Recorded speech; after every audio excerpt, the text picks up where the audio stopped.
Dead and Gone. Sookie Stackhouse Southern Vampire Mystery Series, Book 9. By Charlaine Harris. Chapter 1. Caucasian vampires should never wear white, the television announcer intoned. We've been secretly filming Devon Dawn, who's been a vampire for only a decade, as she gets dressed for a night on the town. Look at that outfit. It's all wrong for her. What was she thinking? Said an acidic female voice. Talk about stuck in the 90s. Look at that blouse, if that's what you call it. Her skin just cries out for contrasting color, and what is she putting on? Ivory. It makes her skin look like a hefty bag.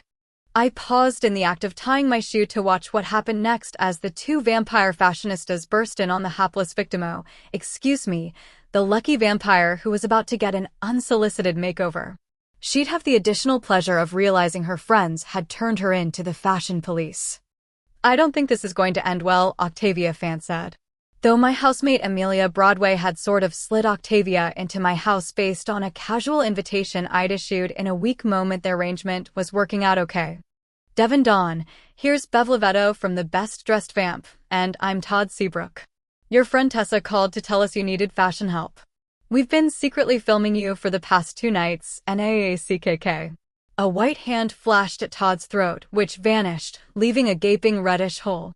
The camera lingered, fascinated, as Todd crumpled to the floor, before it rose to follow the fight between Devon Dawn and Bev. Gosh, said Amelia. Looks like Bev's gonna win. Better strategic sense, I said. Did you notice she let Todd go through the door first?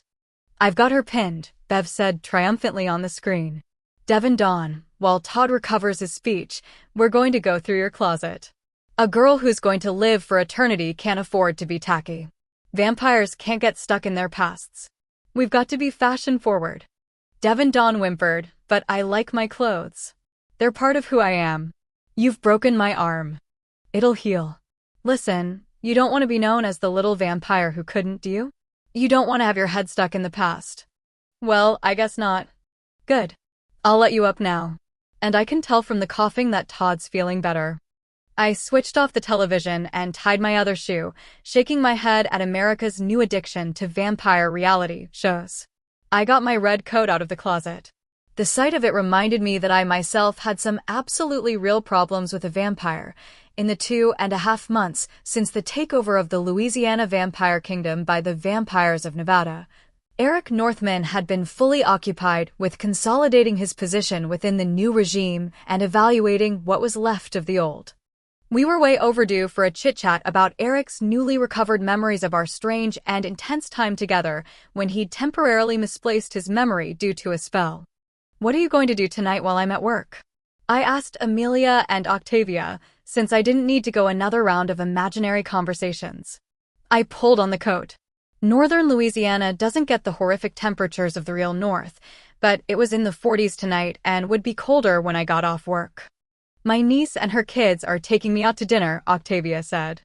Amelia and I gave each other surprised looks while the older woman's head was bent over the blouse she was mending. It was the first time Octavia had seen her niece since she'd moved from the niece's house to mine. I think Trey and I are coming to the bar tonight, Amelia said hastily, to cover the little pause. So I'll see you at Merlotte's. I'd been a barmaid there for years. Octavia said, oh, I've got the wrong color thread, and went down the hall to her room. I guess you aren't seeing Pam anymore? I asked Amelia. You and Trey are getting to be a regular thing. I tucked my white t-shirt into my black pants more securely.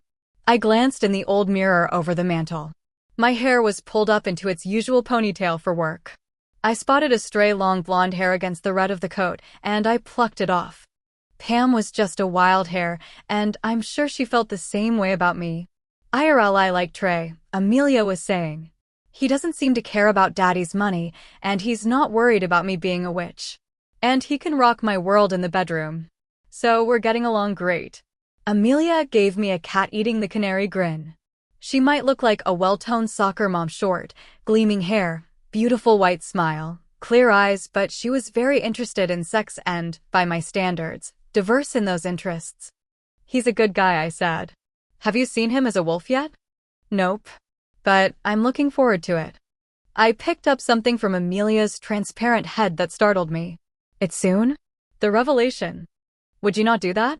Amelia was normally matter-of-fact about my mind-reading ability, but not today. I've got to keep other people's secrets, you know. Sorry, I said. And I was, but at the same time I was mildly aggrieved. You'd think that I could relax in my own house and loosen the tight wrappings I tried to keep on my ability. After all, I had to struggle every single day at work. Amelia said instantly, I'm sorry, too. Listen, I've got to go get ready. See you later. She went lightly up the stairs to the second floor, which had been largely unused until she'd come back from New Orleans with me a few months before. She'd missed Katrina, unlike poor Octavia. Goodbye, Octavia. Have a good time. I called and went out the back door to my car. As I steered down the long driveway that led through the woods to Hummingbird Road, I wondered about the chances of Amelia and Trey Dawson sticking together. Trey, a werewolf, worked as a motorcycle repairman and as muscle for hire. Amelia was an up-and-coming witch, and her dad was immensely wealthy, even after Katrina. The hurricane had spared most of the materials at his contracting warehouse and provided him with enough work to last for decades. According to Amelia's brain, tonight was the night, not the night Trey asked Amelia to marry him, but the night Trey came out. Trey's dual nature was a plus to my roommate, who was attracted by the exotic. I went in the employee entrance and right to Sam's office. Hey, boss, I said when I saw him behind his desk. Sam hated to work on the books, but that was what he was doing. Maybe it was providing a needed distraction. Sam looked worried. His hair was even more tangled than usual, its strawberry waves standing out in a halo around his narrow face. Brace yourself. Tonight's the night, he said. I was so proud he'd told me, and he'd echoed my own thoughts so closely, I couldn't help but smile. I'm ready. I'll be right here. I dropped my purse in the deep drawer in his desk and went to tie on my apron. I was relieving Holly, but after I'd had a talk with her about the customers at our tables, I said, You oughta stick around tonight. She looked at me sharply. Holly had recently been letting her hair grow out, so the dyed black ends looked like they'd been dipped in tar. Her natural color, now showing about an inch at the roots, turned out to be a pleasant light brown. She'd colored it for so long that I'd clean forgotten. This going to be good enough for me to keep Hoyt waiting? She asked. Him and Cody get along like a house on fire, but I am Cody's mama. Hoyt, my brother Jason's best buddy, had been co-opted by Holly. Now he was her follower. You should stay a while. I gave her a significant lift of my eyebrows. Holly said the words. I nodded, and her face brightened with a grin. Oh boy. Arlene's going to have a shit fit. Arlene, our coworker and former friend, had become politically sensitized a few months before by one of her string of man friends. Now she was somewhere to the right of Attila the Hun, especially on vampire issues. She'd even joined the Fellowship of the Sun, a church in all but name. She was standing at one of her tables now, having a serious conversation with her man, Whit Spradlin, a FOTS official of some sort who had a day job at one of the Shreveport Home Depots. He had a sizable bald patch and a little paunch, but that didn't make any nevermind to me. His politics did. He had a buddy with him, of course. The FOTS people seemed to run in packs just like another minority group they were about to meet. My brother, Jason, was at a table, too, with Mel Hart. Mel worked at Bontemps Auto Parts, and he was about Jason's age, maybe 31. Slim and hard-bodied, Mel had longish light brown hair, a mustache and beard, and a pleasant face. I'd been seeing Jason with Mel a lot lately. Jason had had to fill the gap Hoyt had left, I assumed. Jason wasn't happy without a sidekick. Tonight both men had dates. Mel was divorced, but Jason was still nominally married, so he had no business being out in public with another woman. Not that anyone here would blame him. Jason's wife, Crystal, had been caught cheating with a local guy. I'd heard Crystal had moved her pregnant self back to the little community of Hotshot to stay with relatives. She could find a room in any house in Hotshot and be with relatives. It's that kind of place. Mel Hart had been born in Hotshot too, but he was the rare member of the tribe who'd chosen to live elsewhere. To my surprise, Bill, my ex-boyfriend, was sitting with another vampire, named Clancy. Clancy wasn't my favorite guy regardless of his non-living status. They both had bottles of True Blood on the table in front of them. I didn't think Clancy had ever dropped into Merlotte's for a casual drink before, and certainly never with Bill. "Hey, guys, need a refill?" I asked, smiling for all I was worth. "I'm a little nervous around Bill." "Please," Bill said politely, and Clancy shoved his empty bottle toward me. I stepped behind the bar to get 2 more True Bloods out of the refrigerator, and I uncapped them and popped them in the microwave. 15 seconds works best. I shook the bottles gently and put the warm drinks on the tray with some fresh napkins. Bill's cold hand touched mine as I placed his drink in front of him. He said, "If you need any help at your place, please call me." I knew he meant it kindly, but it sort of emphasized my current manless status. Bill's house was right across the cemetery from mine, and the way he roamed around at night, I figured he was well aware I wasn't entertaining company. "Thanks, Bill," I said, making myself smile at him. Clancy just sneered. Trey and Amelia came in, and after depositing Amelia at a table, Trey went up to the bar, greeting everyone in the place along the way. Sam came out of his office to join the burly man, who was at least 5 inches taller than my boss and almost twice as big around. They grinned at each other. Bill and Clancy went on alert. The televisions mounted at intervals around the room cut away from the sports event they'd been showing. A series of beeps alerted the bar patrons to the fact that something was happening on screen. The bar gradually hushed to a few scattered conversations.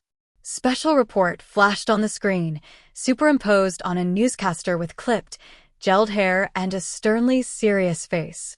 In solemn tones he said, "I'm Matthew Harrow. Tonight we bring you a special report. Like newsrooms all across the country, here in Shreveport we have a visitor in the studio." The camera moved away to broaden the picture and a pretty woman came into view. Her face was slightly familiar. She gave the camera a practiced little wave. She was wearing a sort of muumuu, an odd choice for a television appearance. "This is Patricia Crimmins, who moved to Shreveport a few weeks ago." "Patty, may I call you Patty?" "Actually, it's Patricia," the brunette said. She was one of the members of the pack that had been absorbed by Alcides, I remembered. She was pretty as a picture, and the part of her not swathed in the muumuu looked fit and toned. She smiled at Matthew Harrow. "I'm here tonight as the representative of a people who have lived among you for many years. Since the vampires have been so successful out in the open, we've decided the time's come for us to tell you about ourselves. After all, vampires are dead. They're not even human. But we're regular people just like you all, with a difference." Sam turned the volume up. People in the bar began to swivel in their seats to see what was happening. The newsman's smile had gotten as rigid as a smile could be, and he was visibly nervous. "How interesting, Patricia. What are you?" "Thanks for asking, Matthew. I'm a werewolf." Patricia had her hands clasped around her knee. Her legs were crossed. She looked perky enough to sell used cars. Alcide had made a good choice. Plus, if someone killed her right away, well, she was the new girl. By now Merlotte's was silent as the word went from table to table. Bill and Clancy had risen to stand by the bar. I realized now that they were there to keep the peace if they were needed. Sam must have asked them to come in. Trey began unbuttoning his shirt. Sam was wearing a long-sleeved t-shirt, and he pulled it over his head. "You're saying you turn into a wolf at the full moon?" Matthew Harrow quavered, trying hard to keep his smile level and his face simply interested. He didn't succeed very well. And at other times, Patricia explained. "During the full moon, most of us shave to turn, but if we're pure-blooded were-animals, we can change at other times as well. There are many kinds of were-animals, but I turn into a wolf. We're the more numerous of all the two-natured. Now I'm going to show you all what an amazing process this is. Don't be scared. I'll be fine." She shucked her shoes, but not the muumuu. I suddenly understood she'd worn it so she wouldn't have to undress on camera. Patricia knelt on the floor, smiled at the camera one last time, and began to contort. The air around her shivered with the magic of it, and everyone in Merlotte's went, "Oh," in unison. Right after Patricia committed herself to the change on the television screen, Sam and Trey did, too, right then and there. They'd worn underthings they didn't mind ripping to shreds. Everyone in Merlotte's was torn between watching the pretty woman change into a creature with long white teeth and the spectacle of 2 people they knew doing the same. There were exclamations all over the bar, most of them not repeatable in polite society. Jason's date, Michelle Schubert, actually stood up to get a better view. I was so proud of Sam. This took a lot of courage, since he had a business that depended to some extent on his likability. In another minute, it was all over. Sam, a rare pure shapeshifter, turned into his most familiar form, that of a collie. He went to sit in front of me and gave a happy yip. I bent over to pat his head. His tongue lolled out and he grinned at me. Trey's animal manifestation was much more dramatic. Huge wolves are not often seen in rural northern Louisiana. Let's face it, they're scary. People shifted uneasily and might have gotten up to flee from the building if Amelia hadn't squatted by Trey and put her arm around his neck. "He knows what you're saying," she told the people at the nearest table encouragingly. Amelia had a great smile, big and genuine. "Hey, Trey, take them this coaster." She handed him one of the bar coasters, and Trey Dawson, one of the most implacable fighters both in and out of his wolf form, trotted over to lay the coaster on the lap of the female customer. She blinked, wavered, and finally came down on the side of laughing. Sam licked my hand. "Oh, my Lord Jesus," Arlene exclaimed loudly. Whit Spradlin and his buddy were on their feet.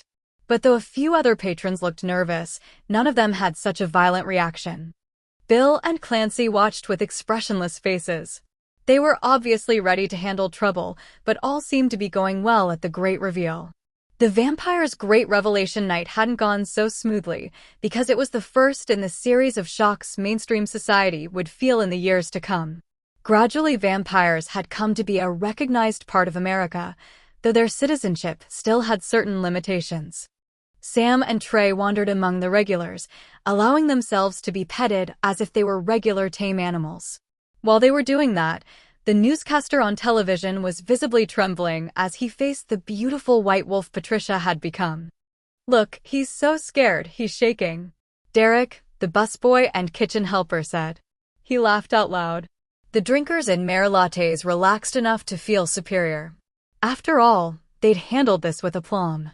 Jason's new buddy Mel said, "Ain't nobody got to be scared of a lady that pretty, even if she does shed some," and the laughter and relaxation in the bar spread. I was relieved, though I thought it was a little ironic that people might not be so quick to laugh if Jason and Mel had changed. They were panthers, though Jason couldn't change completely. But after the laughter, I felt that everything was going to be all right. Bill and Clancy, after a careful look around, went back to their table. Whit and Arlene, surrounded by citizens taking a huge chunk of knowledge in their stride, looked stunned. I could hear Arlene being extra confused about how to react. After all, Sam had been our boss for a good many years. Unless she wanted to lose her job, she couldn't cut up. But I could also read her fear and the mounting anger that followed close behind.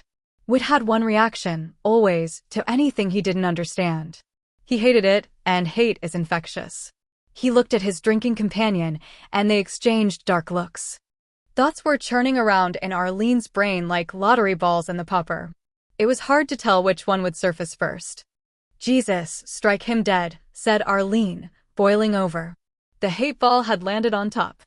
A few people said, "Oh, Arlene." But they were all listening.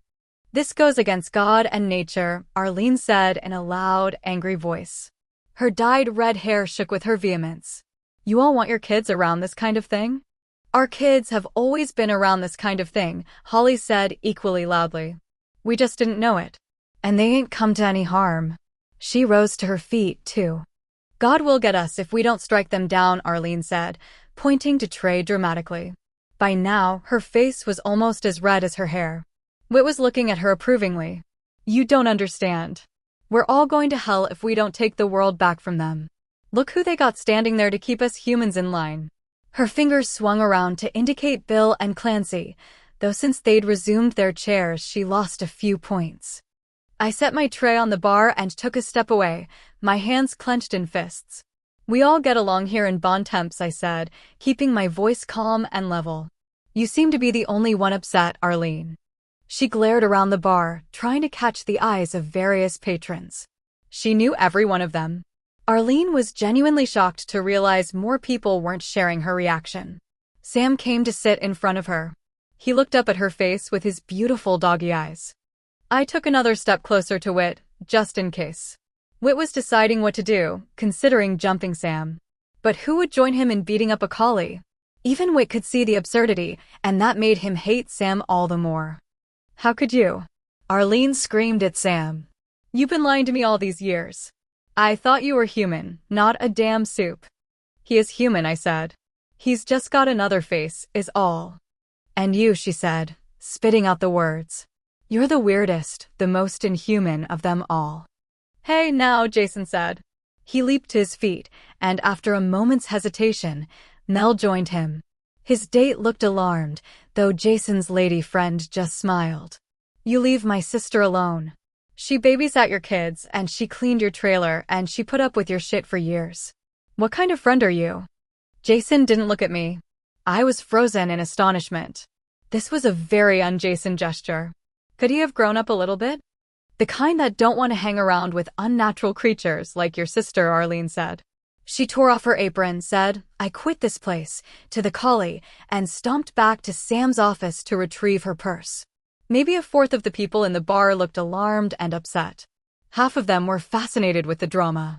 That left a quarter on the fence. Sam whined like a sad dog and put his nose between his paws. After that got a big laugh, the discomfort of the moment passed.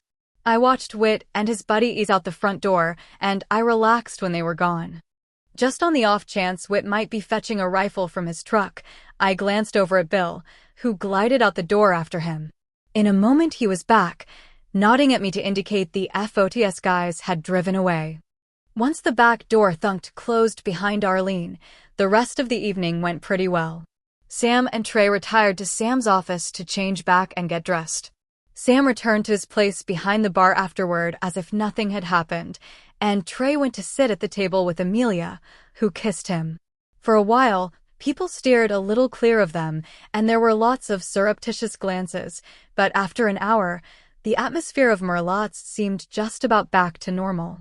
I pitched in to serve Arlene's tables, and I made sure to be especially nice to the people still undecided about the night's events. People seemed to drink heartily that night. Maybe they had misgivings about Sam's other persona, but they didn't have any problem adding to his profits. Bill caught my eye and raised his hand in goodbye. He and Clancy drifted out of the bar.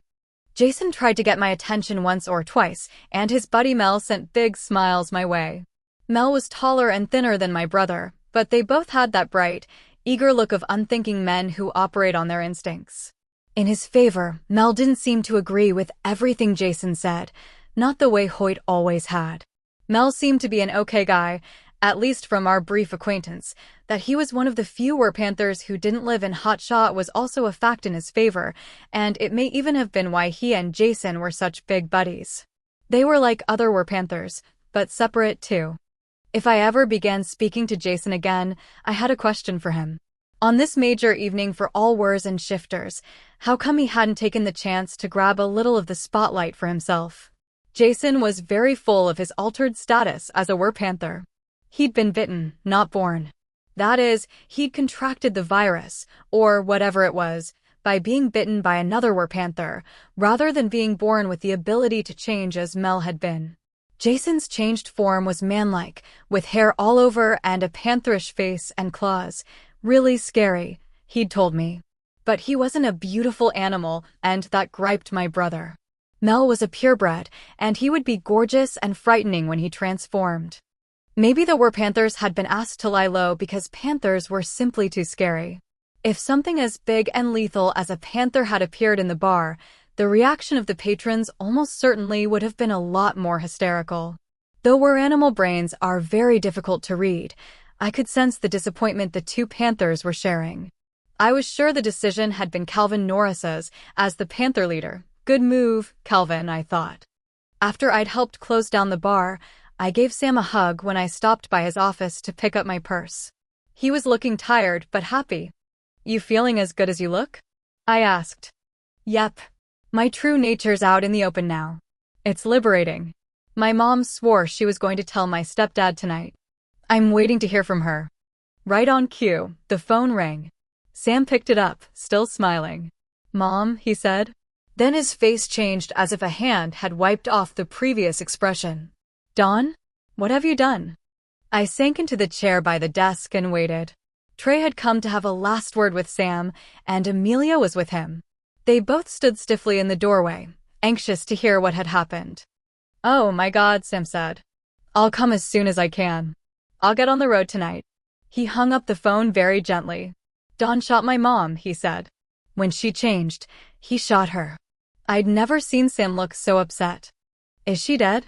I asked, fearing the answer. No, he said. No, but she's in the hospital with a shattered collarbone and a gunshot wound to her upper left shoulder. He almost killed her. If she hadn't jumped. I'm so sorry, Amelia said. What can I do to help? I asked. Keep the bar open while I'm gone, he said, shaking off the shock. Call Terry. Terry and Trey can work out a bartend ing schedule between them. Trey, you know I'll pay you when I get back. Sookie, the waitress schedule is on the wall behind the bar. Find someone to cover Arlene's shifts, please. Sure, Sam, I said. You need any help packing? Can I gas up your truck or something? Nope, I'm good. You've got the key to my trailer, so can you water my plants? I don't think I'll be gone but a couple of days, but you never know. Of course, Sam. Don't worry. Keep us posted. We all cleared out so Sam could get over to his trailer to pack. It was in the lot right behind the bar, so at least he could get everything ready in a hurry. As I drove home, I tried to imagine how Sam's stepdad had come to do such a thing. Had he been so horrified at the discovery of his wife's second life that he'd flipped? Had she changed out of his sight and walked up to him and startled him? I simply couldn't believe you could shoot someone you loved, someone you lived with, just because they had more to them than you'd thought. Maybe Dawn had seen her second self as a betrayal. Or maybe it was the fact that she'd concealed it. I could kind of understand his reaction if I looked at it that way.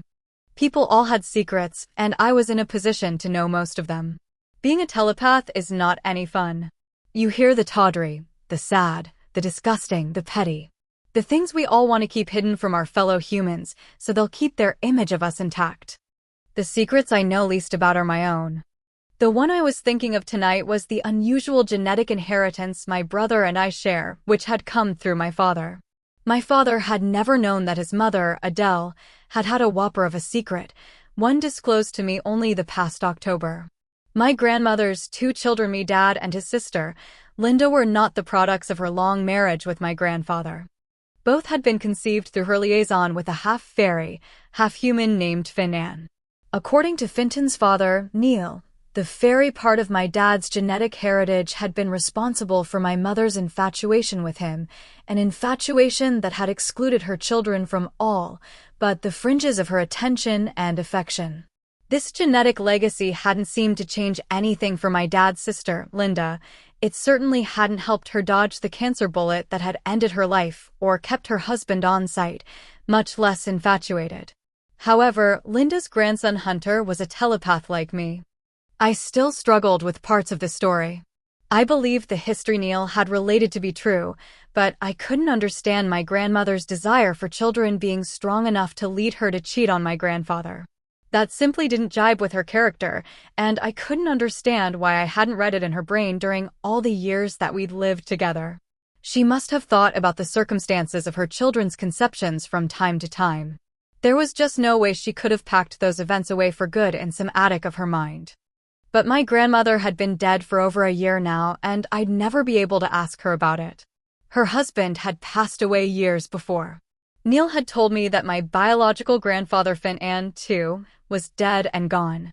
It had crossed my mind to go through my grandmother's things in search of some clue to her thinking, to her reaction to this extraordinary passage in her life, and then I would think, why bother?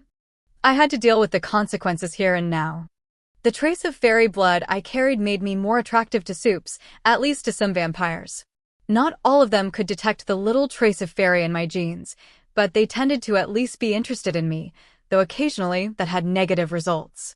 Or maybe this fairy blood thing was bull, and vampires were interested in any fairly attractive young woman who would treat them with respect and tolerance. As to the relationship between the telepathy and the fairy blood, who knew? It wasn't like I had a lot of people to ask or any literature to check, or like I could ask a lab to test for it. Maybe little Hunter and I had both developed the condition through a coincidence, yeah, right? Maybe the trait was genetic but separate from the fairy genes. Maybe I'd just gotten lucky. Chapter 2. I went into Merlotte's early in the morning for me. That means 8:30 to check the bar situation, and I remained to cover Arlene's shift. I'd have to work a double. Thankfully, the lunch crowd was light. I didn't know if that was a result of Sam's announcement or just the normal course of things. At least I was able to make a few phone calls while Terry Belfleur, who made ends meet with several part-time jobs, covered the bar. Terry was in a good mood, or what passed for a good mood for him. He was a Vietnam vet who'd had a very bad war.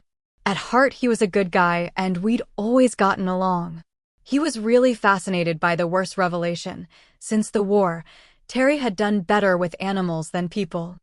I bet that's why I've always liked to work for Sam, Terry said, and I smiled at him. I like to work for him, too, I said.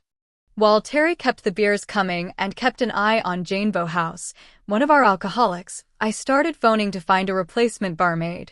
Amelia had told me she would help a little but only at night, because she now had a temporary day job covering the maternity leave of a clerk at the insurance agency. First I phoned Charlesie 210. Charlesie, though sympathetic, told me she had the full care of her grandson while her daughter worked, so she was too tired to come in. I called another former Merlotte's employee, but she'd started work at another bar. Holly had said she could double up once, but didn't want to do it more than that because of her little boy.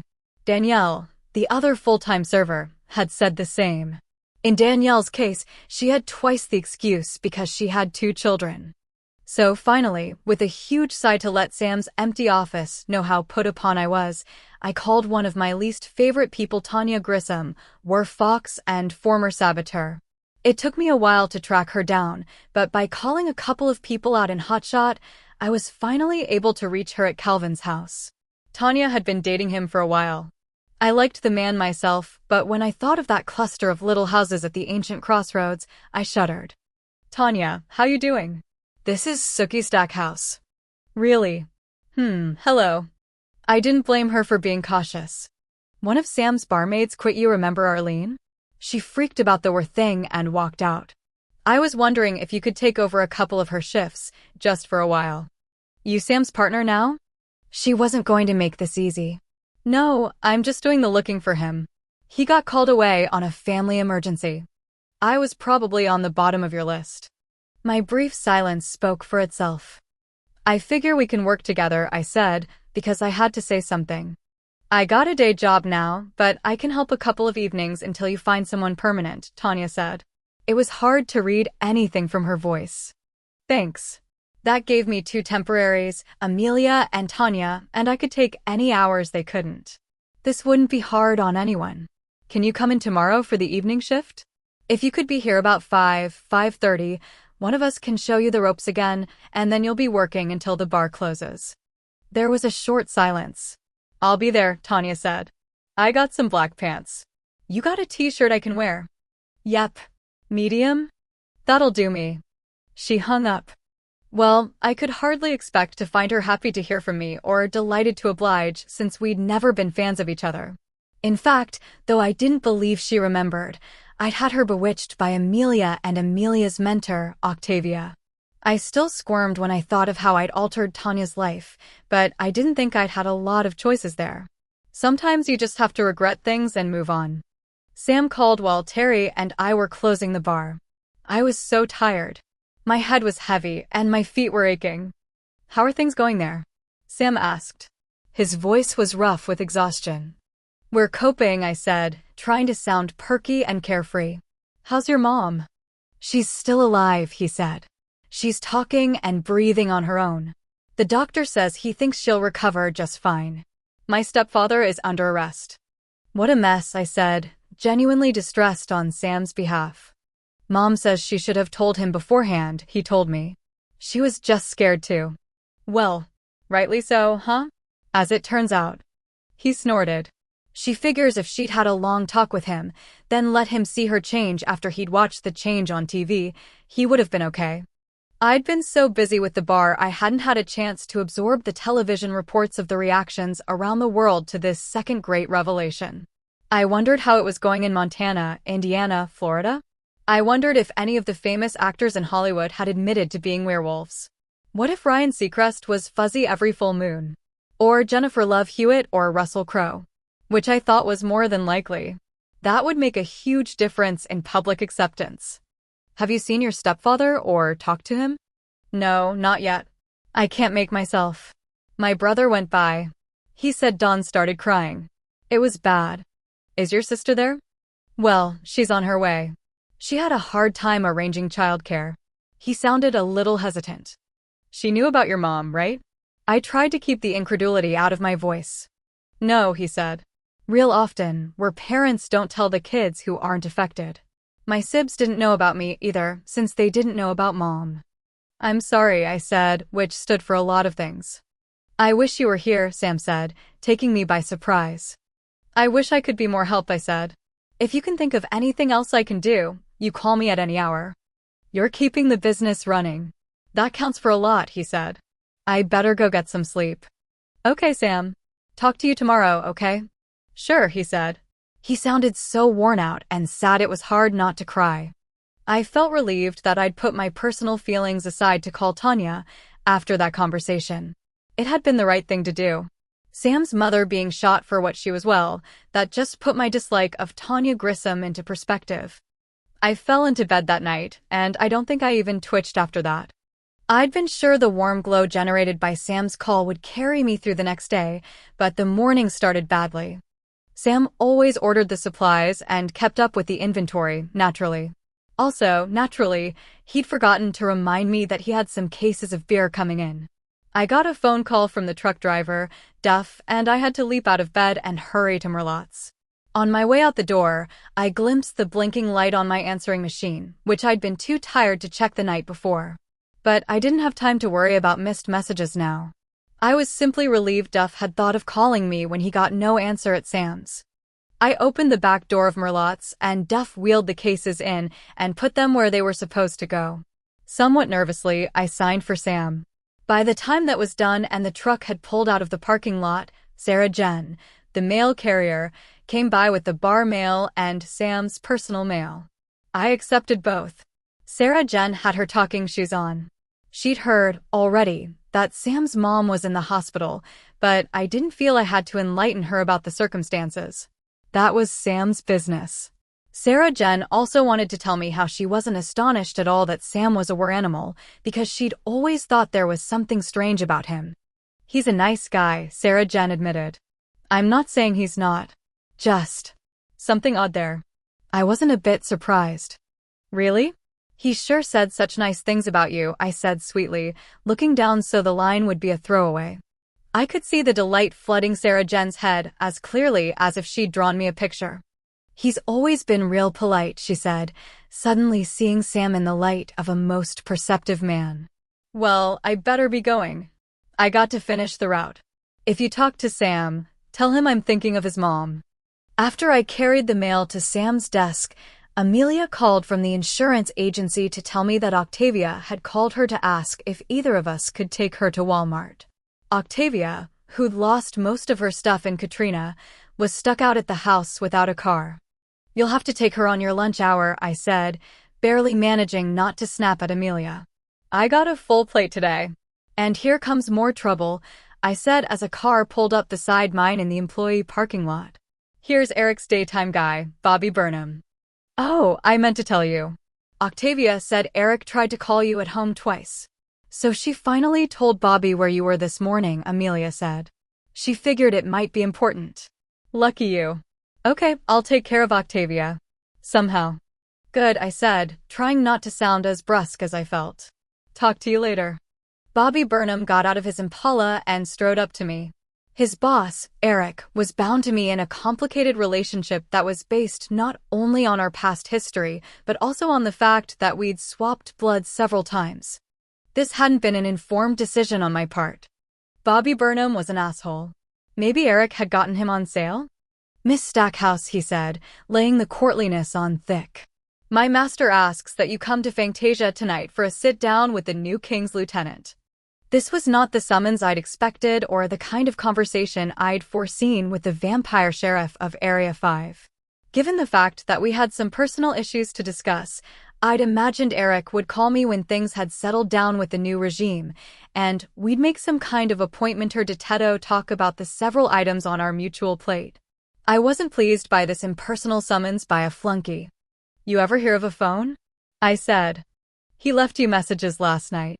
He told me to talk to you today, without fail. I'm just following orders." "Eric told you to spend your time driving over here and asking me to come to his bar tonight." Even to my own ears, I sounded unbelieving. "Yes," he said, "track her down, deliver the message in person, and be polite." Here I am, being polite.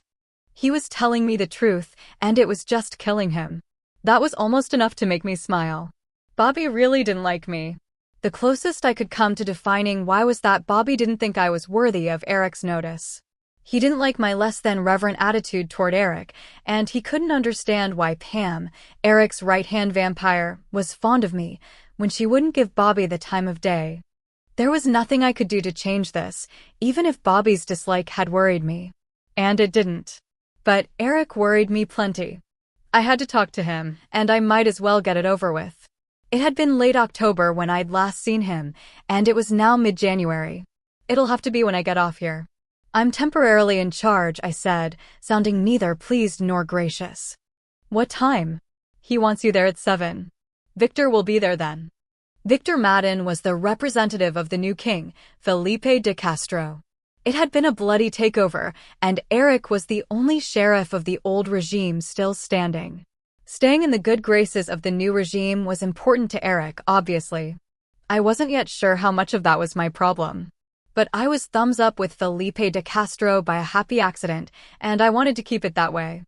"I might be able to get there by 7, I said after some inner computation. I tried not to think about how much it would please me to lay eyes on Eric. At least 10 times in the past few weeks, I'd caught myself before I'd gotten in my car to drive over to see him. But I'd successfully resisted the impulses because I'd been able to tell that he was struggling to maintain his position under the new king. "I've got to brief the new gal." "Yeah, 7 is just about doable." "He'll be so relieved," Bobby said, managing to work in a sneer. "Keep it up, asshole," I thought. And possibly the way I was looking at him conveyed that thought, because Bobby said, "Really, he will be," in as sincere a tone as he could manage. "Okay. Message delivered," I said. I got to get back to work. "Where's your boss?" "He had a family problem in Texas." "Oh, I thought maybe the dog catcher got him." What a howl. "Goodbye, Bobby," I said, and turned my back on him to go in the back door. "Here," he said, and I turned around, irritated. "Eric said you would need this." He handed me a bundle wrapped in black velvet. Vampires couldn't give you anything in a Walmart bag or wrapped in Hallmark paper, oh no. Black velvet. The bundle was secured with a gold tasseled cord, like you'd use to tie back a curtain. Just holding it gave me a bad feeling. And what would this be? I don't know. I wasn't tasked with opening it. I hate the word tasked, with gifted running close behind. What am I supposed to do with this? I said. Eric said, "Tell her to give it to me tonight, in front of Victor." Eric did nothing without a reason. "All right," I said reluctantly. "Consider messaged." I got through the next shift okay. Everyone was pitching in to help, and that was pleasing. The cook had been working hard all day. This was maybe the 15th short order cook we'd had since I'd begun working at Merlot's. We'd had every variation on a human being you could imagine. Black, white, male, female, old, young, dead, yes, a vampire cook, lycanthropically inclined, a werewolf, and probably one or two I'd completely forgotten. This cook, Antoine Lebrun, was real nice. He'd come to us out of Katrina. He'd outstayed most of the other refugees, who'd moved back to the Gulf Coast or moved on. Antoine was in his 50s, his curly hair showing a strand or two of gray. He worked concessions at the Superdome. He'd told me the day he got hired, and we'd both shuddered. Antoine got along great with Derek, the busboy who doubled as his assistant. When I went in the kitchen to make sure he had everything he needed, Antoine told me he was really proud to be working for a shapeshifter, and Derek wanted to go over and over his reaction to Sam's and Trey's transformations.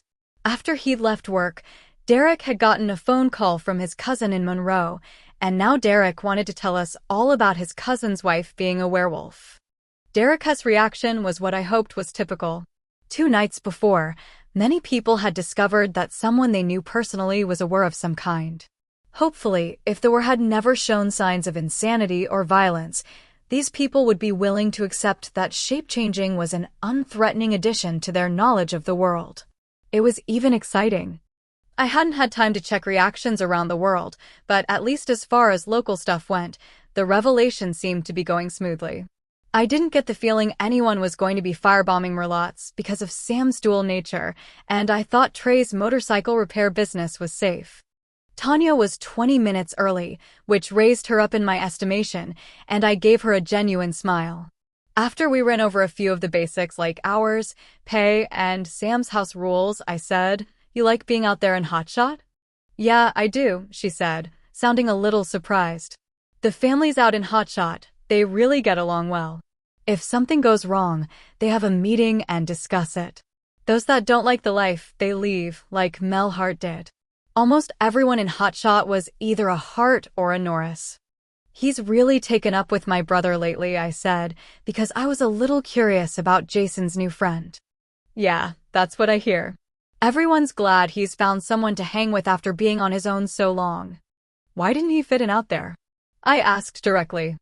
Tanya said, "I understand Mel doesn't like to share, like you have to if you live in a little community like that. He's real.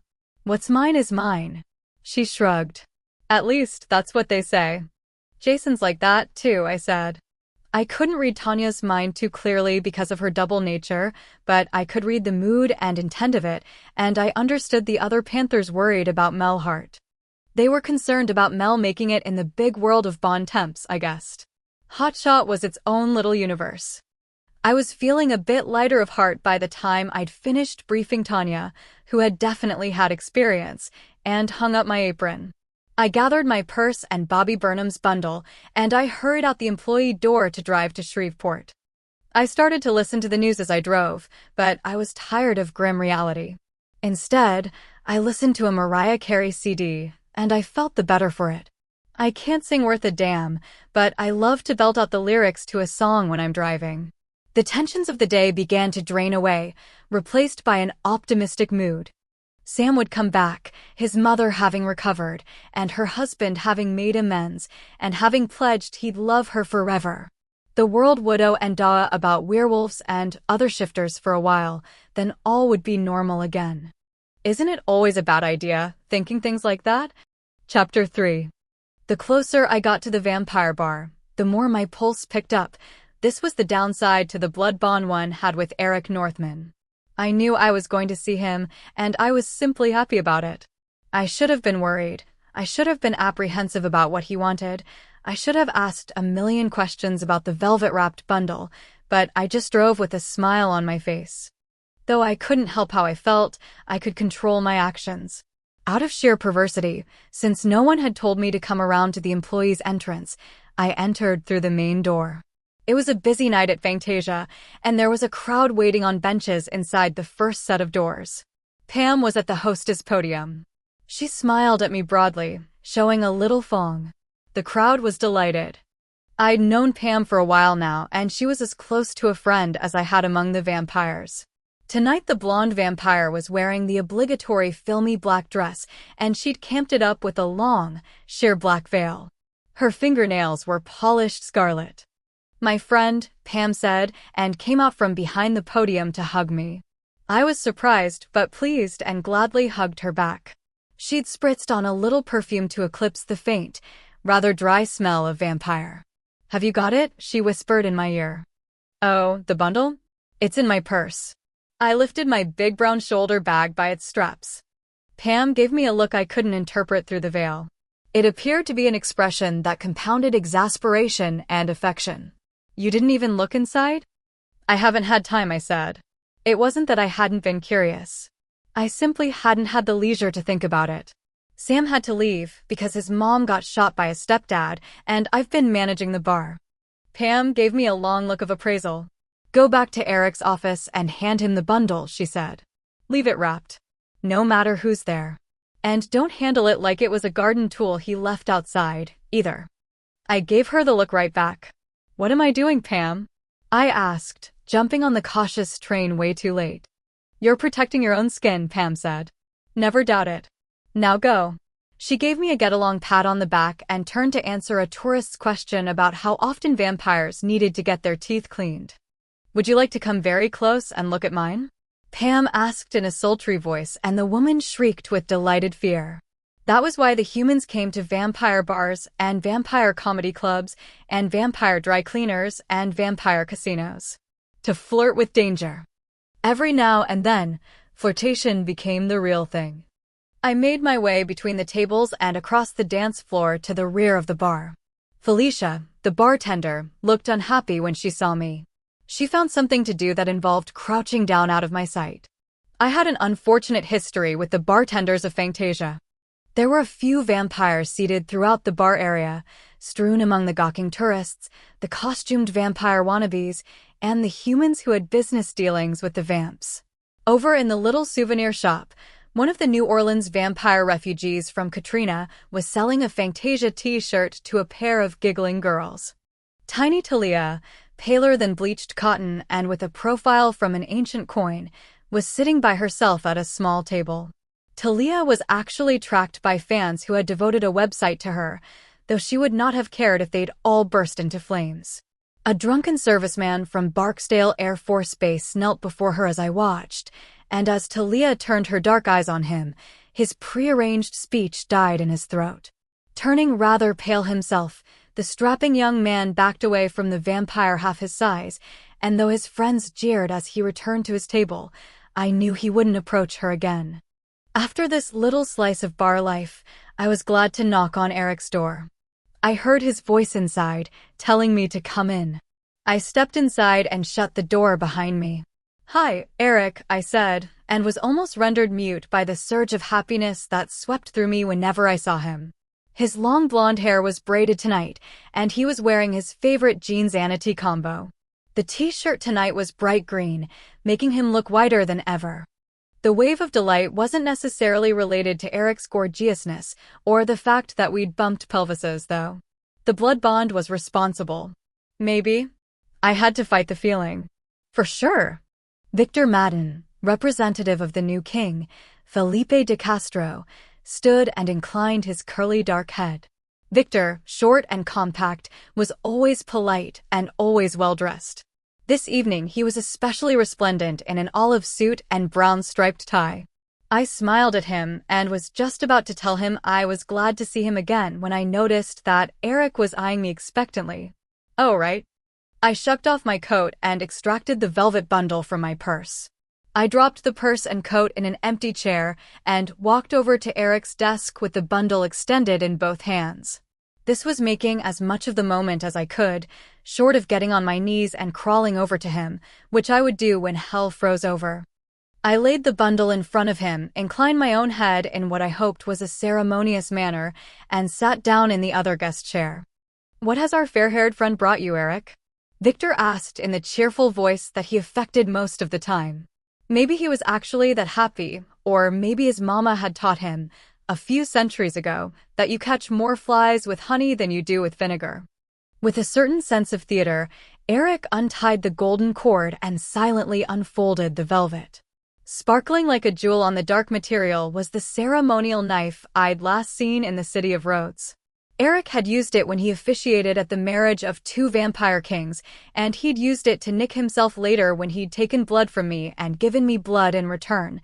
The final exchange, the one that, from my point of view, had caused all the trouble. Now Eric lifted the shining blade to his lips and kissed it. After Victor recognized the knife, there was no trace of a smile remaining on his face. He and Eric regarded each other steadily.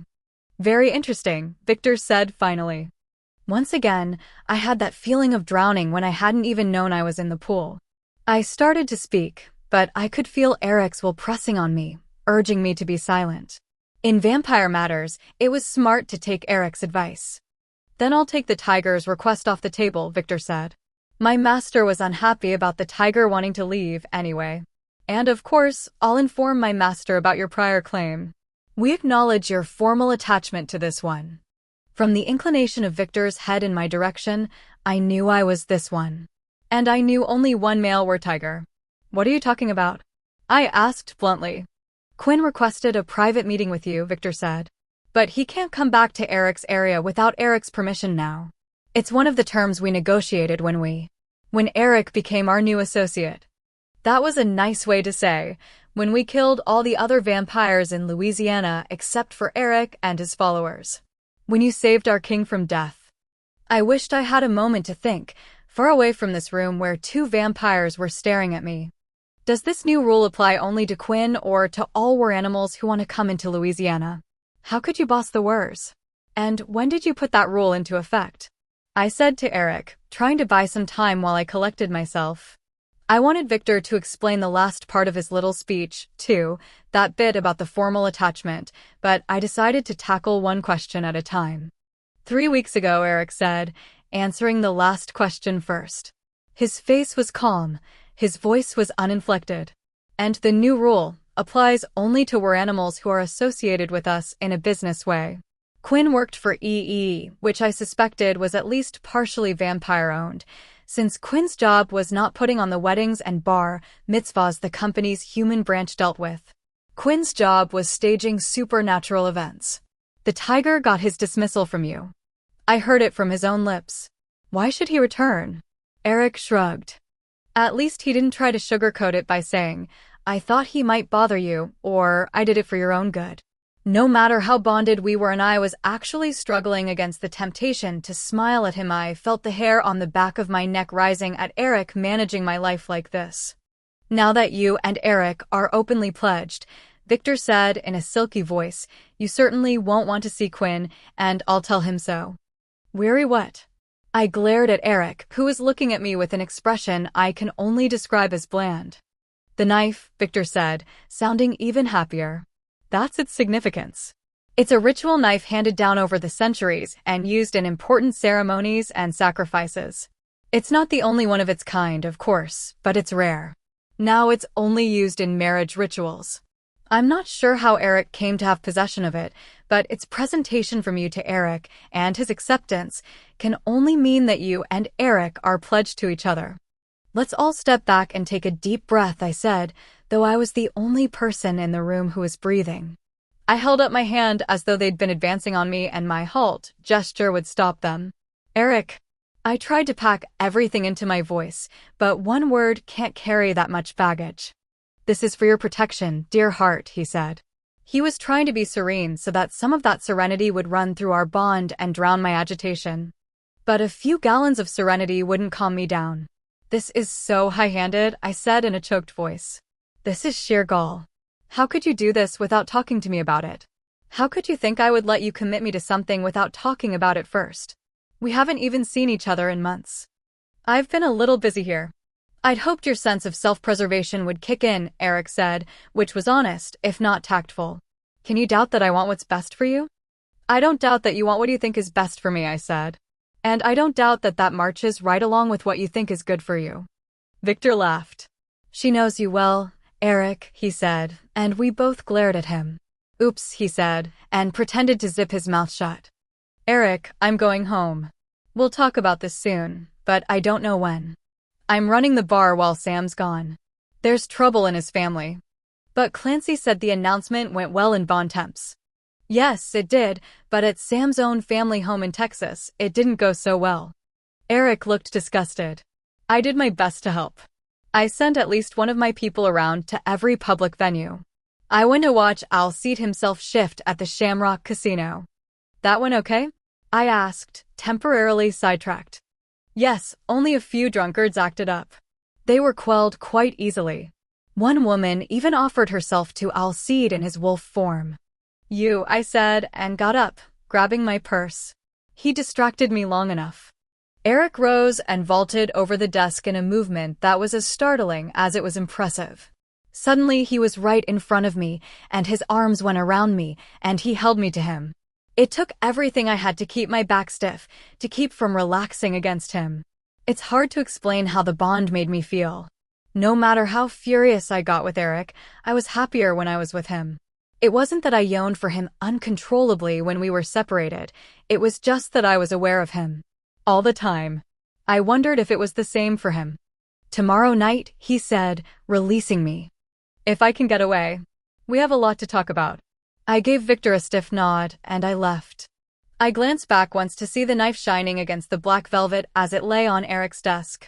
I knew how Eric had gotten the knife. He'd simply kept it rather than returning it to Quinn, who'd been in charge of the wedding ritual between two vampires, a ceremony I'd witnessed in Rhodes. Eric, who was some kind of mail order priest, had officiated at the service, and afterward, he'd evidently kept the knife just on the chance it would come in handy. How he'd retrieved it from the wreck of the hotel, I didn't know. Maybe he'd gone back during the night, after the daytime explosion. Maybe he'd sent Pam. But he'd gotten it, and now he'd used it to pledge me to him. And thanks to my own dazed affection. Or warmth. Or infatuation. For the Viking vampire, I had done exactly what he'd asked without consulting my common sense. I didn't know who I was angrier with, myself or Eric. Chapter 4. I spent a restless night. I would think of Eric and feel the warm rush of joy, and then think of Eric and want to punch him in the face. I thought of Bill, the first man I'd ever dated more than once, the first man I'd ever gone to bed with, when I remembered his cool voice and body, his contained calm, and contrasted it with Eric. I couldn't believe I had fallen for two such different males, especially when my all-too-brief episode with Quinn was factored in.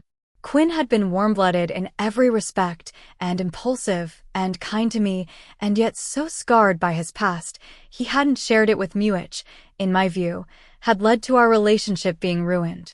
I dated Alcide Ervo, pack leader, too, but it had never gone further. Sookie Stackhouse's all-male review. Don't you just hate nights like that, when you think over every mistake you've made, every hurt you've received, every bit of meanness you've dealt out? There's no profit in it, no point to it, and you need sleep. But that night, men were on my mind, and not in a happy way. When I'd exhausted the topic of my problems with the male sex, I launched into worrying about the responsibility of the bar. I finally got 3 hours sleep after I made myself admit that there was no way I could run Sam's business into the ground in a few days.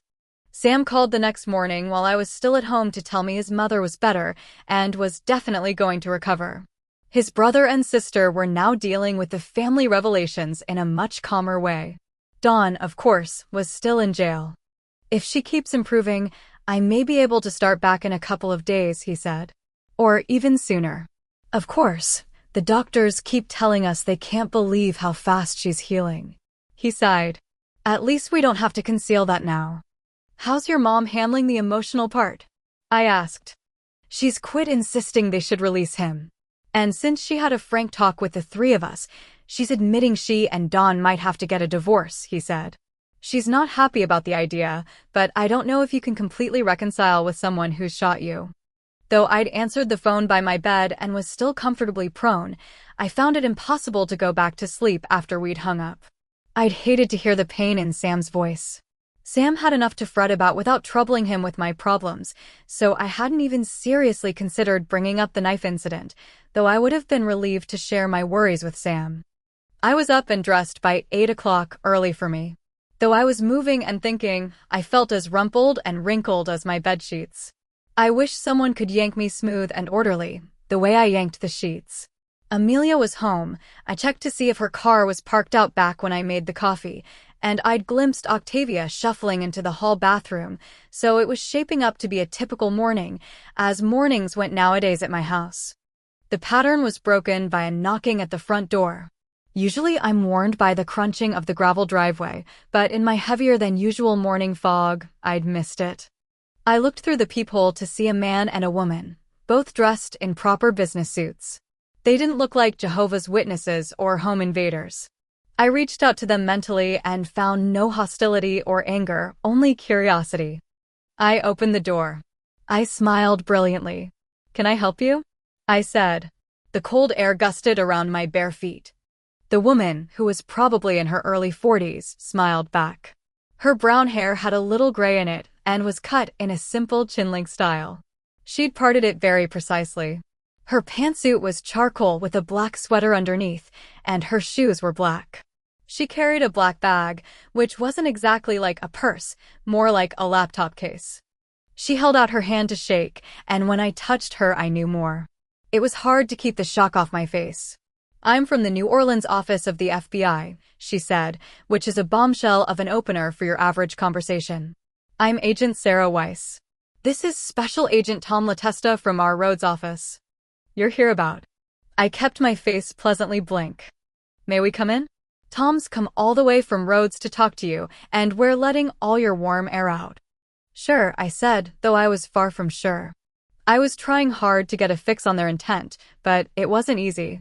I could only tell they weren't there to arrest me or anything drastic like that. "Is this a convenient time?" Agent Weiss asked. She implied she'd be delighted to come back later, though I knew that wasn't true. "This is as good as any," I said. My grandmother would have given me a sharp look for my ungraciousness, but then, Gran had never been questioned by the FBI. This was not exactly a social call. "I do have to leave for work pretty soon," I added to give myself an escape hatch.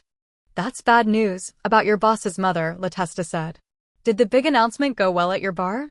From his accent, I could tell he'd been born north of the Mason-Dixon line, and from his knowledge of Sam's whereabouts and identity, he'd done his homework, down to investigating the place I worked. The sick feeling that had started up in my stomach intensified. I had a moment of wanting Eric there so badly it made me a little dizzy, and then I looked out the window at the sunshine and felt only anger at my own longing. "This is what you get," I told myself. "Having werewolves around makes the world more interesting, doesn't it?" I said. The smile popped onto my face, the smile that said I was really strained. "I'll take your coats. Please have a seat." I indicated the couch, and they settled on it.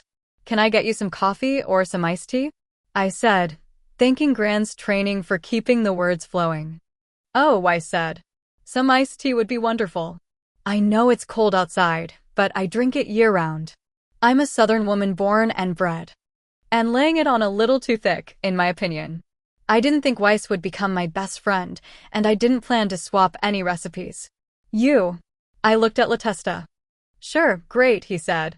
"Sweet or unsweet?" Latesta thought it would be fun to have the famous Southern sweet tea, and Weiss accepted sweet as a matter of bonding. "Let me tell my roommates we have company," I said, and I called up the stairs Amelia. "The FBI is here." "I'll be down in a minute," she called back, not sounding surprised at all.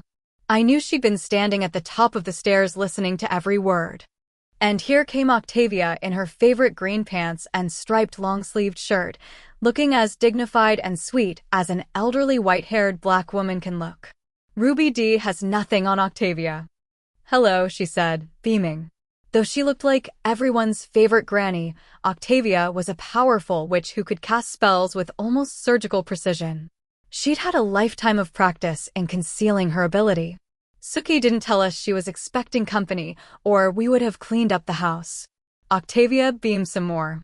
She swept a hand to indicate the spotless living room. It would never be featured in Southern living, but it was clean, by golly. "Looks great to me," Weiss said respectfully. "I wish my house looked this neat." She was telling the truth. Weiss had 2 teenagers and a husband and 3 dogs. I felt a lot of sympathy and maybe some envy for Agent Weiss. "Sookie, I'll bring tea for your guests while you talk," Octavia said in her sweetest voice. "You just sit down and visit a spell." The agents were settled on the couch and looking around the shabby living room with interest when she returned with napkins and 2 glasses of sweet tea, ice rattling in a pleasant way. I rose from the chair opposite the couch to put napkins in front of them, and Octavia placed the glasses on the napkins. Latesta took a large swallow. The corner of Octavia's mouth twitched just a little when he made a startled face and then did his best to amend his expression to pleased surprise. "What did you all want to ask me?" "Time to get down to brass tacks." I smiled at them brightly, my hands folded in my lap, my feet parallel and my knees clamped together. Latesta had brought in a briefcase, and now he put it on the coffee table and opened it. He extracted a picture and handed it to me. It had been taken in the middle of the afternoon in the city of Rhodes a few months before. The picture was clear enough, though the air around the people in it was blighted with the clouds of dust that had billowed up from the collapsed pyramid of Gizeh. I kept my eyes on the picture, I kept my face smiling, but I couldn't stop my heart from sinking into my feet. In the picture, Barry the bellboy and I were standing together in the rubble of the pyramid, the vampire hotel that a splinter fellowship group had blown up the previous October. I was somewhat more recognizable than my companion, because Barry was standing in profile. I was facing the camera, unaware of it, my eyes on Barry's face. We were both covered in dirt and blood, ash and dust. "That's you, Miss Stackhouse," Latesta said. "Yes, it is." Pointless to deny the woman in the picture was me, but I sure would have loved to have done so. Looking at the picture made me feel sick, because it forced me to remember that day all too clearly. "So you were staying at the pyramid at the time of the explosion?" "Yes, I was." "You were there in the employ of Sookie and Leclerc, a vampire businesswoman, the so-called Queen of Louisiana."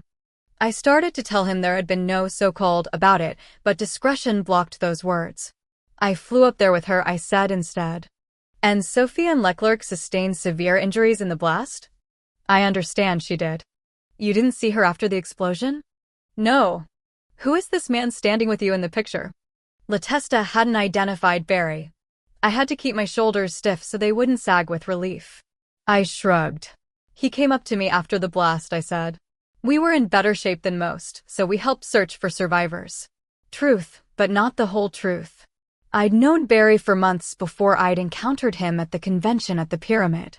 He'd been there in the service of the King of Texas. I wondered how much about the vamp hierarchy the FBI actually knew. "How did the two of you search for survivors?" Latesta asked. That was a very tricky question.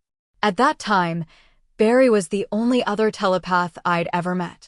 We'd experimented by holding hands to increase our wattage, and we'd looked for brain signatures in the piles of debris. I took a deep breath. "I'm good at finding things," I said. It seemed important to help. So many people hurt so bad. "The fire chief on site said you seem to have some psychic ability," Latesta said. Weiss looked down at her tea glass to hide her expression. "I'm not a psychic," I said truthfully, and Weiss immediately felt disappointed. She felt she could be in the presence of a poser or a nut job, but she had hoped I'd admit I was the real thing. "Chief Trokek said you told them where to find survivors. He said you actually steered the rescue crews to the living." Amelia came down the stairs then, looking very respectable in a bright red sweater and designer jeans. I met her eyes, hoping she'd see I was silently asking for help. I hadn't been able to turn my back on a situation where I could actually save lives. When I'd realized I could find people that teaming up with Barry would result in saving lives, I couldn't turn away from the task, though I was scared of being exposed to the world as a freak. It's hard to explain what I see. I guess it's like looking through infrared goggles or something. I see the heat of the brain. I can count the living people in a building if I have time. Vampire brains leave a hole, a negative spot. I can usually count those too. Plain old dead people don't register with me at all. That day when Barry and I had held hands, the joining had magnified our abilities. We could find the living, and we could hear the last thoughts of the dying. I wouldn't wish that on anyone. And I didn't want to experience it again, ever. "We just had good luck," I said. That wouldn't convince a toad to hop. Amelia came forward with her hand extended. "I'm Amelia Broadway," she said, as if she expected them to know who she was. They did. "You're Copley's daughter, right?" Weiss asked. "I met him a couple of weeks ago in connection with a community program." "He's so involved in the city," Amelia said with a dazzling smile. "He's got his fingers in a dozen pies, I guess. Dad's real fond of the sook here.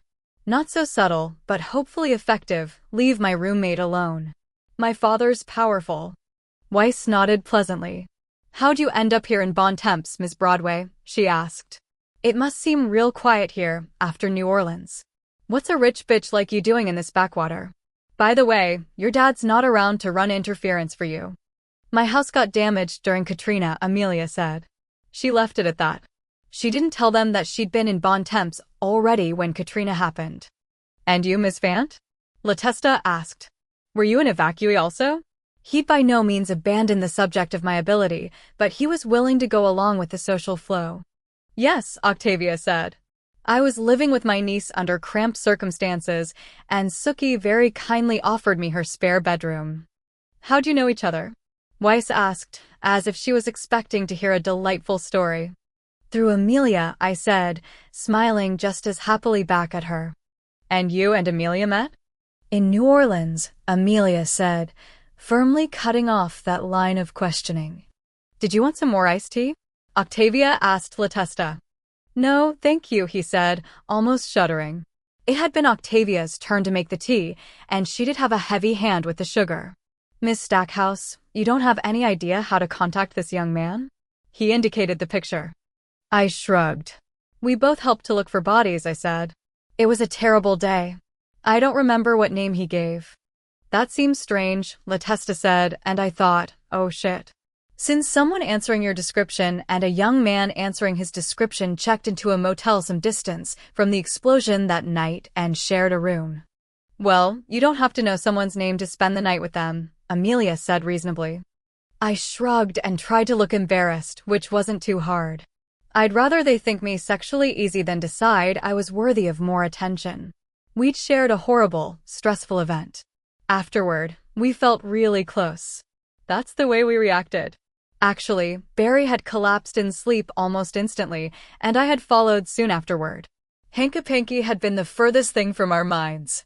The two agents stared at me doubtfully. Weiss was thinking I was lying for sure, and Latesta suspected it.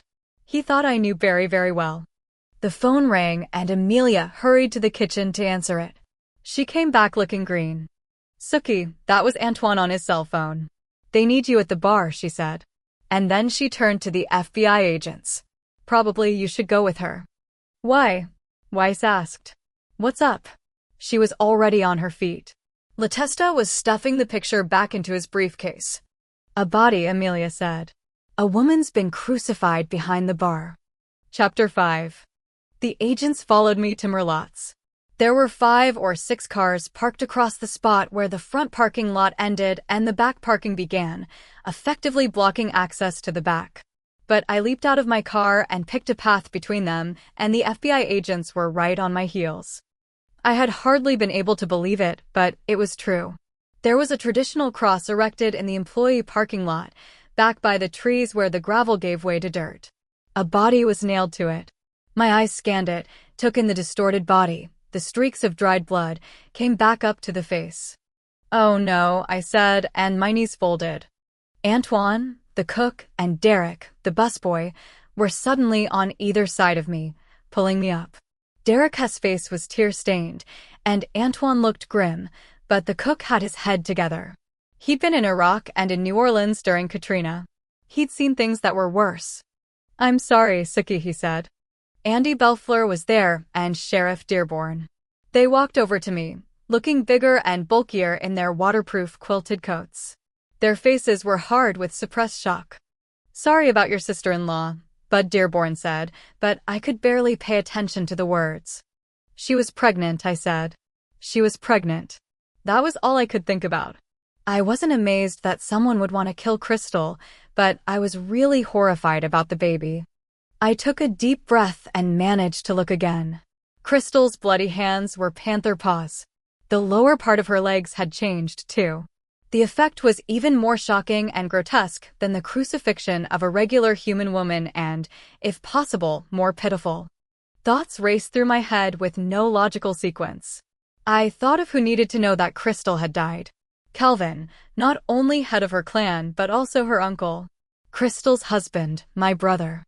Why was Crystal left here, of all places? Who could have done this? Have you called Jason yet? I said through numb lips. I tried to blame that on the cold, but I knew it was shock. He would be at work this time of day. Bud Dearborn said, we called him. Please don't make him look at her, I said. There was a bloody mess trailing down the wood of the cross to the ground at its base. I gagged, got myself under control. I understand she cheated on him, and that their breakup was pretty public. Bud was trying to be dispassionate, but the effort was costing him. Rage was in the back of his eyes. You can ask Dov Beck about that, I said, instantly on the defensive. Elsie Beck was a detective for the Bontemps Police Department, and the man Crystal had chosen to cheat with was Elsie's cousin Dove. Yeah, Crystal and Jason had separated. But he would never do anything to his baby. I knew Jason would not have done such a horrific thing to Crystal no matter what the provocation, but I didn't expect anyone else to believe me. Latesta walked over to us, Agent Weiss following close behind. She looked a little white around the mouth, but her voice was steady. From the condition of the body, I believe this woman was were Panther. She said the word as if it was hard to get it through her lips. I nodded. Yes, ma'am, she was. I was still fighting to gain control of my stomach. Then this could be a hate crime, Latesta said. His face was locked down tight, and his thoughts were orderly. He was composing a mental list of phone calls he should make, and he was trying to figure out if there was any way he could take charge of the case. If the murder had been a hate crime, he had a good shot at being in on the investigation. And who might you be? Bud Dearborn asked. He had his hands on his belt, and he was looking at Weiss and Latesta as if they were pre-need burial plot salesmen. While the law enforcement types were all introducing themselves and saying profound things about the crime scene, Antoine said, I'm sorry, Sookie. We had to call him. But we called your house right after. Of course you had to call them, I said. I just wish Sam was here. Oh gosh. I pulled my cell phone out of my pocket and pressed his speed dial number. Sam, I said when he picked up. Can you talk? Yes, he said, sounding apprehensive. He could already tell something was wrong. Where are you? I'm in my car. I have bad news. What's happened? Did the bar burn down? No, but Crystal's been murdered in the parking lot. Out back by your trailer. Oh shit. Where's Jason? He's on his way here, near as I can find out. I'm sorry, Sookie. He sounded exhausted. This is going to be bad. The FBI is here. They're thinking it might be a hate crime. I skipped the explanation of why they'd happened to be in Bontemps. Well, a lot of people didn't like Crystal, Sam said cautiously, surprise in his voice. She was crucified. Damn it, Tohel. A long pause. Sook, if my mom is still stable and nothing's happening legally with my stepfather, I'll start back later today or early tomorrow. Good. I couldn't begin to pack enough relief into that one word. And it was no use pretending I had everything under control. I'm sorry, Cher, he said again. Sorry you're having to handle it. Sorry Jason will be suspected. Sorry about the whole thing. Sorry for Crystal, too. I'll be glad to see you, I said, and my voice was shaky with incipient tears. I'll be there. And he hung up. Latesta said, Miss Stackhouse, are these men other bar employees? I introduced Antoine and Derek to Latesta. Antoine's expression didn't change, but Derek was completely impressed that he'd met an FBI agent.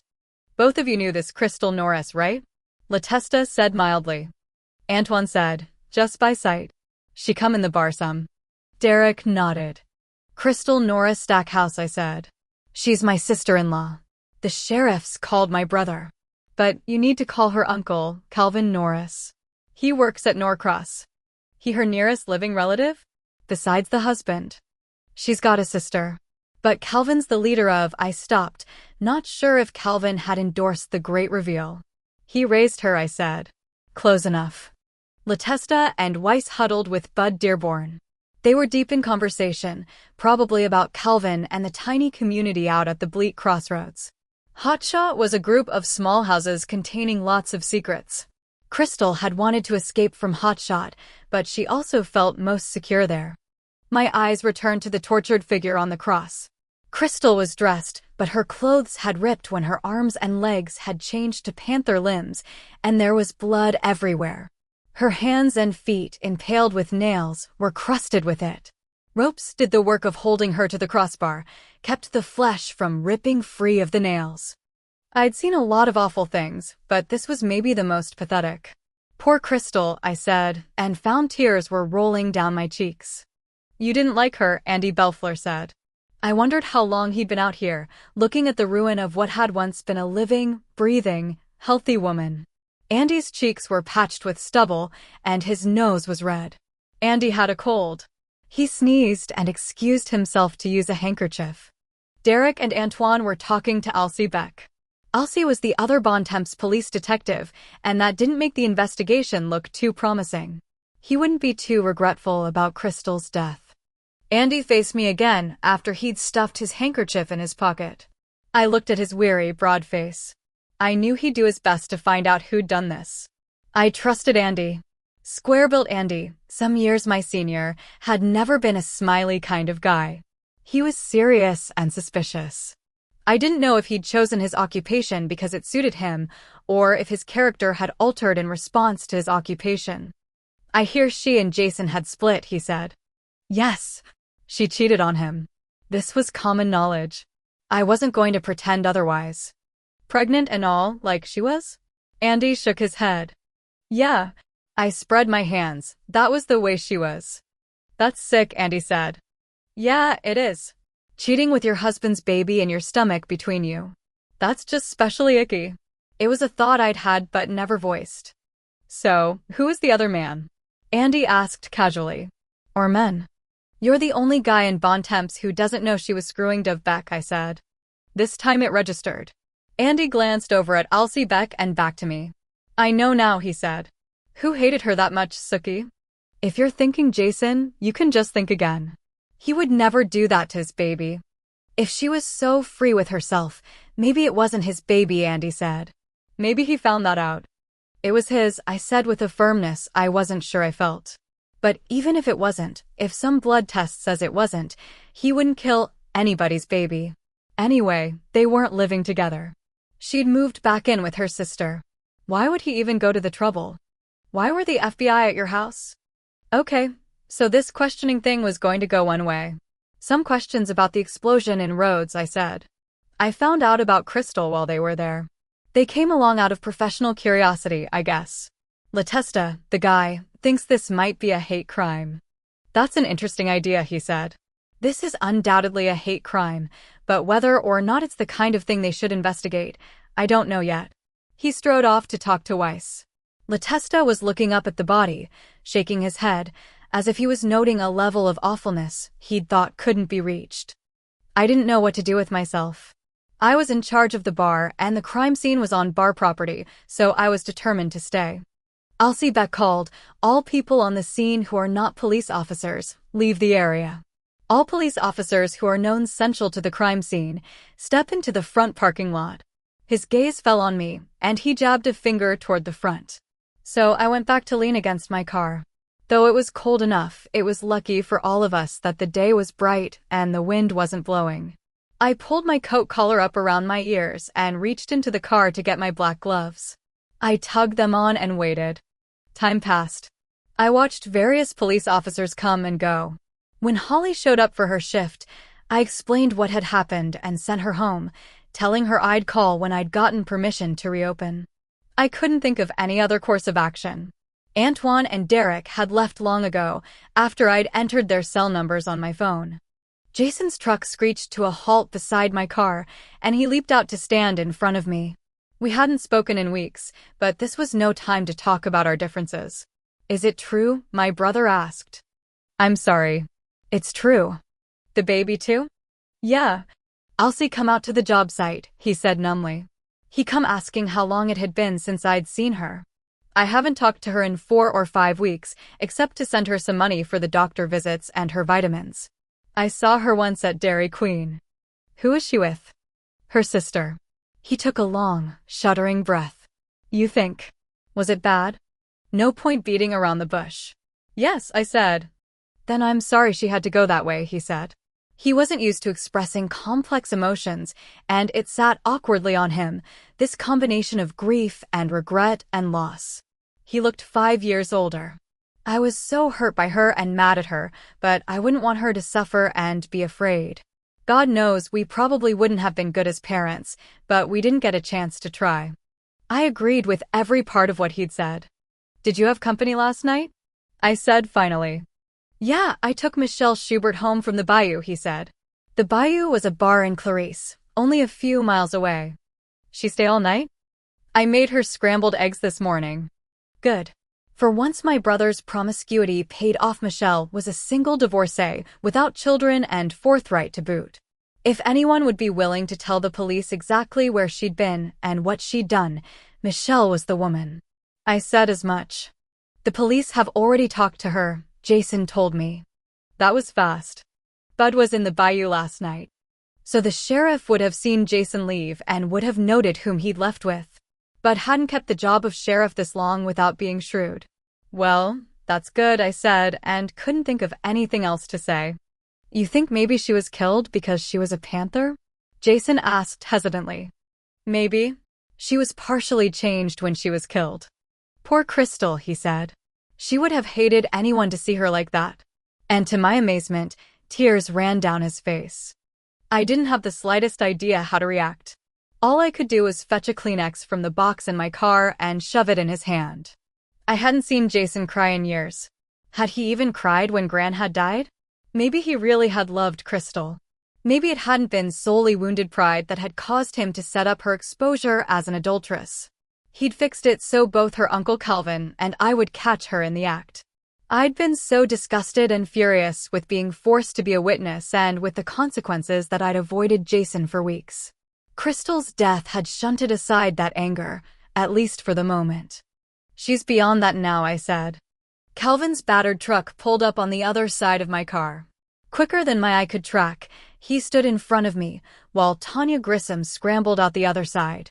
A stranger looked out of Calvin's eyes. Normally a peculiar yellowish color, those eyes were now almost golden, and the irises were so large that there was almost no visible white. His pupils had elongated. He was not even wearing a light jacket. It made me cold to look at him in more ways than one. I held up my hands. I'm so sorry, Calvin, I said. You need to know Jason did not do this. I looked up, not too far, to meet his eerie eyes. Calvin was a little grayer now than he'd been when I'd first met him several years ago, and a little stockier. He still looked solid and dependable and tough. I need to smell her, he said, ignoring my words. They have to let me back there to smell her. I'll know. Come on then. We'll go tell them that, I said, because not only was that a good idea, but also I wanted to keep him away from Jason. At least Jason was smart enough to stay on the far side of my car. I took Calvin's arm and we began to walk around the building, only to be stopped by the crime scene tape. Bud Dearborn moved over to the other side of the tape when he saw us. Calvin, I know you're rattled, and I'm real sorry about your niece, he began, and with a flash of claw Calvin ripped down the tape and began walking over to the cross. Before he gotten 3 steps, the 2 FBI agents moved to intercept him. Suddenly, they were on the ground. There was a lot of shouting and tumult, and then Calvin was being held back by Bud, Andy, and Elsie, with Latesta and Weiss trying to assist from their undignified positions. Calvin, Bud Dearborn wheezed. Bud was not a young man, and it was clear that holding Calvin back was taking every bit of strength he possessed. You gotta stay away, Calvin. Any evidence we collect is gonna be tainted if you don't stay away from the body. I was astonished at Bud's restraint. I would have expected him to crack Calvin in the head with his baton or a flashlight. Instead, he seemed as sympathetic as a strained and taxed man could be. For the first time, I understood that I wasn't the only one who'd known about the secret of the hotshot community. Bud's wrinkled hand patted Calvin's arm in a gesture of consolation. Bud took care to avoid touching Calvin's claws. Special Agent Latesta noticed them, and he drew in a harsh breath, making an incoherent warning noise. Bud, Calvin said, and his voice came out in a growl, if you can't let me over there now, I have to smell her when they take her down. I'm trying to catch the scent of the ones who did this. I'll see if you can do that, Bud said steadily. For right now, buddy, we got to get you out of here because they gotta pick up all this evidence around here, evidence that'll stand up in court. You got to stay away from her. Okay. Bud had never cared for me, nor I for him, but at that moment I sure thought well of him. After a long moment, Calvin nodded. Some of the tension went out of his shoulders. Everyone who was holding on to him eased up on their grip. Bud said, you stay out front. We'll call you. You got my word. All right, Calvin said. The law enforcement crowd let go. Calvin let me put my arm around him. Together, we turned to make for the front parking lot. Tanya was waiting for him, tension in every line of her body. She'd had the same expectations I'd had, that Calvin was going to get a good beating. Jason didn't do this, I said again. I don't care about your brother, he said, turning those strange eyes on me. He doesn't matter to me. I don't think he killed her. It was clear that he thought my anxiety about Jason was blocking my concern about the real problem, the death of his niece. It was clear he didn't appreciate that. I had to respect his feelings, so I shut my mouth. Tanya took his hands, claws and all. Will they let you go over her? She asked. Her eyes never left Calvin's face. I might as well not have been there. When they take the body down, he said. It would be so great if Calvin could identify the culprit. Thank God the work creatures had come out. But that might have been why Crystal had been killed. You think you'll be able to get a scent? Tanya said. Her voice was quiet, intent. She was more serious than I'd ever seen her in our spotty acquaintance. She put her arms around Calvin, and though he was not a tall man, she only reached his upper sternum. She looked up at him. I'll get a score of scents after all these folks have touched her. I can only try to match them all. I wish I'd been here first.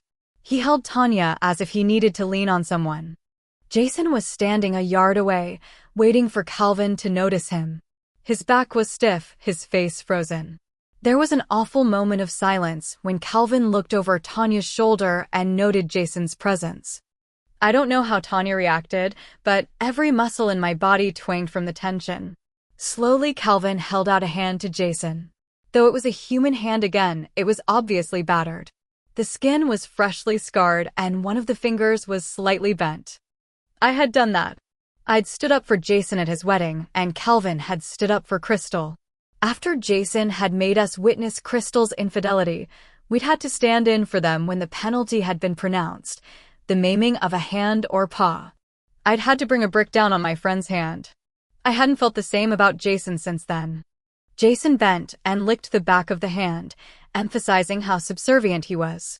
He did it awkwardly because he was still new to the ritual. I held my breath. Jason's eyes were rolled up to keep Calvin's face in sight. When Calvin nodded, we all relaxed. Calvin accepted Jason's obeisance. You'll be in at the kill, Calvin said, as if Jason had asked him something. Thanks, Jason said, and then backed away. He stopped when he'd gone a couple of feet. I want to bury her, he said. We'll all bury her, Calvin said. When they let us have her back. There was not a particle of concession in his voice. Jason hesitated a moment and then nodded. Calvin and Tanya got back in Calvin's truck. They settled in. Clearly they planned to wait there until the body was brought down from the cross. Jason said, I'm going home. I can't stay here. He seemed almost dazed. Okay, I said. Are you? Do you plan on staying here? Yes, I'm in charge of the bar while Sam is gone. That's a lot of trust he has in you, Jason said. I nodded. I should feel honored. I did feel honored. Is it true his stepdad shot his mom? That's what I heard at the bayou last night. Yes, I said. He didn't know that Sam's mom was, a shapeshifter. Jason shook his head. This coming out thing, he said. I don't know that's been such a good idea after all. Sam's mom got shot. Crystal is dead. Someone who knew what she was put her up there, Sookie. Maybe they'll come after me next. Or Calvin. Or Trey Dawson. Or Alcide. Maybe they'll try to kill us all. I started to say that couldn't happen, that the people I knew wouldn't turn on their friends and neighbors because of an accident of birth. But in the end, I didn't say that, because I wondered if it was the truth. Maybe they will, I said, feeling an icy tingle run down my back. I took a deep breath. But since they didn't go after the vampire for the most part, I am thinking they'll be able to accept wars of all sorts. At least, I hope so.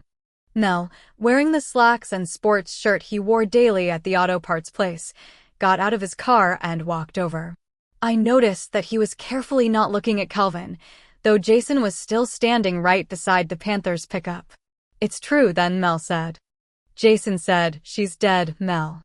Mel patted Jason's shoulder in the awkward way men have when they have to comfort other men. Come on, Jason. You don't need to be around here. Let's go to your house. We'll have a drink, buddy. Jason nodded, looking dazed. Okay, let's go. After Jason left for home with Mel following right behind, I climbed back in my own vehicle and fished the newspapers for the past few days from the back seat. I often picked them up from the driveway when I came out to go to work, tossed them in the back, and tried to read at least the front page within a reasonable length of time. What with Sam leaving and my business with the bar, I hadn't caught a glimpse of the news since the wars went public. I arranged the papers in order and began to read. The public reaction had ranged from the panicked to the calm. Many people claimed they'd had a suspicion that the world contained more than humans and vampires.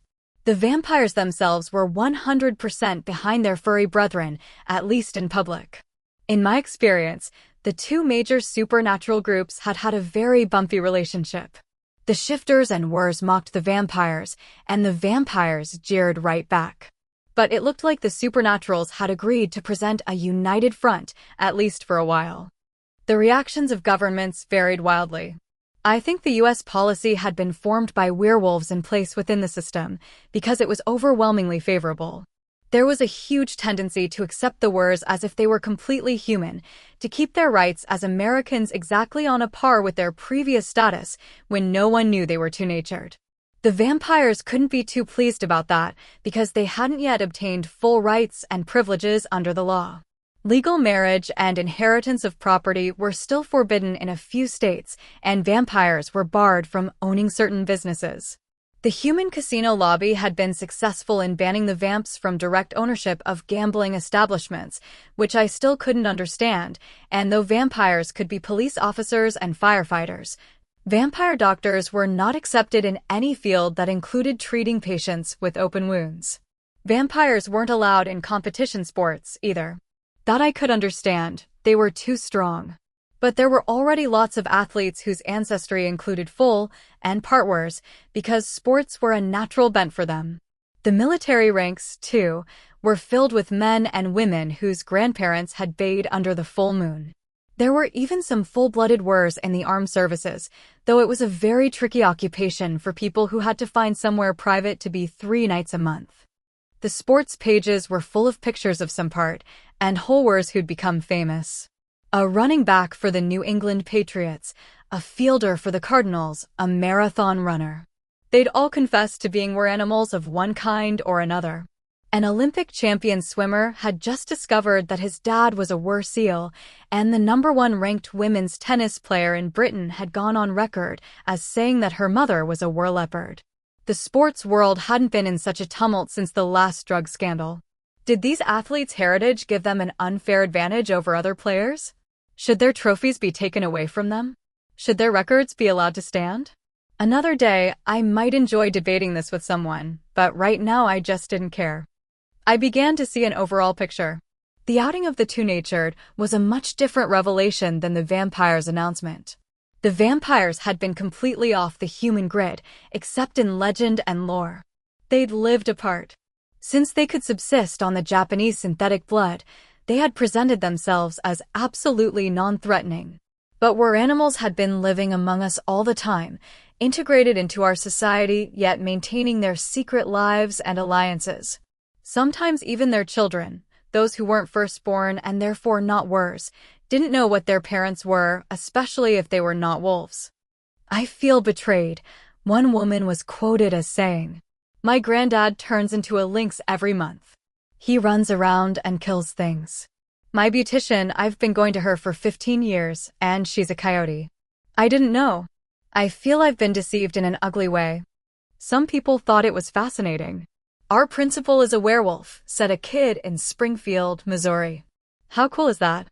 The very fact of the existence of wer animals frightens some people. I'm scared I'll shoot my neighbor by accident if I see him trotting down the road, said a farmer in Kansas. What if he gets after my chickens? Various churches were thrashing out their policy on wers. We don't know what to think, a Vatican official confessed. They're alive, they're among us, they must have souls. Even some priests are wer animals. The fundamentalists were equally stymied. We were worried about Adam and Steve, a Baptist minister said. Should we have been more worried about Rover and Fluffy? While my head had been in the sand, all hell had broken loose. Suddenly it was easier to see how my wer panther sister-in-law had ended up on a cross at a bar owned by a shifter. Chapter 6. The moment the nails came out of her hands and feet, Crystal's body reverted to looking completely human. I watched from behind the crime scene tape. This process drew the horrified attention of everyone on the site. Even Elsie Beck flinched back. I'd been waiting for hours by then. I'd read all the newspapers twice, found a paperback in the glove compartment and gotten about a third of the way through it, and had a limp conversation with Tanya about Sam's mother. After we'd rehashed that news, she mostly talked about Calvin. I gathered that she had moved in with him. She'd gotten a part-time job at Norcross in the main office, doing something clerical. She loved the regular hours. And I don't have to stand up all day, she said. Sounds good, I said politely, though I'd hate that kind of job. Working with the same people every day? I'd get to know them all too well.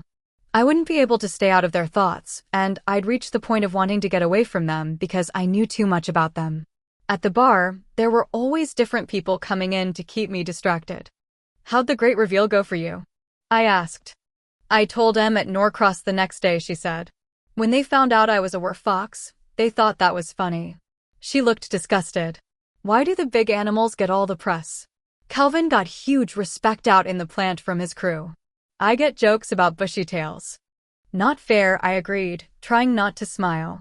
Calvin is completely wiped out about Crystal, Tanya said abruptly. She was his favorite niece. He felt awful bad for her when it turned out she was such a poor shifter. And about the babies. Crystal, the product of a lot of inbreeding, had taken forever to change into her panther form and had had a hard time reversing the process when she wanted to become a human again. She'd miscarried several times too. The only reason she'd been allowed to marry Jason was that it had become obvious she would probably never carry a pureblood baby to term.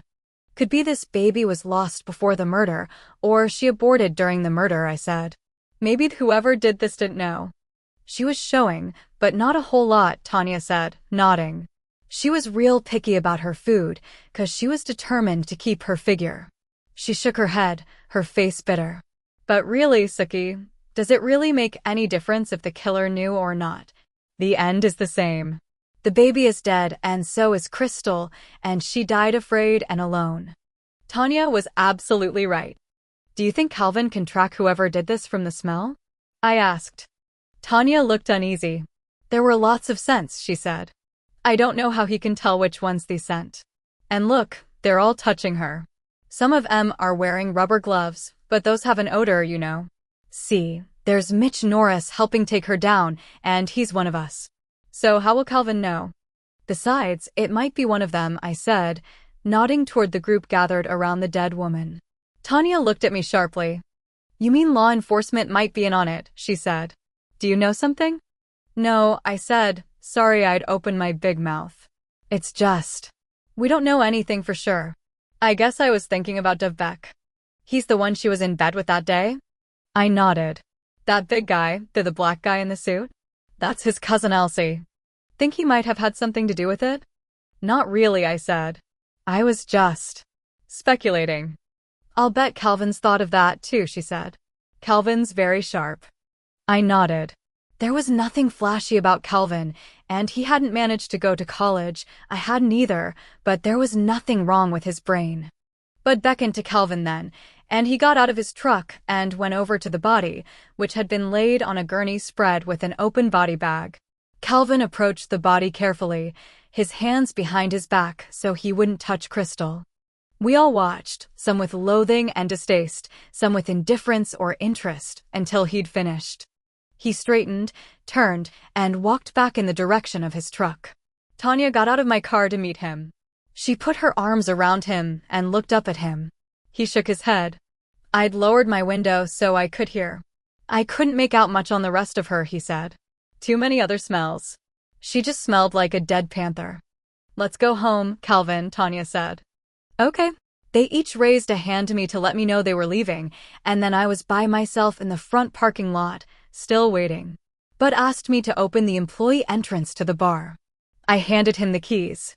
He returned after a few minutes to tell me that the door had been securely locked and that there was no sign anyone had been inside the bar since it had closed. He handed the keys to me. So we can open up? I asked. A few police vehicles had left, the body was gone, and it seemed to me that the whole process was winding down. I was willing to wait there if I could get into the building soon. But after Bud told me it might be 2 or 3 more hours, I decided I'd go home. I'd spoken to every employee I could reach, and any customers could clearly see from the tape put across the parking lot that the bar was closed. I was wasting my time. My FBI agents, who'd spent hours with their cell phones clamped to their ears, seemed now to be more concerned about this crime than about me, which was great. Maybe they'd forget all about me. Since no one seemed to be watching me or to care what I was doing, I started my car up and left. I didn't have the heart to run any errands. I went straight back to the house.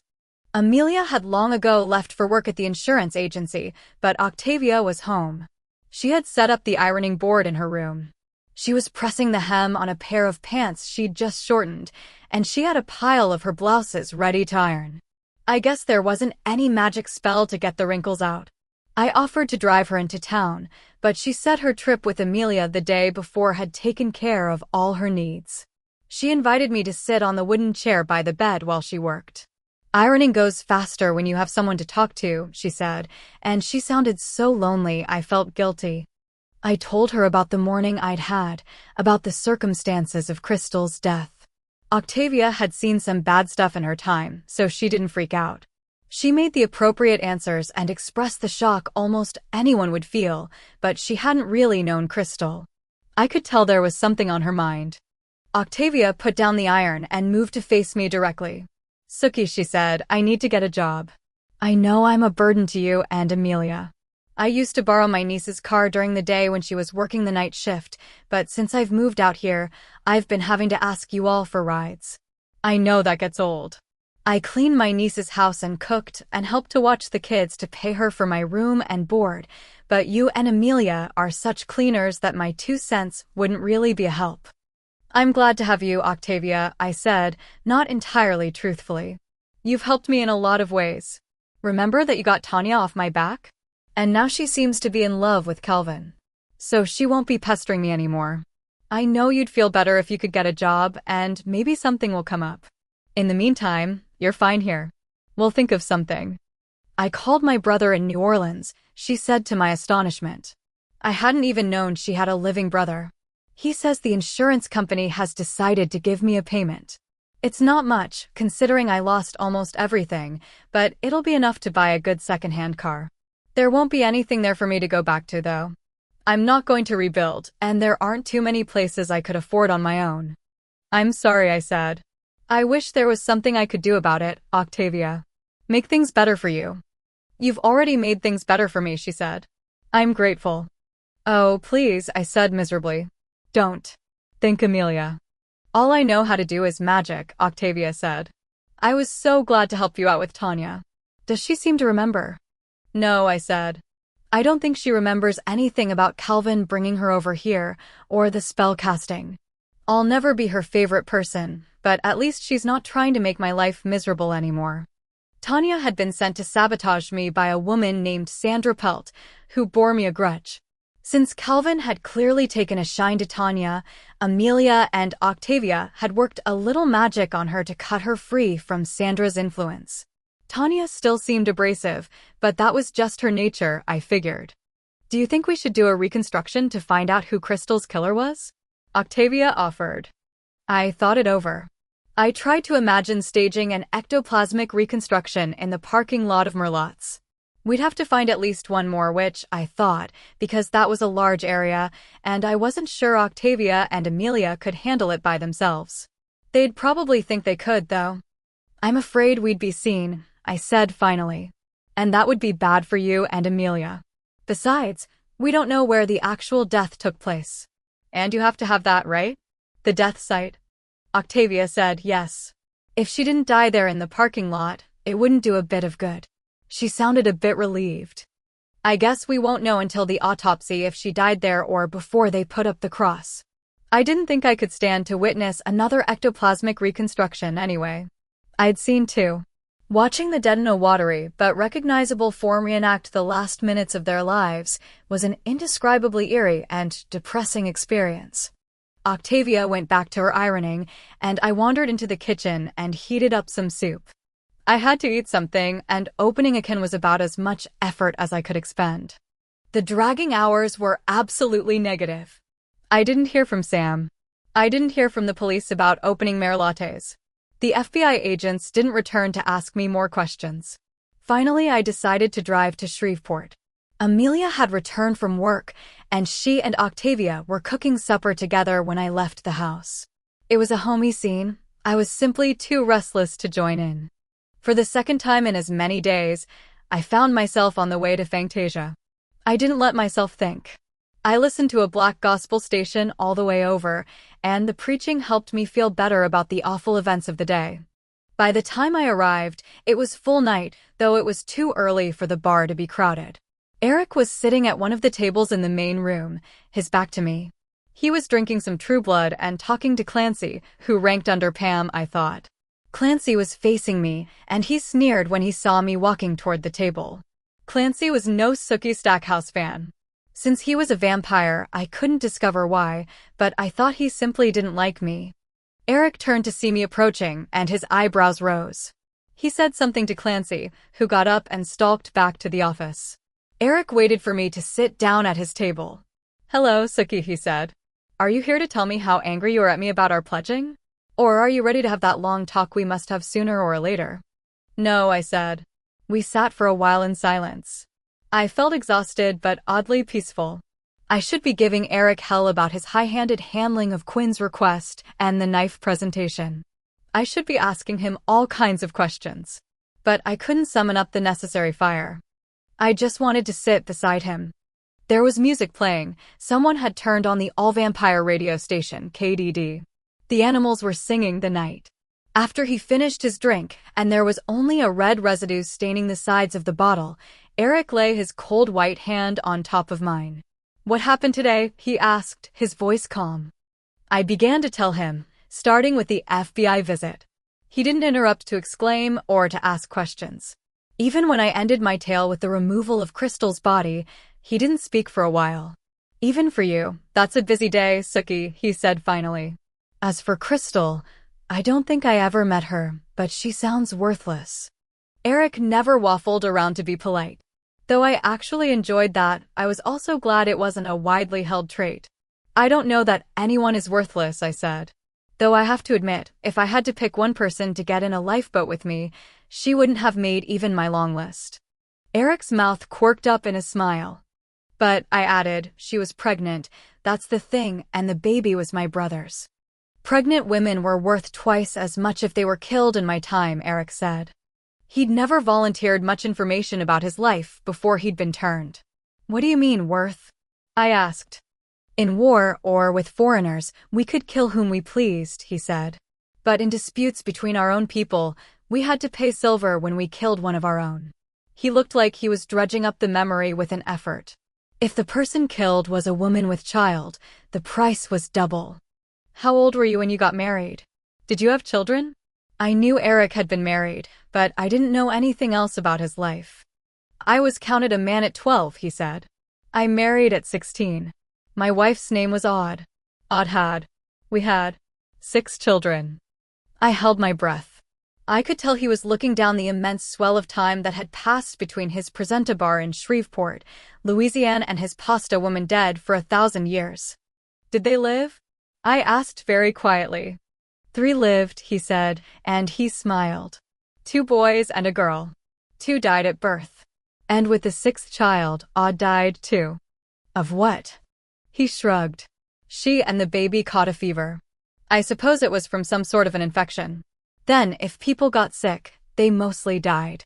Odd and the baby perished within hours of each other.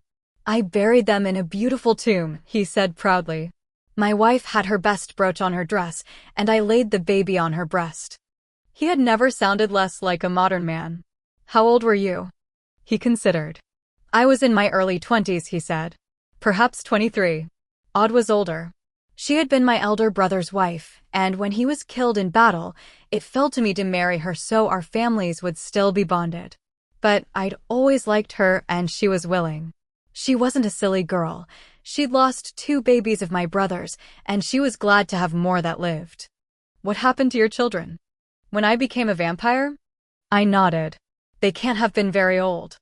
"No, they were small. It happened not long after Odd's death," he said. I missed her, you see, and I needed someone to raise the children. No such thing as a house husband then. He laughed. I had to go raiding. I had to be sure the slaves were doing what they ought in the fields. So I needed another wife. One night, I went to visit the family of a young woman I hoped would marry me. She lived a mile or two away. I had some worldly goods, and my father was a chief, and I was thought a handsome man and was a noted fighter, so I was a good prospect. Her brothers and her father were glad to greet me, and she seemed agreeable. I was trying to get to know her a bit. It was a good evening. I had high hopes. But I had a lot to drink there, and on my way home that night, Eric paused, and I saw his chest move. In remembering his last moments as a human, he had actually taken a deep breath. It was the full moon. I saw a man lying hurt by the side of the road. Ordinarily, I would have looked around to find those who had attacked him, but I was drunk. I went over to help him. You can probably guess what happened after that. He wasn't really hurt. No, but I was soon after. He was very hungry. His name was Appius Livius Ocella. Eric actually smiled, though without much humor. He taught me many things, and the first was not to call him Appius. He said I didn't know him well enough. The second thing? How to get to know him. Oh, I figured I understood what that meant. Eric shrugged. It was not so bad. Once we left the area I knew. In time, I stopped pining after my children and my home. I had never been away from my people. My father and mother were still alive. I knew my brothers and my sisters would make sure the children were brought up to be as they ought, and I had left enough to keep them from being a burden. I worried, of course, but there was no helping it. I had to stay away. In those days, in small villages, any stranger was instantly noticed, and if I ventured anywhere close to where I'd lived, I'd be recognized and hunted. They would know what I was, or at least know I was wrong. Where did you and Appius go? We went to the biggest cities we could find, which were few enough then. We traveled all the time, parallel to the roads so we could prey on travelers. I shuddered. It was painful to imagine Eric, so flamboyant and quick-witted, skulking through the woods in search of easy blood. It was awful to think of the unfortunates he'd ambushed. There were not so many people, he said. Villagers would miss their neighbors immediately. We had to keep moving. Young vampires are so hungry. At first, I killed even when I didn't mean to. I took a deep breath. This was what vampires did. When they were young, they killed. There had been no substitute for fresh blood then. It was kill or die. Was he good to you? Appius Livius Ocella? How much worse could you have it than to be the constant companion of the man who had murdered you? He taught me all he knew.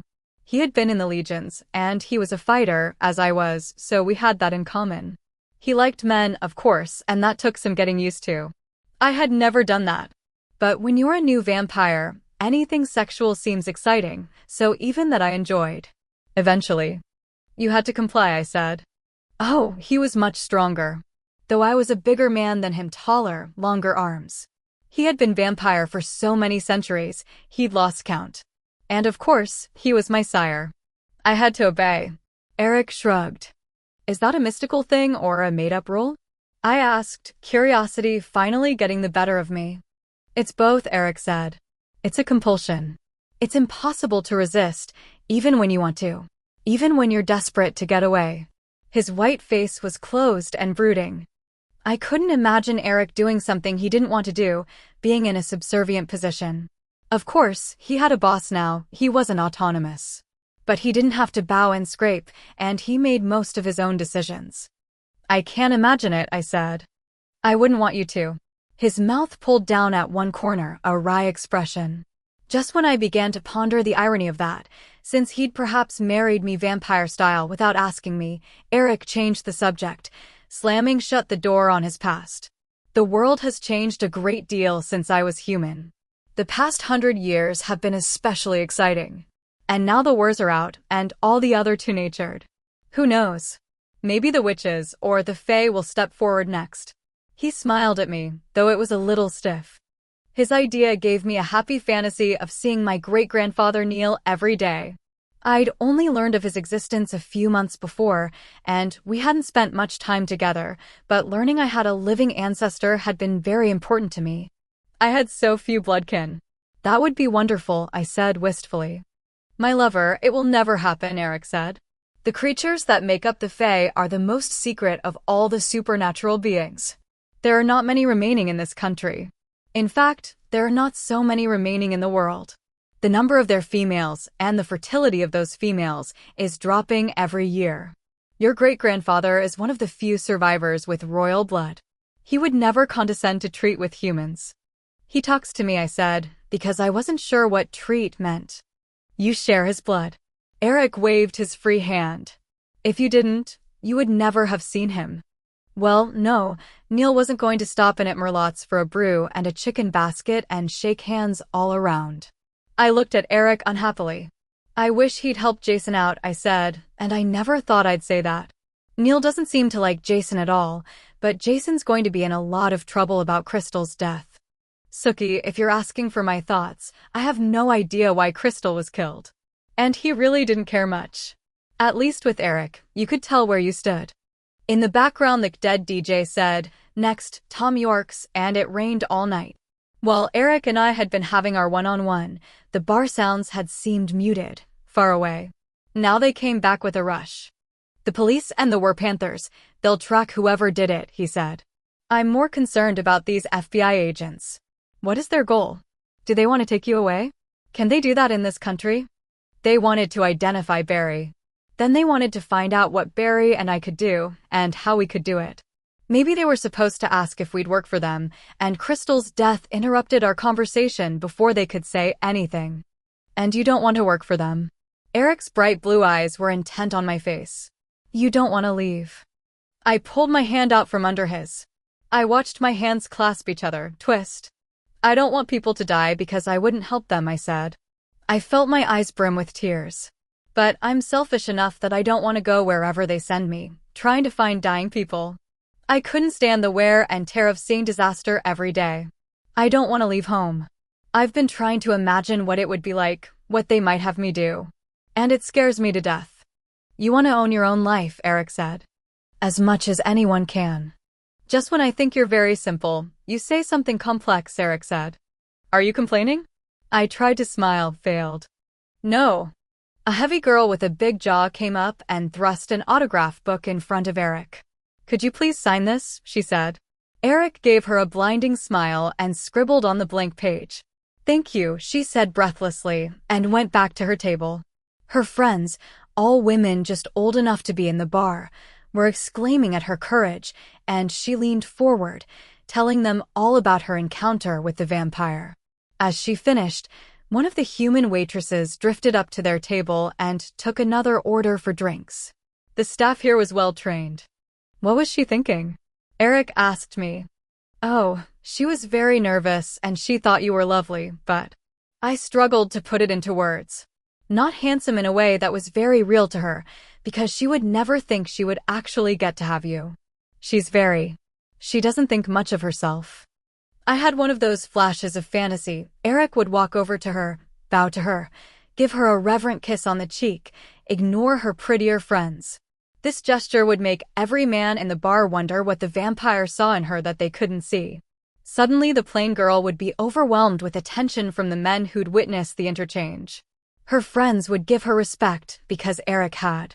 Her life would change. But none of that happened, of course. Eric forgot about the girl as soon as I'd finished speaking. I didn't think it would work out like my fantasy, even if he did approach her. I felt a flash of disappointment that fairy tales didn't come true.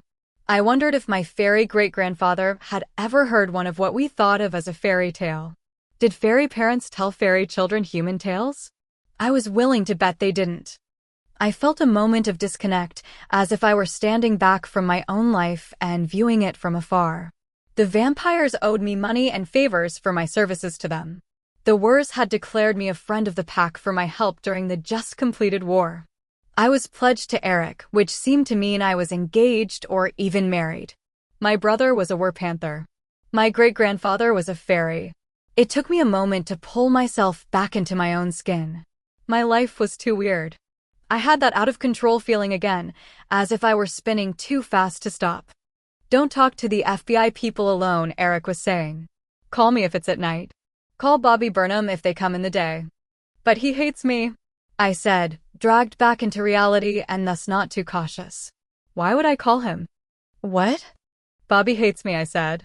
He'd love it if the feds carted me off to some underground bunker in Nevada for the rest of my life. Eric's face looked frozen. He said this. He didn't have to. I can tell when someone thinks I'm slime. I'll have a talk with Bobby. Eric, it's not against the law for someone to dislike me, I said, remembering how dangerous it could be to complain to a vampire. He laughed. Maybe I'll make it against the law, he said teasingly, his accent more apparent than usual. If you can't reach Bobby, and I am absolutely sure he will help, you should call Mr. Cataliades, though he's down in New Orleans. He's doing well? I hadn't seen or heard from the half-demon lawyer since the collapse of the Vampire Hotel in Rhodes. Eric nodded. Never better. He is now representing Felipe de Castro's interests in Louisiana. He would help if you asked him. He's quite fond of you. I stored that piece of information away to ponder. Did his niece survive? I asked. Diantha. Yes, Eric said. She was buried for 12 hours, and the rescuers knew she was there. But there were beams wedged over the place where she was trapped, and it took time to remove them. They finally dug her out. I was glad to hear Diantha was alive. And the lawyer, Johann Glassport? I asked. He had a few bruises, Mr. Cataliades said. He recovered fully. He collected his fee, and then he vanished into the depths of Mexico. Mexico's gain is Mexico's loss, I said. I shrugged. I guess it takes a lawyer to get your money when the hirer is dead. I never got mine. Maybe Sophie thought Glassport did more for her, or he had the wits to ask even though she'd lost her legs. I didn't know you weren't paid. Eric looked displeased all over again. I'll talk to Victor. If Glassport collected for his services to Sophie, you certainly should. Sophie left a large estate and no children. Victor's king owes you a debt. He'll listen. That would be great, I said. I may have sounded a little too relieved. Eric eyed me sharply. You know, he said, if you need money, you have only to ask. I will not have you going without anything you need, and I know you enough to be sure you wouldn't ask for money for something frivolous. He almost didn't sound like that was such an admirable attribute. I appreciate the thought, I said, and I could hear my voice get all stiff. I just want what's due me. There was a long silence between us, though the bar was at its usual noise level around Eric's table. Tell me the truth, Eric said. Is it possible you came here simply to spend time with me? You haven't yet told me how angry you are with me that I tricked you over the knife. Apparently you're not going to, at least not tonight. I haven't yet discussed with you all my memories of the time we spent together when you were hiding me at your house. Do you know why I ended up so close to your home, running down that road in the freezing cold? His question was so unexpected that I was struck silent. I wasn't sure I wanted to know the answer. But finally I said, no, I don't. The curse contained within the witch, the curse that activated when Clancy killed her. It was that I would be close to my heart's desire without ever realizing it. A terrible curse, and one that Hallow must have constructed with great subtlety. We found it dog-eared in her spell book. There was nothing for me to say. I'd think about that, though. It was the first time I'd come to Fantasia simply to talk, without having been called there for some vampire reason. Blood bond or something much more natural. I think. I just wanted some company, I said. No soul-shaking revelations. He smiled. This is good. I didn't know if it was or not. You know we're not really married, right? I said. I had to say something, as much as I wanted to forget the whole thing had ever happened. I know vamps and humans can get married now, but that wasn't a ceremony I recognize, nor does the state of Louisiana. I know that if I hadn't done it, you'd be sitting in a little room in Nevada right now, listening to Felipe de Castro while he does business with humans. I hate it when my suspicions are correct. But I saved him, I said, trying not to whine. I saved his life, and he promised I had his friendship. Which means his protection, I thought. He wants to protect you right by his side now that he knows what you can do. He wants the leverage having you would give him over me. Some gratitude. I should have let Sigebert kill him. I closed my eyes. Damn it, I just can't come out ahead. He can't have you now, Eric said. We are wed. But, Eric, I thought of so many objections to this arrangement, I couldn't even begin to voice them. I had promised myself I wouldn't start arguing about this tonight, but the issue was like the 800-pound gorilla. It simply couldn't be ignored. What if I meet someone else? What if you? Hey, what are the ground rules of being officially married? Just tell me. You're too upset and tired tonight for a rational conversation, Eric said. He shook his hair back over his shoulders, and a woman at the next table said, "Oh, understand that he can't touch you now, that no one can unless they petition me first. This is under penalty of final death. And this is where my ruthlessness will be of service to both of us." I took a deep breath. Okay, you're right. But this isn't the end of the subject. I want to know everything about our new situation, and I want to know I can get out of this if I can't stand it. His eyes looked as blue as a clear autumn sky, and as guileless. You will know everything when you want to know, he said. Hey, does the new king know about my great-grandfather? Eric's face settled into lines of stone. I can't predict Felipe's reaction if he finds out, my lover. Bill and I are the only ones who have that knowledge now. It has to stay that way. He reached over to take my hand again. I could feel each muscle, each bone, through the cool flesh. It was like holding hands with a statue, a very beautiful statue. Again, I felt oddly peaceful for a few minutes. I have to go, Eric, I said, sorry but not sorry to be leaving. He leaned over to me and kissed me lightly on the lips. When I pushed back my chair, he rose to walk me to the door. I felt the wannabes hammer me with looks of envy all the way out of Fantasia. Pam was at her station, and she looked at us with a chilly smile.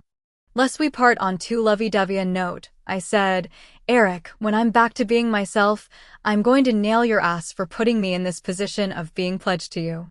Darling, you can nail my ass anytime, he said charmingly and turned to go back to his table. Pam rolled her eyes. You too, she said. Hey, this isn't any off me doing, I said, which wasn't entirely true. But it was a good exit line, and I took advantage of it to leave the bar. Chapter 7. The next morning, Andy Belfleur called to give me the green light to reopen. By the time the crime scene tape was down, Sam had returned to Bon Temps. I was so glad to see my boss that my eyes got weepy. Managing Merlots was a lot harder than I'd ever realized. There were decisions to make every day and a huge crowd of people who needed to be kept happy. The customers, the workers, the distributors, the delivery men. Sam's tax guy had called with questions I couldn't answer. The utility bill was due in 3 days, and I didn't have check writing privileges. There was a lot of money that needed to be deposited into the bank. It was almost payroll time. Though I felt like blurting out all these problems the minute Sam walked in the back door of the bar, I drew in a calming breath and asked about his mother. After giving me a half hug, Sam had thrown himself into his creaking chair behind his desk. He swiveled to face me directly. He propped his feet up on the edge of the desk with an air of relief. She's talking, walking, and mending, he said. For the first time, we don't have to make up a story to cover how fast she can heal. We took her home this morning, and she's already trying to do stuff around the house. My brother and sister are asking her a million questions now that they've gotten used to the idea. They even seem kind of envious I'm the one who inherited the trait. I was tempted to ask about his stepfather's legal situation, but Sam seemed awful anxious to get back into his normal routine. I waited a moment to see if he would bring it up. He didn't. Instead, he asked about the utility bill, and with a sigh of relief, I was able to refer him to the list of things that needed his attention. I'd left it on his desk in my neatest handwriting. First on the list was the fact that I'd hired Tanya and Amelia to come in some evenings to make up for Arlene's defection. Sam looked sad. Arlene's worked for me since I bought the bar, he said. It's going to be strange, her not being here. She's been a pain in the butt in the past few months, but I figured she'd swing around to being her old self sooner or later. You think she'll reconsider? Maybe, now that you're back, I said, though I had severe doubts. But she's gotten to be so intolerant. I don't think she can work for a shifter. I'm sorry, Sam. He shook his head. His dark mood was no big surprise, considering his mom's situation and the not completely ecstatic reaction of the American populace to the weird side of the world. It amazed me that, once upon a time, I hadn't known either. I hadn't realized some of the people I knew were werewolves because I didn't comprehend there was such a thing. You can misinterpret every mental cue you get if you don't understand where it's coming from. I'd always wondered why some people were so hard to read, why their brains gave me a different image from others. It simply hadn't occurred to me it was because those brains belonged to people who literally turned into animals. You think business will slack off because I'm a shapeshifter or because of the murder? Sam asked. Then he shook himself and said, Sorry, Sook. I wasn't thinking about Crystal being your in-law. I wasn't ever nuts about her, as you well know, I said, as matter-of-factly as I could. But I think it's awful what was done to her, no matter what she was like. Sam nodded. I'd never seen his face so gloomy and serious. Sam was a creature of sunshine. Oh, I said, getting up to leave, and then I stopped, shifting from foot to foot. I took a deep breath. By the way, Eric and I are married now. If I'd hoped I'd get to make my exit on a light note, my judgment was way off. Sam leaped to his feet and grabbed me by the shoulders. What have you done? He asked. He was deadly serious. I haven't done anything, I said, startled by his vehemence. It was Eric's doing. I told Sam about the knife. Didn't you realize there was some significance to the knife? I didn't know it was a knife, I said, beginning to feel pretty pissed, but still maintaining my reasonable voice. Bobby didn't tell me. I guess he didn't know himself, so I couldn't very well pick it up from his brain. Where was your sense? Sookie, that was an idiotic thing to do. This was not exactly the reaction I had anticipated from a man I'd been worried about, a man on whose behalf I'd been working my butt off for days. I gathered my hurt and pride around me like a jacket. Then let me just take my idiotic self home, so you won't have to put up with my idiocy any longer, I said, my voice even enough to support a level. I guess I'll go home now that you're back, and I don't have to be here every single minute of my day to make sure things are running okay. I'm sorry, he said, but it was too late. I was on my high horse, and I was riding it out of Merlot's. I was out the back door before our heaviest drinker could have counted to 5, and then I was in my car and on the way home. I was mad, and I was sad, and I suspected that Sam was right. That's when you get the angriest, isn't it? When you know you've done something stupid. Eric's explanation hadn't exactly erased my concerns. I was scheduled to work that evening, so I had until then to get my act together. There was no question of my not showing up. Whether or not Sam and I were on the outs, I had to work. I wasn't ready to be at home, where I'd have to think about my own confused feelings. Instead of going home, I turned and went to Tara's Togs. I hadn't seen a lot of my friend Tara since she'd eloped with J.B. Durone. But my inner compass was pointing in her direction. To my relief, Tara was in the store alone. McKenna, her helper, was not a full-time employee. Tara came out of the back when the bell on the door rang. She looked a little surprised to see me at first, but then she smiled. Our friendship has had its ups and downs, but it looked like we were okay now. Great. What's up? Tara asked. She looked attractive and snug GLY in a teal sweater. Tara is taller than I am, and real pretty, and a real good businesswoman. I've done a stupid thing, and I don't know how I feel about it, I said. Tell me, she commanded, and we went to sit at the table where the wedding catalogs were kept. She shoved the box of Kleenex over to me. Tara knows when I'm going to cry.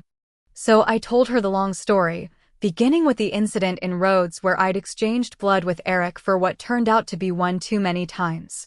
I told her about the weird bond we had as a result. Let me get this straight, she said.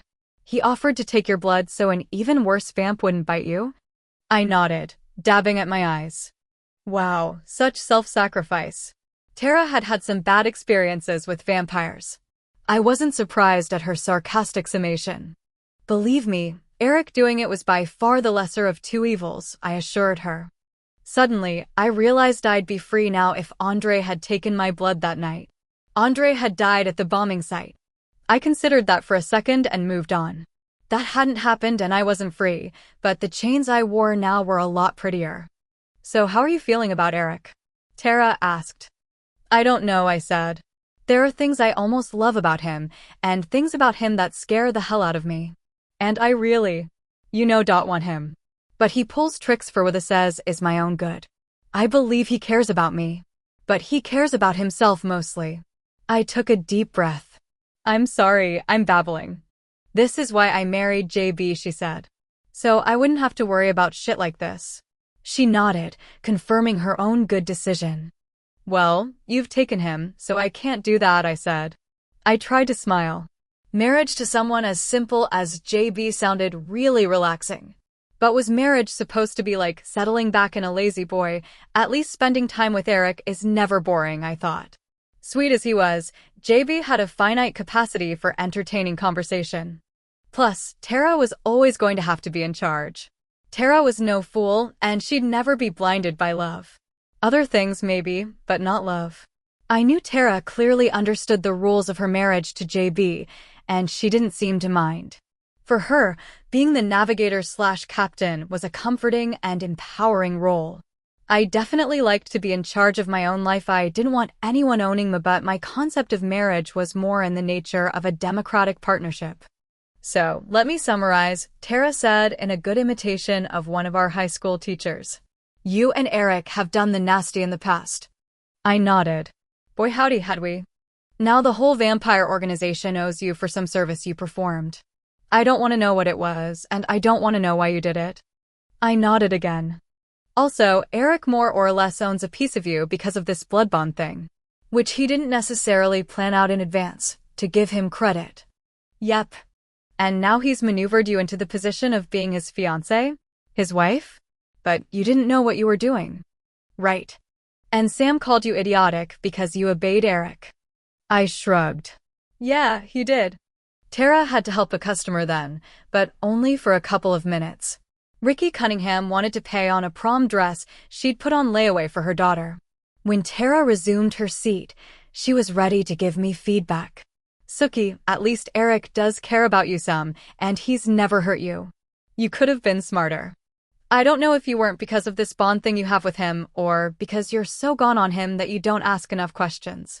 Only you can figure that out. But it could be worse. No humans need to know about this knife thing.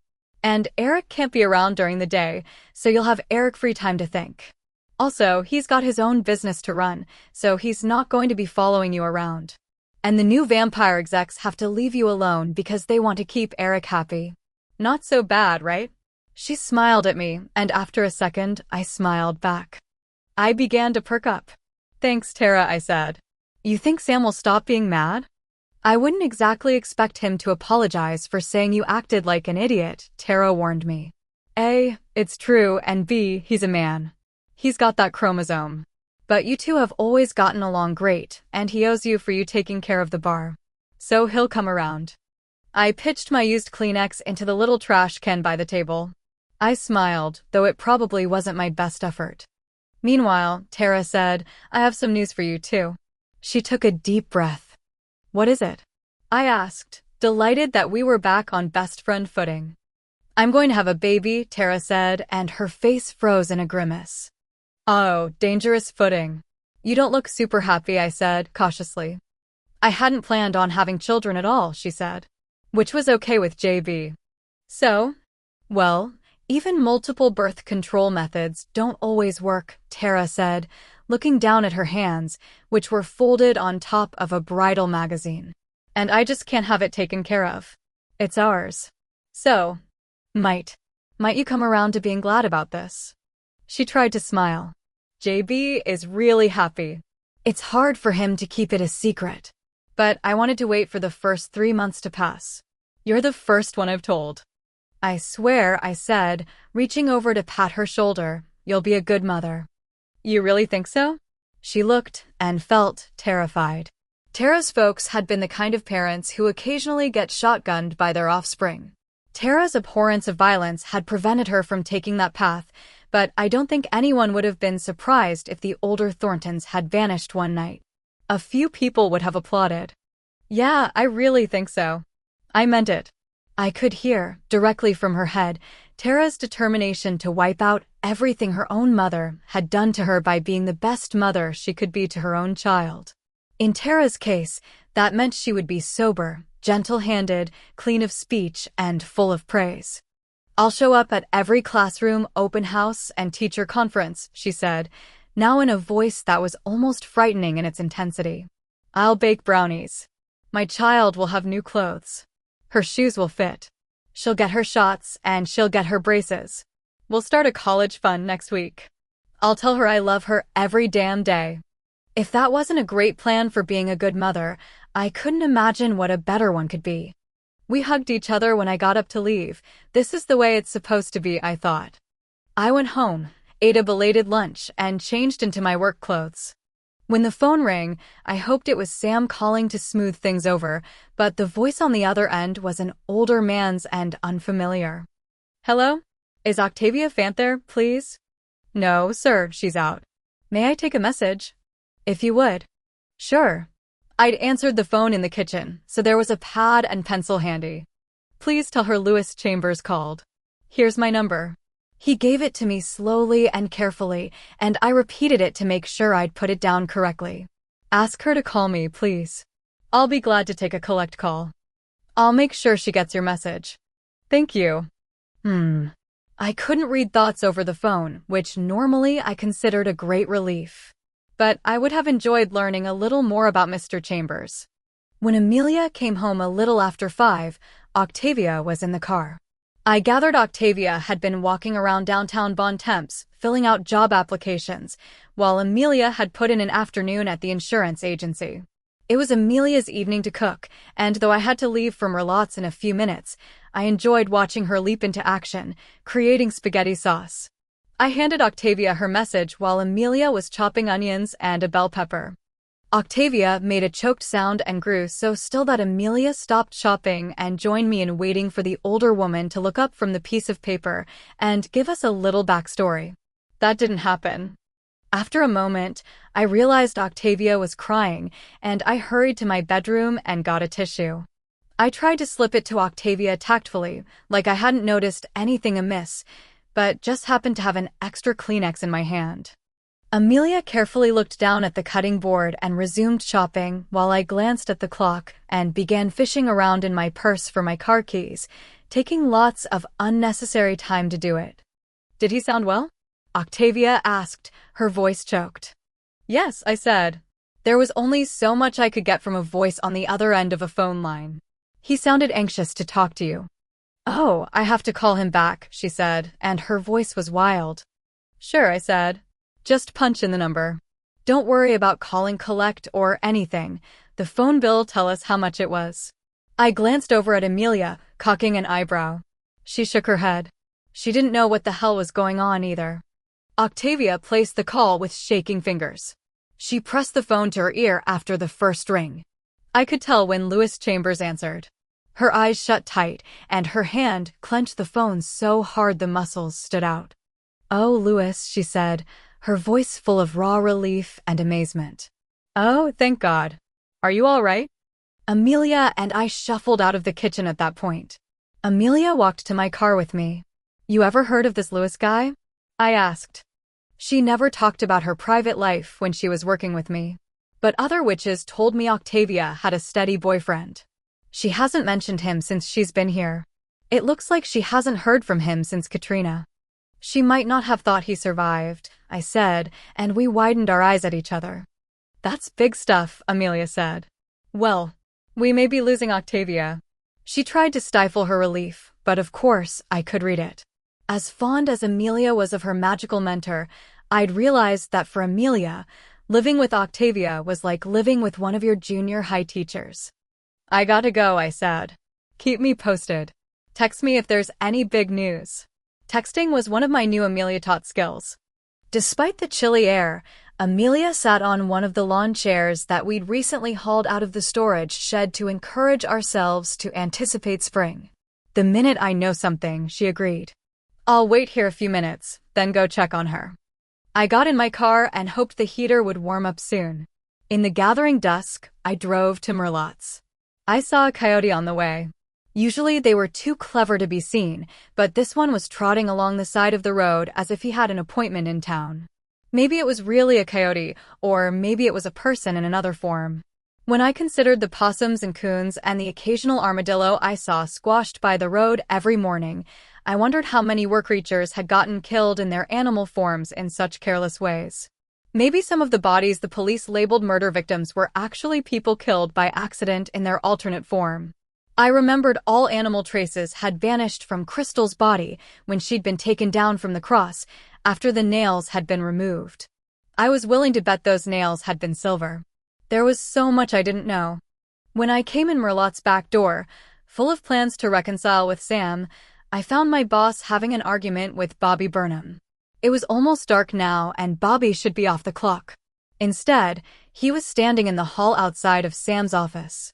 He was red in the face and fit to be tied. "What's up?" I said. "Bobby, did you need to talk to me?" "Yeah.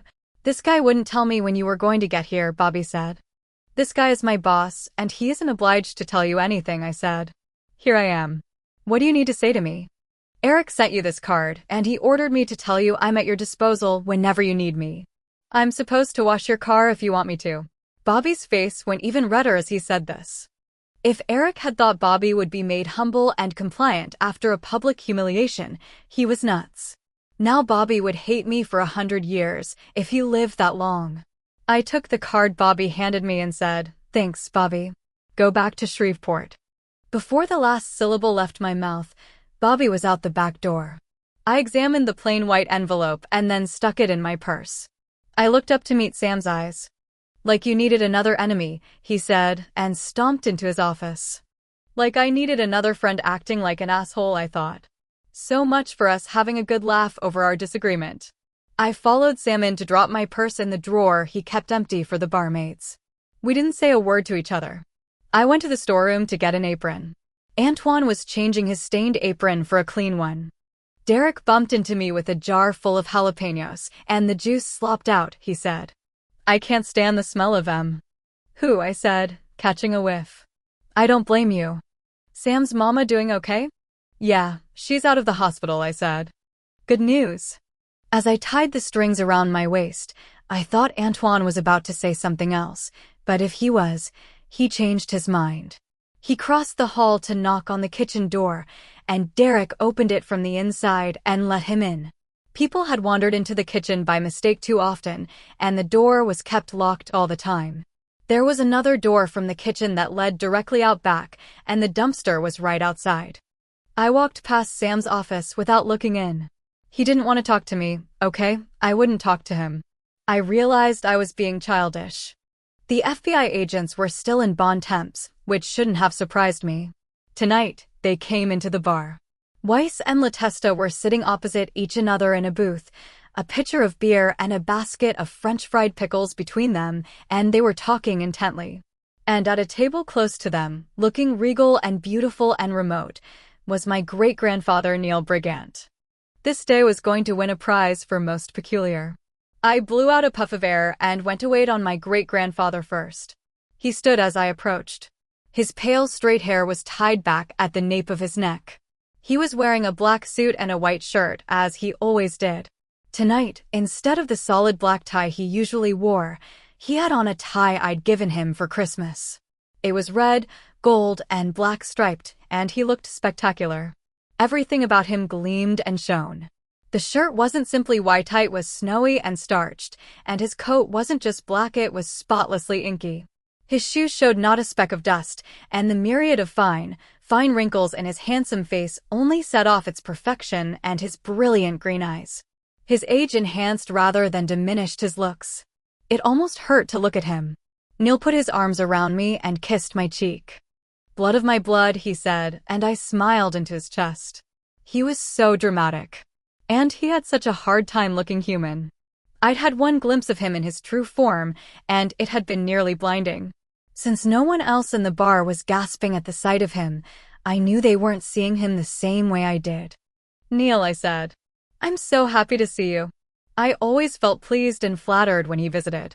Being Neil's great-granddaughter was like being kin to a rock star. He lived a life I couldn't imagine, went places I would never go, and had power I couldn't fathom. But every now and then he spent time with me, and that time was always like Christmas. He said very quietly, "These people opposite me, they do nothing but talk of you. Do you know what the FBI is?" Neil's fund of knowledge was incredible. Since he was so old he'd stopped counting at 1,000 and sometimes missed accurate dates by more than a century, but I didn't know how specific his information about the modern day might be. "Yes," he said. "FBI. a government agency that collects data about lawbreakers and terrorists inside the United States. I nodded. But you're such a good person. You're not a killer or terrorist, Neil said, though he didn't sound as if he believed my innocence would protect me. Thank you, I said. But I don't think they want to arrest me. I suspect they want to find out how I get results with my little mental condition, and if they decide I'm not nuts, they probably want me to work for them. That's why they came to Bon Temps. But they got sidetracked. And that brought me to the painful subject. Do you know what happened to Crystal? But some other customers called me then, and it was a while before I got back to Neil, who was waiting patiently. He somehow made the scarred chair look like a throne. He picked the conversation up right where we'd left off. Yes, I know what happened to her. His face didn't seem to change, but I felt the chill rolling off of him. If I'd had anything to do with Crystal's death, I would have felt very afraid. How come you care? I asked. He'd never paid any attention to Jason. In fact, Neil seemed to dislike my brother. Neil said, I'm always interested in finding out why someone connected to me has died.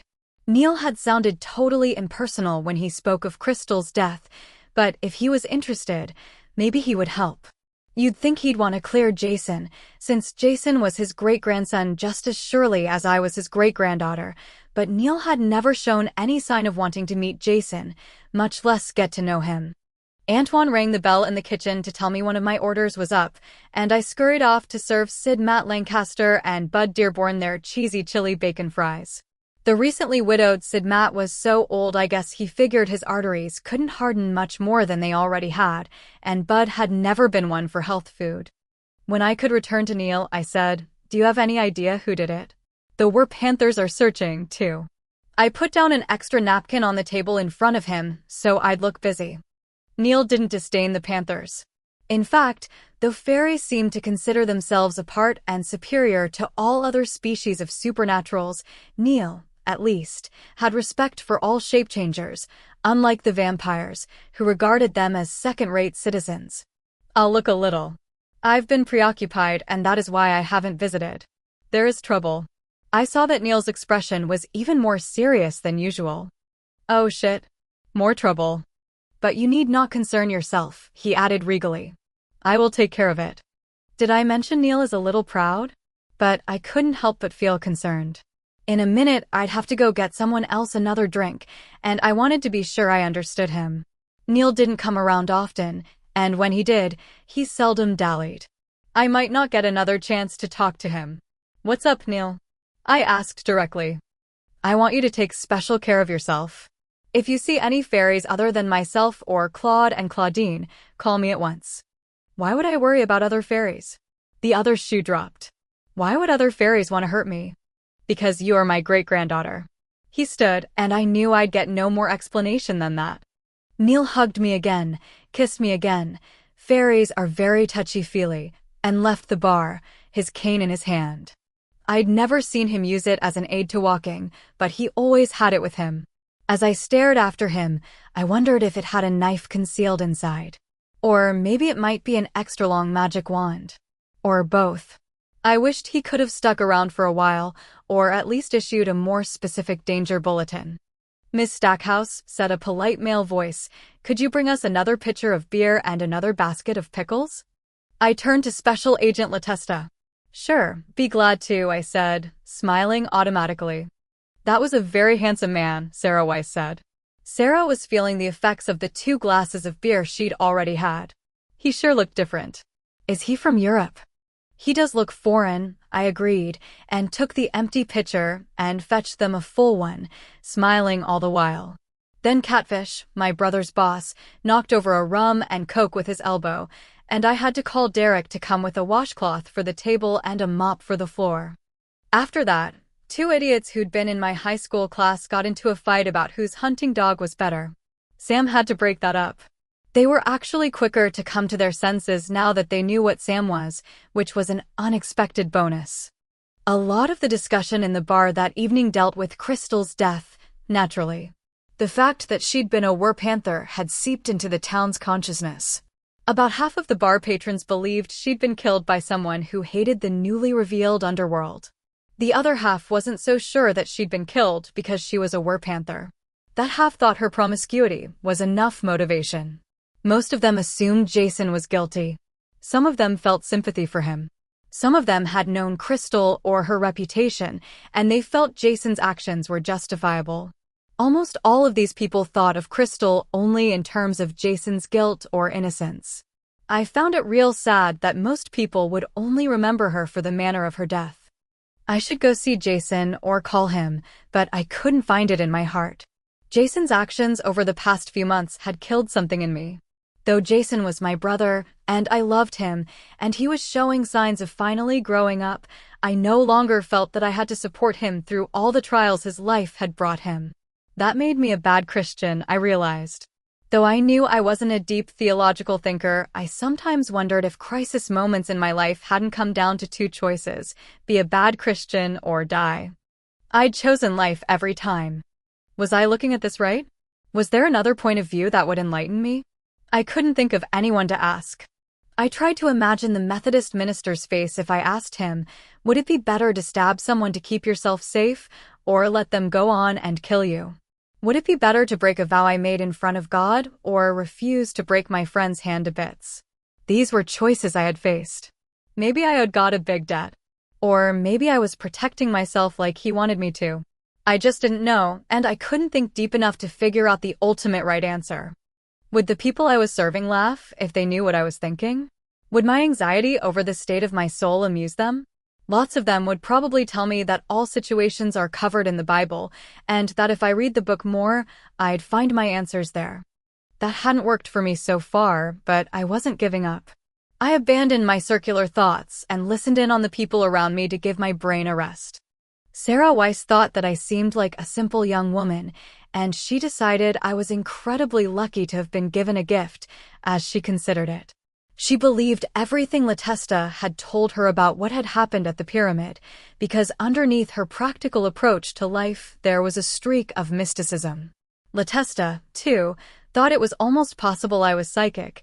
He listened to accounts of the road's first responders with great interest, and now that he'd met me, he'd come to think they were speaking the truth. He wanted to know what I could do for my country and his career. He wondered if he'd get a promotion if he could get me to trust him enough to be my handler throughout my time of helping the FBI. If he could acquire my male accomplice as well, his upward trajectory would be assured. He would be stationed at FBI headquarters in Washington. He would be launched up the ladder. I considered asking Amelia to lay a spell on the FBI agents, but that seemed like cheating somehow. They weren't supes. They were just doing what they'd been told to do.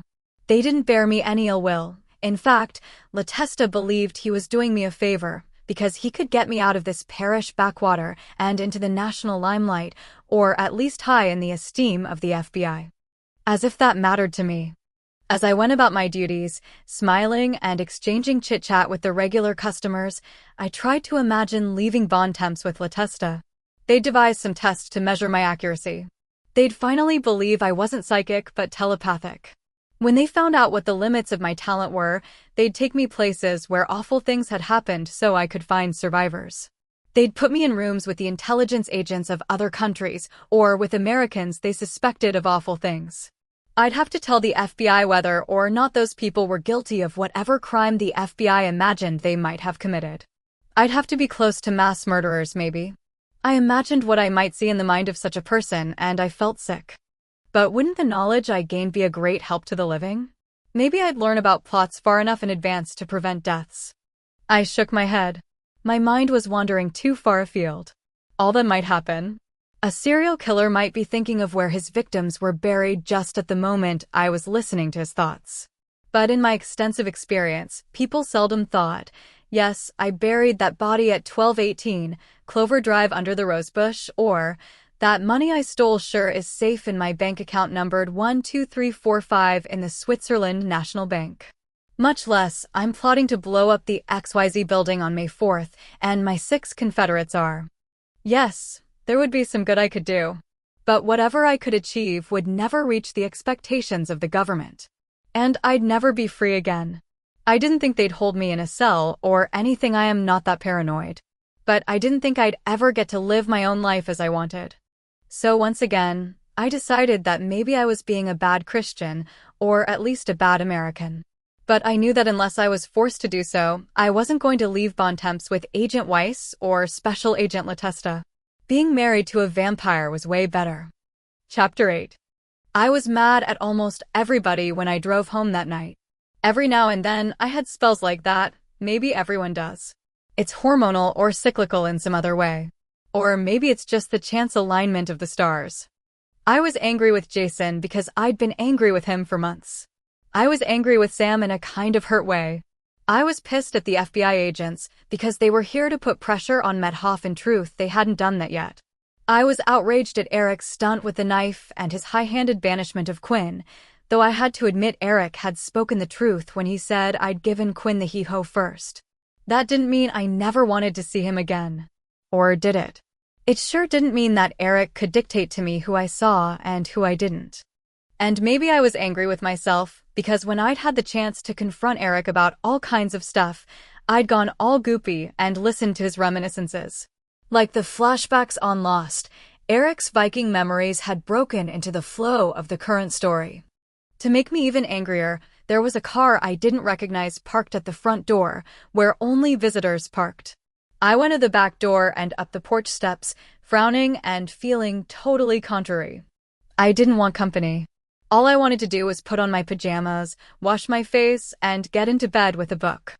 Octavia was sitting at the kitchen table with a man I'd never met. He was one of the blackest men I'd ever seen, and his face was tattooed with circles around the eyes. Despite his fearsome decorations, he looked calm and agreeable. He rose to his feet when I came in. "Sookie," Octavia said in a trembling voice, "this is my friend Louis." "Nice to meet you," I said, and extended my hand for him to shake. He gave mine a carefully gentle grip, and I sat down so he would. Then I noticed the suitcases sitting in the hall. "Octavia," I said, pointing at them. "Well, Sookie, even us old ladies have some romance in our lives," Octavia said, smiling. Louis and I were close friends before Katrina. He lived about 10 minutes drive away from me in New Orleans. After it happened, I looked for him. I gave up, finally. "I spent a lot of time trying to find Octavia," Louis said, his eyes on her face. "I finally tracked down her niece 2 days ago, and her niece had the phone number here. I couldn't believe I'd finally found her." "Did your house survive the incident, catastrophe, disaster, apocalypse? Pick your word, they all would serve." "Yes, praise the gods, it did. And I have electricity. There's a lot to do, but I have light and heat. I can cook again. My refrigerator's humming and my street's almost clean. I put my own roof back on. Now Octavia can come home with me to a place fit for her." "Sookie," she said very gently, "you've been so kind, letting me stay with you. But I want to be with Louis, and I need to be back in New Orleans. There'll be something I can do to help rebuild the city. It's home to me." Octavia obviously felt she was delivering a heavy blow. I tried to look chagrined. "You have to do what's best for you, Octavia. I've loved having you in my house." I was so grateful Octavia wasn't telepathic. "Is Amelia here?" "Yes, she's upstairs getting something for me. Bless her heart, she got me a goodbye present somehow." "Ah," I said, trying not to overdo it. I got a sharp look from Louis, but Octavia beamed at me. I'd never seen Octavia beam before, and I liked the look on her. "I'm just glad I was able to be a help to you," she said, nodding wisely. It was a little trouble to maintain my slightly sad but brave smile, but I managed. Thank goodness Amelia clattered down the stairs at that moment with a wrapped package in her hands, a thin, flimsy red scarf tied around it and secured with a big bow. Without looking at me, Amelia said, "Here's a little something from Sookie and me. I hope you enjoy it." "Oh, you're so sweet. I'm sorry I ever doubted your skill, Amelia. You're one heck of a witch." "Octavia, it means so much to me to hear you say that." Amelia was genuinely touched and tearful. Thank goodness Louis and Octavia got up then. Though I liked and respected the older witch, she had provided a series of speed bumps in the smooth running of the household Amelia and I had formed. I actually found myself breathing a profound sigh of relief when the front door shut on her and her partner. We'd all said goodbye to one another over and over, and Octavia had thanked both of us for various things repeatedly, and she'd also found ways to remind us of all sorts of mysterious things she'd done for us that we were having a hard time recalling. Heavens be praised, said Amelia, collapsing on the stairs. Amelia was not a religious woman, or at least she wasn't a conventional Christian religious woman, so this was quite a demonstration from her. I sat on the edge of the couch. I hope they're very happy, I said. You don't think we should have checked up on him somehow? A witch as strong as Octavia can't take care of herself. Good point. But did you see those tattoos? They were something, weren't they? I guess he's some kind of sorcerer. Amelia nodded. Yeah, I'm sure he practices some form of African magic, she said. I don't think we need to worry about the high crime rate in New Orleans affecting Octavia and Louis. I don't think anyone's going to be mugging them. What was the present we gave her? I called my dad, and he faxed me a gift certificate to his home supplies store. Hey, good idea. What do I owe you? Not a dime. He insisted it be on him. At least this happy incident took the edge off my generalized anger. I felt more companionable with Amelia, too, now that I no longer harbored a vague resentment for her bringing Octavia into my house. We sat in the kitchen and chatted for about an hour before I turned in, though I was too exhausted to try to explain the saga of what had been happening lately. We went to bed better friends than we'd been in weeks. As I was getting ready for bed, I was thinking about our practical gift to Octavia, and that reminded me of the card Bobby Burnham had handed me. I got it out of my purse and slit the envelope with my nail file. I pulled out the card inside. Enclosed in it was a picture I'd never seen, clearly taken during Eric's photo shoot for the calendar you could buy in the gift shop at Fantasia. In the calendar shot, Eric, Mr. January, stood by a huge bed made up all in white. The background was gray, with glittering snowflakes hanging down all around. Eric had one foot on the floor, the other knee bent and resting on the bed. He was holding a white fur robe in a strategic position. In the picture Eric had given me today, he was in somewhat the same pose, but he was holding a hand out to the camera as if he was inviting the viewer to come join him on the bed. And the white fur wasn't covering quite everything. I wait for the night you join me, he'd written on the otherwise blank card in his crabbed handwriting. Faintly cheesy? Yes. Gulp-inducing? Oh, you betcha. I could practically feel my blood heat up. I was sorry I'd opened it right before I climbed in the bed. It definitely took me a long time to drift off to sleep. It felt funny not to hear Octavia buzzing around the house when I woke up the next morning. She'd vanished from my life as quickly as she'd entered it. I hoped that in some of their time together, Octavia and Amelia had discussed Amelia's status with what remained of her New Orleans coven. It was hard to believe Amelia could turn a young man into a cat during the course of some very adventurous sex, I thought, as I watched my roommate hurry out the back door to get to the insurance office. Amelia, dressed in navy pants and a tan and navy sweater, looked like she was ready to sell Girl Scout cookies. When the doors slammed behind her, I drew a long breath. I was alone in the house for the first morning in ages. The solitude didn't last long. I was drinking a second cup of coffee and eating a toasted biscuit when Andy Belfleur and Special Agent Latesta came to the front door. I hastily pulled on some jeans and a t-shirt to answer the door. Andy, Special Agent Latesta, I said. Come on in. I led the way back to the kitchen. I wasn't going to let them keep me away from my coffee pot. Do you want a cup? I asked them, but they both shook their heads. Sookie, Andy said, his face serious, we're here about Crystal. Sure. I bit off some biscuit, chewed, and swallowed. I wondered if Latesta was on a diet or something. He followed my every move. I dipped into his brain. He wasn't happy that I wasn't wearing a bra, because my boobs distracted him. He was thinking I was a bit too curvy for his taste. He was thinking he'd better not think about me that way anymore. He was missing his wife. I figured that would take priority over the other thing, I said, forcing my attention back to Andy. I couldn't tell how much Andy knew how much Latesta had shared about what had happened in Rhodes, but Andy nodded. We think, he said, after glancing from me to Latesta, that Crystal died 3 nights ago, sometime between 1 a.m. and 3 or 4 a.m. Sure, I said again. You knew that? Latesta went practically on point, like a bird dog. It stands to reason. There's always someone around the bar until 1 or 2, and then normally Terry comes in to clean the floors sometime between 6 and 8 a.m. Terry wasn't coming so early that day because he'd been tending bar and needed to sleep late. But most people wouldn't think of that, right?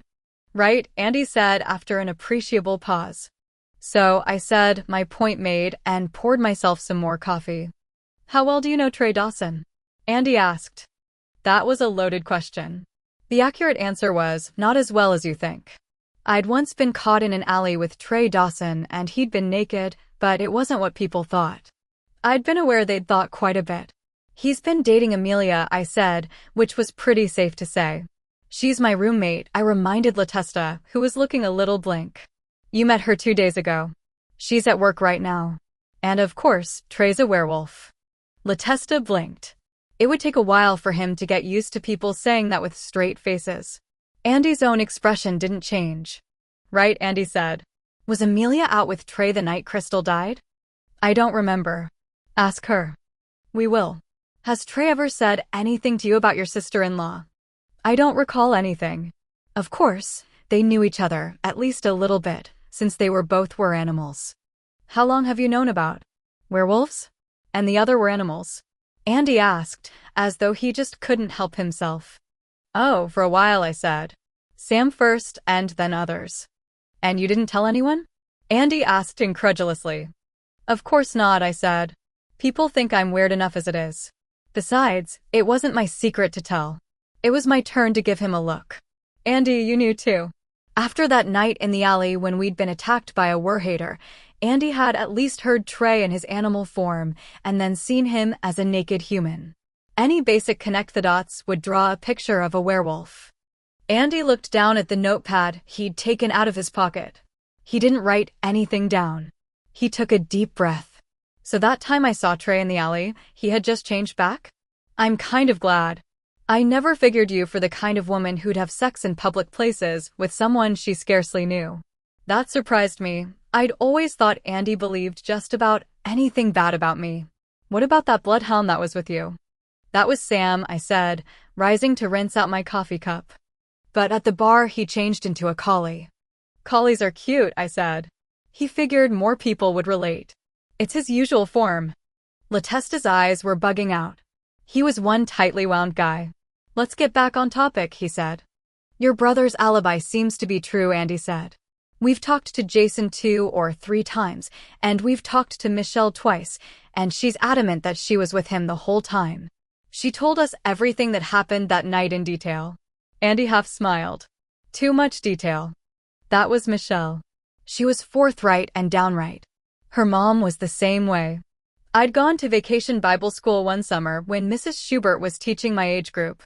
Tell the truth and shame the devil, she'd advised us. Michelle had taken that adage to heart, though maybe not in the way her mother had intended it. I'm glad you believe her, I said. We also talked to Calvin. Andy leaned on his elbows. He gave us the background on Dove and Crystal. According to him, Jason knew all about their affair. He did. I shut my mouth tight.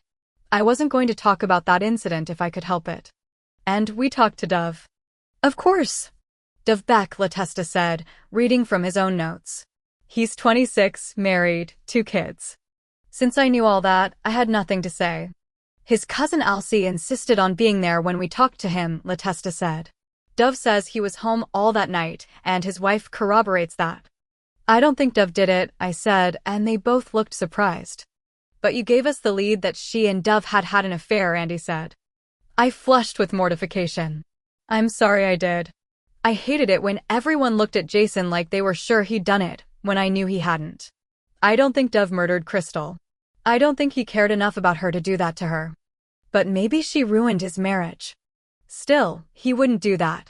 Dove would be mad at himself, not at her. And she was pregnant. Dove wouldn't kill a pregnant woman. How can you be so sure? Because I can read his mind and see his innocence, I thought.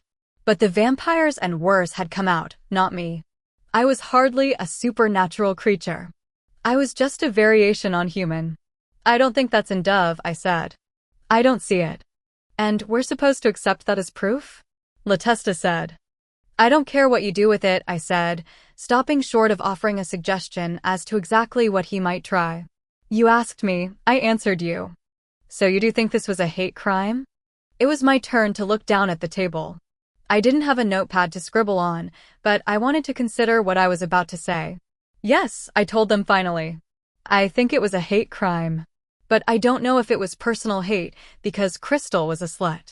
Or racial hate because she was a werepanther. I shrugged. If I hear anything, I'll tell you. I want this solved. Hear anything?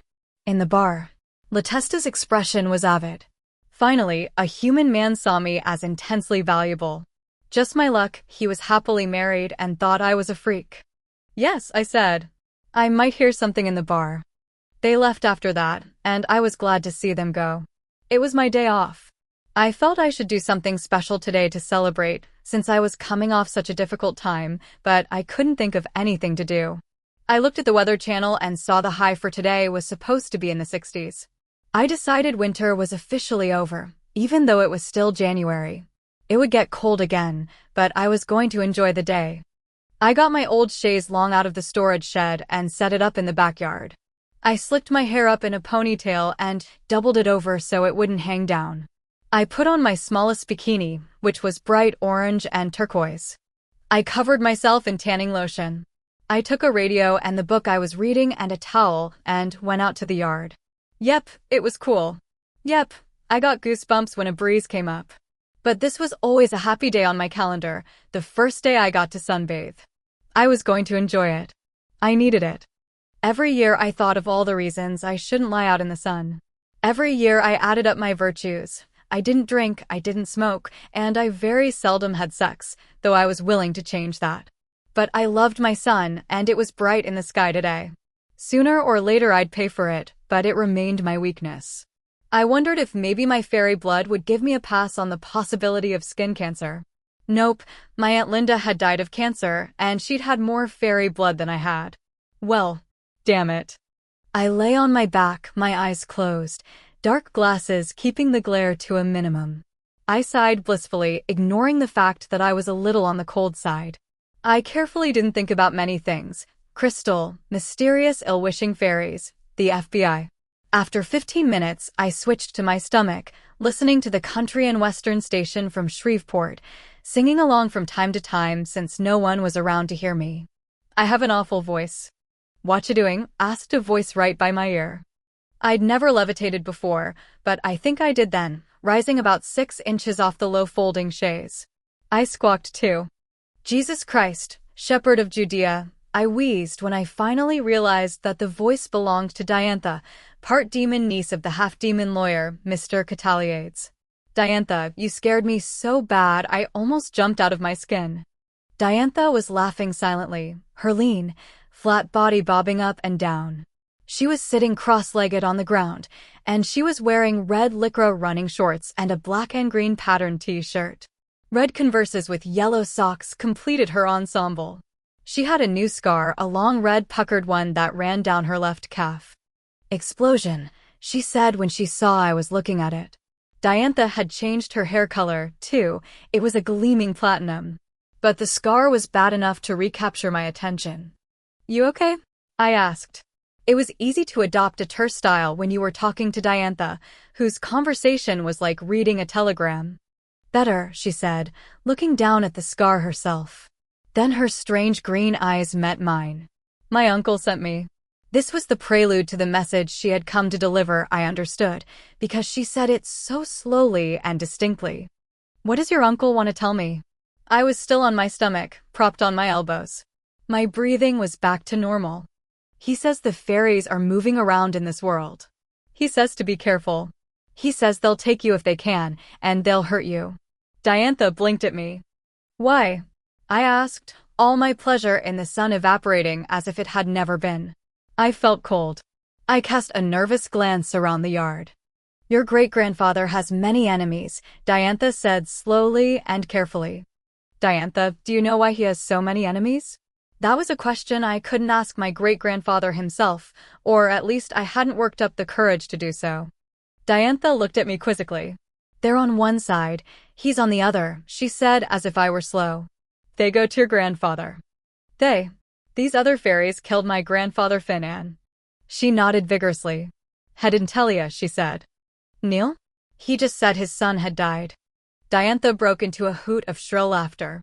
You could say that, she said, and doubled over, still laughing.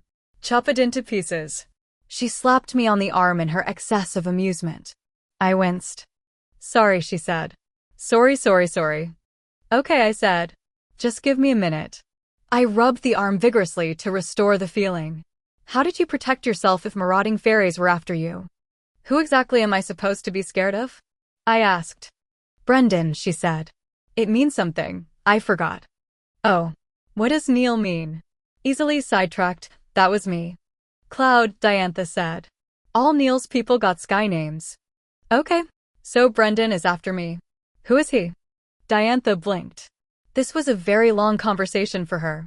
Your great-grandfather's enemy, she explained carefully, as if I were very dense.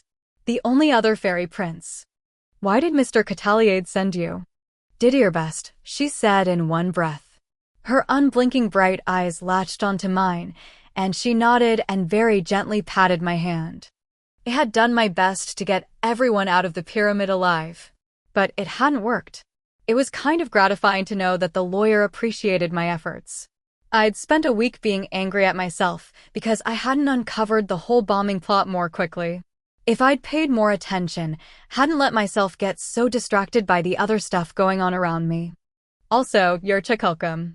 Oh, good. I could feel myself brighten, despite the worry caused by the rest of Diantha's message.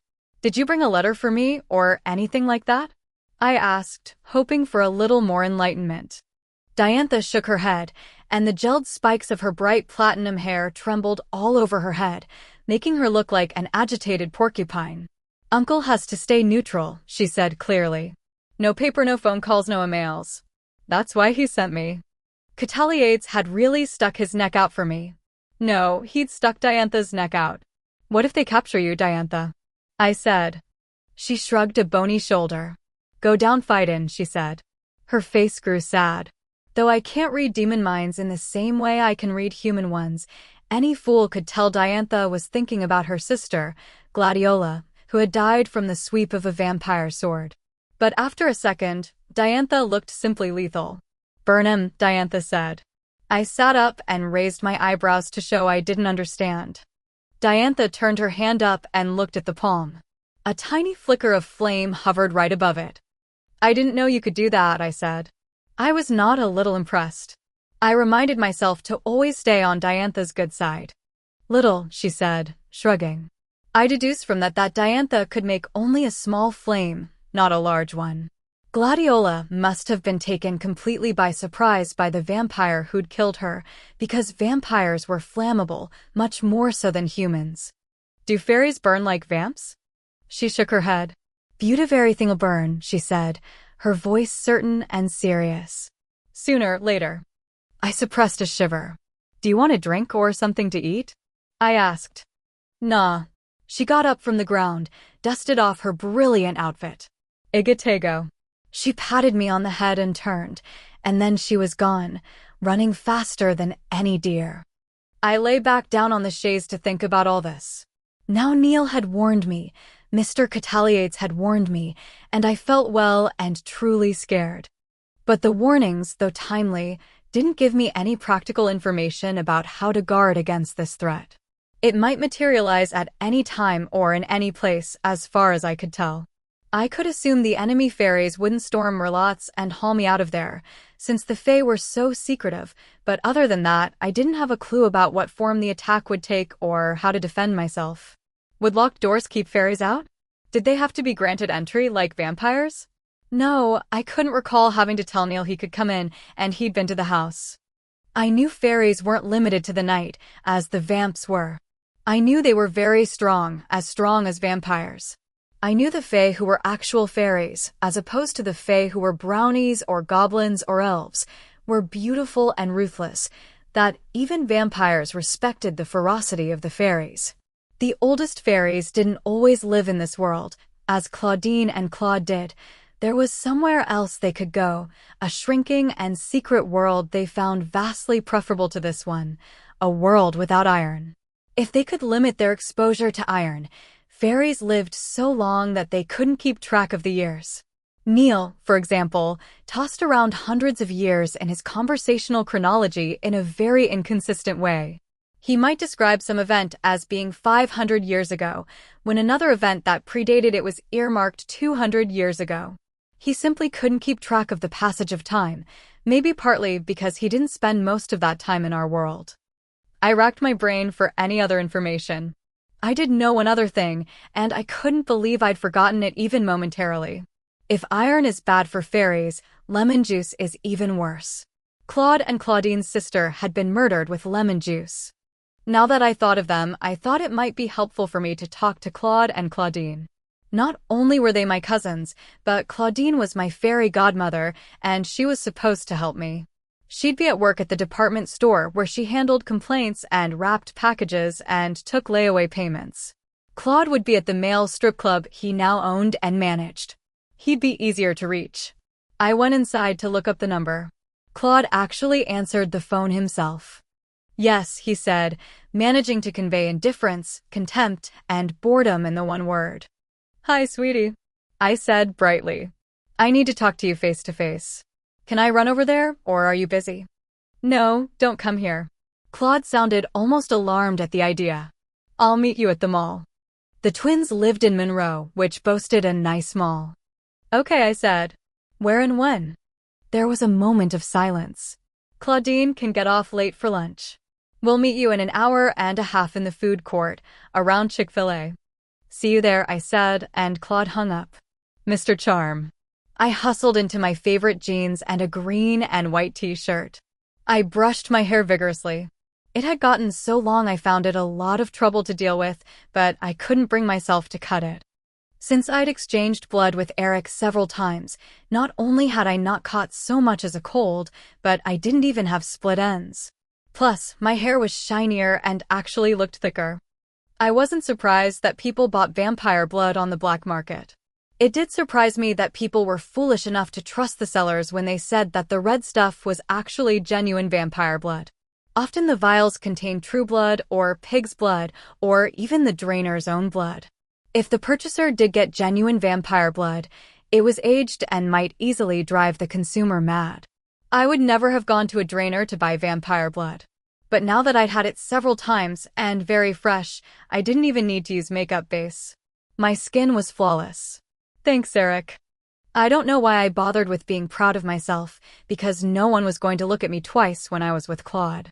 He's close to 6 feet tall, with rippling black hair and brown eyes, the physique of a stripper, 6-pack abs and all, and the jaw and cheekbones of a Renaissance statue. Unfortunately, he has the personality of a statue, too. Today Claude was wearing khakis and a tight tank top under an open green silk shirt. He was playing with a pair of dark glasses. Though Claude's facial expressions when he wasn't on ranged from blank to sullen, today he actually seemed nervous. He scanned the food court area as if he suspected that someone had followed me, and he didn't relax when I dropped into a chair at his table. He had a Chick-fil-A cup in front of him, but he hadn't gotten anything to eat, so I didn't, either. Cousin, he said, are you well? He didn't even try to sound sincere, but at least he said the right words. Claude had gotten marginally more polite when I discovered my great-grandfather was his grandfather, but he'd never forget I was, mostly, human. Claude had as much contempt for humans as most fairies did, but he was definitely fond of betting humans as long as they had beard stubble. Yes, thank you, Claude. It's been a while. Since we met? Yes. And that was just fine with him. How can I help you? Oh, here comes Claudine. He looked relieved. Claudine was wearing a brown suit with big gold buttons and a brown, cream, and tan striped blouse. She dressed very conservatively for work, and though the outfit was becoming, something about the cut made her look somewhat less slim, I noticed. She was Claude's twin. There had been another sister, their triplet Claudette, but Claudette had been murdered. I guess if there are 2 remaining out of 3, you call the living 2 twins? Claudine was as tall as Claude, and as she bent to kiss him on the cheek, their hair, exactly the same shade, mingled in a cascade of dark ripples. She kissed me too. I wondered if all the fae are as into physical contact as the fairies are. My cousin had a tray full of food, French fries, chicken nuggets, some kind of dessert, a big sugary drink. What kind of trouble is Neil in? I asked, going directly to the point. What kind of enemies does he have? Are they all actual fairies? Or are they some other kind of fae?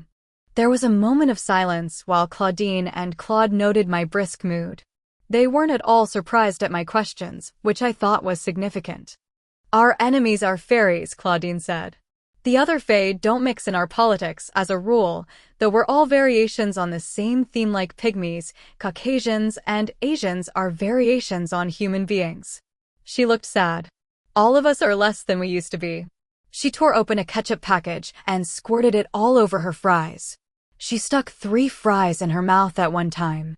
Wow, hungry.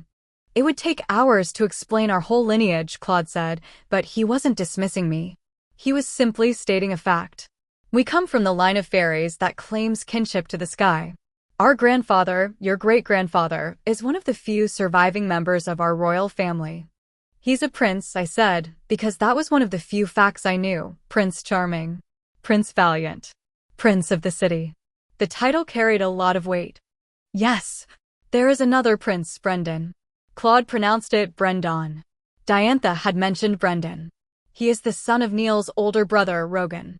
Rogan claimed kinship to the sea, and from there his influence spread to all bodies of water. Rogan recently has gone to the Summerlands. Dead, Claudine translated before she took a bite of her chicken. Claude shrugged. Yes, Rogan's dead. He was the only one who could reign in Brendan.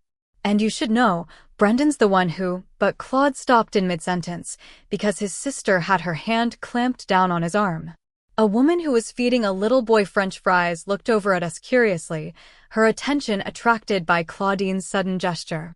Claudine gave Claude a look that could blister paint. He nodded, removed his arm from her grip, and began to speak again. Brendan disagrees very strongly with Neil about policy. The twins looked at each other. Finally, Claudine nodded. Brendan believes all the humans with fairy blood should be eradicated. He believes every time one of us mates with a human, we lose some of our magic. I cleared my throat, trying to get rid of the lump of fear that had risen to block it. So Brendan's an enemy. Any more royalty on Neil's side? I asked in a choked voice. A less than prince. His title doesn't translate, Claude said. Our father, Dylan son of Neil, and his first wife, Branna. Our mother is Ben. If Neil goes to the Summerlands, Dylan will replace him as prince. But of course he must wait. The names were unfamiliar. The first one sounded almost like Dylan, the second sounded like Bina. Spell those, please, I said, and Claudine said, Bien-ni, D-L-O-N. Neil didn't live happily with Branna, and it took him a long time to love our father, Dylan. Neil preferred his half-human sons. She smiled at me to reassure me that humans were okay with her, I guess. Neil had told me once I was his only living relative. But that wasn't true. Neil was definitely swayed by emotion, not facts. I needed to remember that.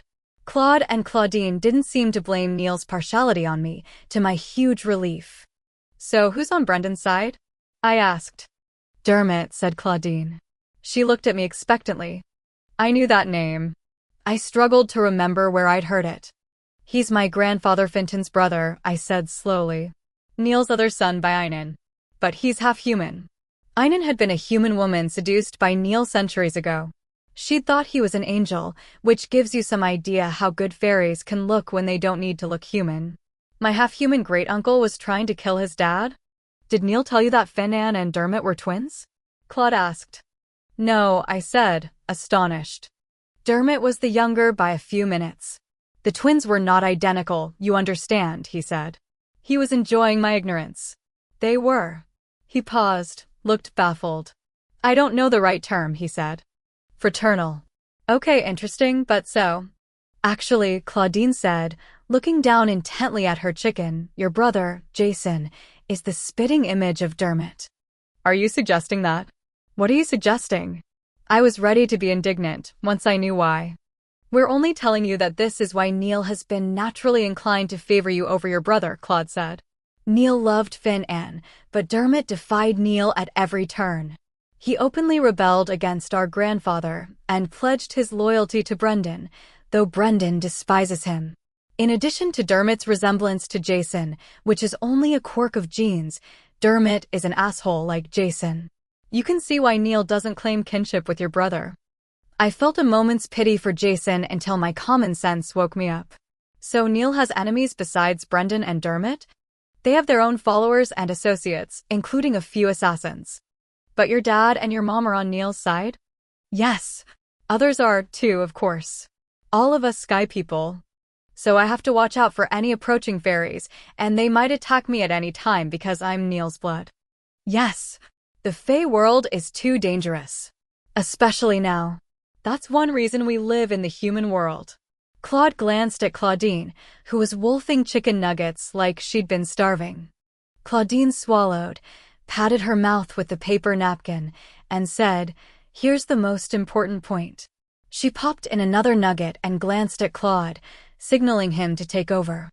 "If you see someone who looks like your brother, but isn't," Claude said. Claudine swallowed. "Run like hell," she advised. Chapter 9. I drove home more confused than ever. Though I loved my great-grandfather as much as I could on our short acquaintance. And I was absolutely ready to love him even more, and I was willing to back him up to the limit because we were kin. I still didn't know how to fight this war, or how to dodge it, either. Fairies did not want to be known to the human world, and they never would. They weren't like the were-animals or the vampires, who wanted to share in the planet with us. There was much less reason for the fairies to keep in line with human policies and rules. They could do anything they wished and vanish back into their secret place. For about the millionth time, I wished I had a normal great-grandfather instead of this improbable, glorious, and inconvenient fairy prince version. Then I was ashamed of myself. I should be happy for what I'd been given. I hoped God hadn't noticed my lapse of appreciation. I'd already had a busy day, and it was only 2 o'clock. This wasn't shaping up to be my normal day off. Usually I did laundry, cleaned house, went to the store, read, paid bills. But today was so pretty I wanted to stay outside. I wanted to work on something that would allow me to think at the same time. There sure was plenty to mull over. I looked at the flower beds around the house and decided to weed. This was my least favorite chore, maybe because it was the one I'd often been assigned as a child. Gran had believed we should be brought up to work. It was in her honor that I tried to keep the flower beds looking nice, and now I sighed and made up my mind to get the job done. I'd start with the bed by the driveway on the south side of the house. I went over to our metal tool shed, the latest in a series of tool sheds that had served the Stackhouse family over the generations we'd lived on this spot. I opened the door with the familiar mingled feelings of pleasure and horror, because someday I was going to have to put in some serious work cleaning out the interior. I still had my grandmother's old trowel. There was no telling who'd used it before her. It was ancient, but so well taken care of that it was better than any modern substitute. I stepped into the shadowy shed and found my gardening gloves and the trowel. I knew from watching Antiques Roadshow that there were people who collected old farm implements. This tool shed would be an Aladdin's cave to such a collector. My family didn't believe in letting things go if they still worked. Though chock-full, the shed was orderly, because that had been my grandfather's way. When we'd come to live with him and Gran, he'd drawn an outline for every commonly used tool. That was where he'd wanted that tool to be replaced every time it was used, and that was where it was still kept now. I could reach unerringly for the trowel, which was maybe the oldest tool in the shed. It was heavy, sharper, and narrower than its modern counterparts, but its shape was familiar to my hand. If it had been really, truly spring, I'd have changed back into my bikini to combine business with pleasure. But though the sun was still shining, I wasn't in a carefree mood any longer. I pulled my gardening gloves on because I didn't want to ruin my fingernails. Some of these weeds seemed to fight back. One grew on a thick, fleshy stalk, and it had sharp points on its leaves. If you let it grow long enough, it blossomed. It was really ugly and prickly, and it had to be removed by its roots. There were quite a few of them springing up among the emerging cannas. Gran would have had a fit. I crouched and set to work. With my right hand, I sank the trowel in the soft dirt of the flower bed, loosening the roots of the nasty weed, and pulled it up with my left hand. I shook the stalk to get the dirt off the roots and then tossed it aside. Before I'd started, I'd put a radio out on the back porch. In no time at all, I was singing along with Leanne rhymes. I began to feel less troubled.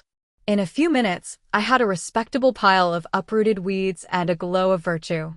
If he hadn't spoken, it would have ended differently. But since he was full of himself, he had to open his mouth. His pride saved my life.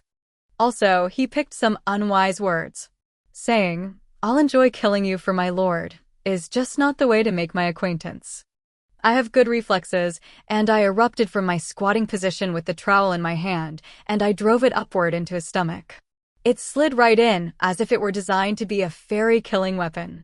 And that was exactly what it turned out to be, because the trowel was iron and he was a fairy. I leaped back and dropped into a half-crouch, still gripping the bloody trowel, and waited to see what he'd do. He was looking down at the blood seeping through his fingers with an expression of absolute amazement, as if he couldn't believe I'd ruined his ensemble. Then he looked at me, his eyes pale blue and huge, and there was a big question on his face, as if he were asking me if I'd really done that to him, if it wasn't some kind of mistake. I began backing up to the porch steps, never taking my eyes from him, but he wasn't a threat any longer. As I reached behind me to open the screen door, my would-be murderer crumpled to the ground, still looking surprised. I retreated into the house and locked the door. Then I walked on trembling legs over to the window above the kitchen sink and peered out, leaning as far over the sink as I could. From this angle I could see only a bit of the crumpled body. "Okay," I said out loud, "okay." He was dead, looked like. It had been Sookie. I started to pick up the wall phone, noticed how my hands were shaking, and spotted my cell phone on the counter where I'd been charging it. Since this was a crisis that definitely called for the head honcho, I speed-dialed my great-grandfather's big, secret emergency number. I thought the situation qualified. A male voice, not Neil's, answered. "Yes," the voice said with a cautious tone. Is Neil there?" "I can reach him. Can I help you?" "Steady," I told myself, steady. "Would you please tell him I've killed a fairy and he's laid out in my yard and I don't know what to do with the body?" There was a moment of silence. "Yes, I'll tell him that." "Pretty soon, you think?" "Because I'm alone and I'm kind of freaked out." "Yes, quite soon." "And someone will come?" "Geez Louise," I sounded whiny. I made my spine stiffen. "I mean, I can load him in my car trunk, I guess, or I could call the sheriff." I wanted to impress this unknown with the fact that I wasn't completely needy and helpless. "But there's the whole thing with you guys being secret, and he didn't seem to have a weapon, and obviously I can't prove this guy said he'd enjoy killing me." "You have killed a fairy." I said that. Way back. Mr. Slow on the uptake. I peered out the window again. Yeah, he's still not moving. Dead and gone. This time the silence lasted so long that I thought I must have blinked out and missed something. I said, "I'm sorry." "Are you really?" "We'll be there very soon." And he hung up. I couldn't not look, and I couldn't bear to look. I'd seen the dead before, both human and non-human. And since the night I'd met Bill Compton in Merlotte's, I'd seen more than my share of bodies. Not that that was Bill's fault, of course. I had goose pimples all over. In about 5 minutes, Neil and another fairy walked out of the woods. There must be some kind of portal out there. Maybe Scotty had beamed them up. Or down. And maybe I wasn't thinking too clearly. The two fairies stopped when they saw the body and then exchanged a few words. They seemed astonished. But they weren't scared, and they weren't acting like they expected the guy to get up and fight, so I crept across the back porch and out the screen door. They knew I was there, but they continued their eyeballing of the body. My great-grandfather raised his arm, and I crept under it. He held me to him, and I glanced up to see that he was smiling. "Okay, that was unexpected. You're a credit to our family. You've killed my enemy," he said. I was so right about humans. He looked proud as punch. "This is a good thing?" The other fairy laughed and looked at me for the first time. He had hair the color of butterscotch, and his eyes matched his hair, which to me was so weird that it was really off-putting thought, like all the fairies I'd met. He was gorgeous. I had to suppress a sigh. Between the vampires and the fairies, I was doomed to be a plain Jane. I'm Dylan, he said.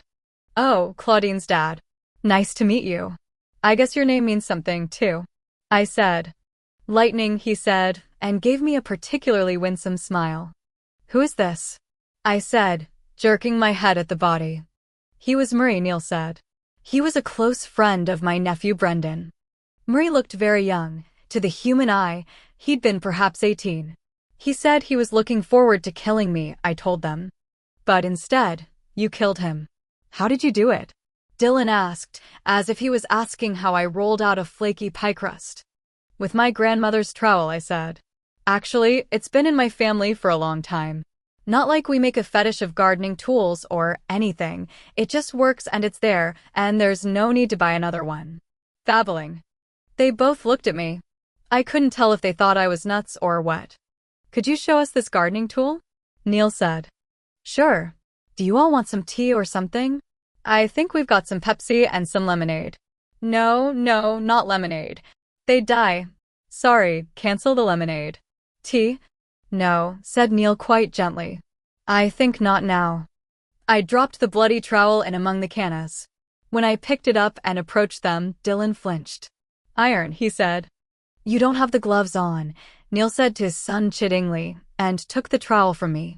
His hands were covered with the clear, flexible coating developed in fairy-owned chemical factories.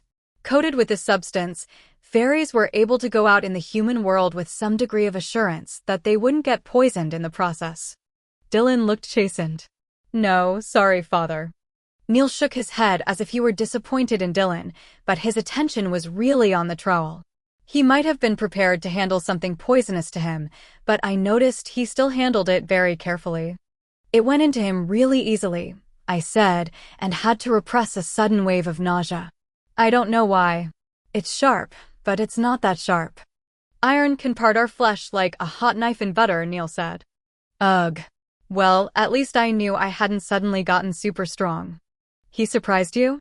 Dylan asked. Though he didn't have the fine wrinkles that made my great-grandfather even more beautiful, Dylan looked only a little younger than Neil, which made their relationship all the more disorienting. But when I looked down at the corpse once more, I was completely back in the present. He sure did surprise me. I was just working away weeding the flower bed, and the next thing you know, he was standing right there telling me how much he was looking forward to killing me. I'd never done a thing to him. And he scared me, so I kind of came up in a rush with the trowel, and I got him in the stomach. Again, I wrestled with my own stomach's tendency to heave. Did he speak any more? My great-grandfather was trying to ask me casually, but he seemed pretty interested in my answer. No, sir, I said. He kind of looked surprised, and then he died. I walked over to the steps and sat down rather suddenly and heavily. It's not exactly like I feel guilty, I said in a rush of words. It's just that he was trying to kill me and he was happy about it, and I never did a thing to him. I didn't know anything about him, and now he's dead. Dylan knelt in front of me. He looked into my face. He didn't exactly look kind, but he looked less detached. He was your enemy, and now he is dead, he said. This is cause for rejoicing. Not exactly, I said. I didn't know how to explain. You're a Christian, he said, as if he discovered I was a hermaphrodite or a fruitarian. I'm a real bad one, I said hurriedly. His lips compressed, and I could see he was trying hard not to laugh. I'd never felt less like mirth, with the man I'd killed lying a few feet away. I wondered how many years Murray had walked this earth, and now he was crumpled in a lifeless heap, his blood staining my gravel. Wait a minute. He wasn't anymore. He was turning to dust. It wasn't anything like the gradual flaking away of a vampire. It was more like someone was erasing Murray. Are you cold? Neil asked. He didn't seem to think the disappearance of bits of the body was anything unusual. No, sir. I'm just all upset. I mean, I was sunbathing and then I went to see Claude and Claudine, and now here I am. I couldn't take my eyes off the body's incremental disappearance. You've been lying in the sun and gardening. We like the sun and sky, he said, as if that was proof positive I had a special relationship with the fairy branch of my family. He smiled at me. He was so beautiful.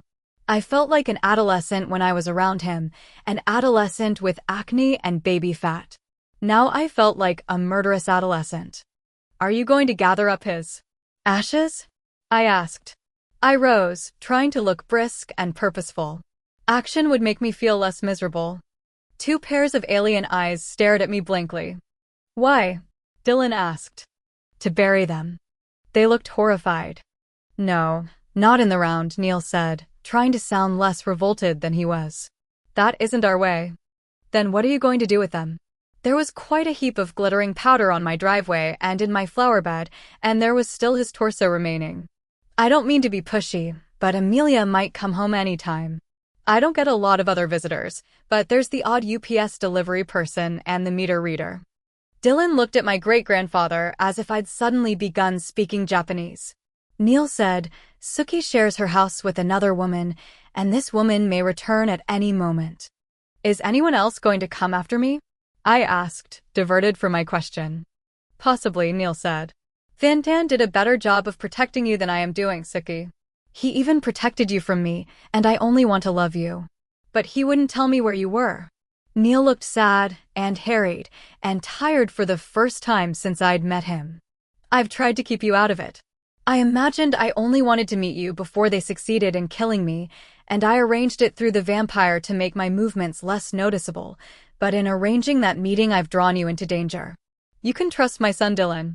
He put his hand on the younger fairy's shoulder. If he brings you a message, it's really from me. Dylan smiled charmingly, displaying supernaturally white and sharp teeth. Okay, he was scary, even if he was Claude and Claudine's dad. I'll talk to you soon, Neil said, bending over to give me a kiss. The fine, gleaming pale hair fell against my cheek. He smelled so good, fairies do. I'm sorry, Sookie, he said. I thought I could force them all to accept. Well, I couldn't. His green eyes glowed with intensity and regret. Do you have a garden hose? We could gather up most of the dust, but I think it more practical if you simply distribute it. He put his arms around me and hugged me, and Dylan gave me a mocking salute.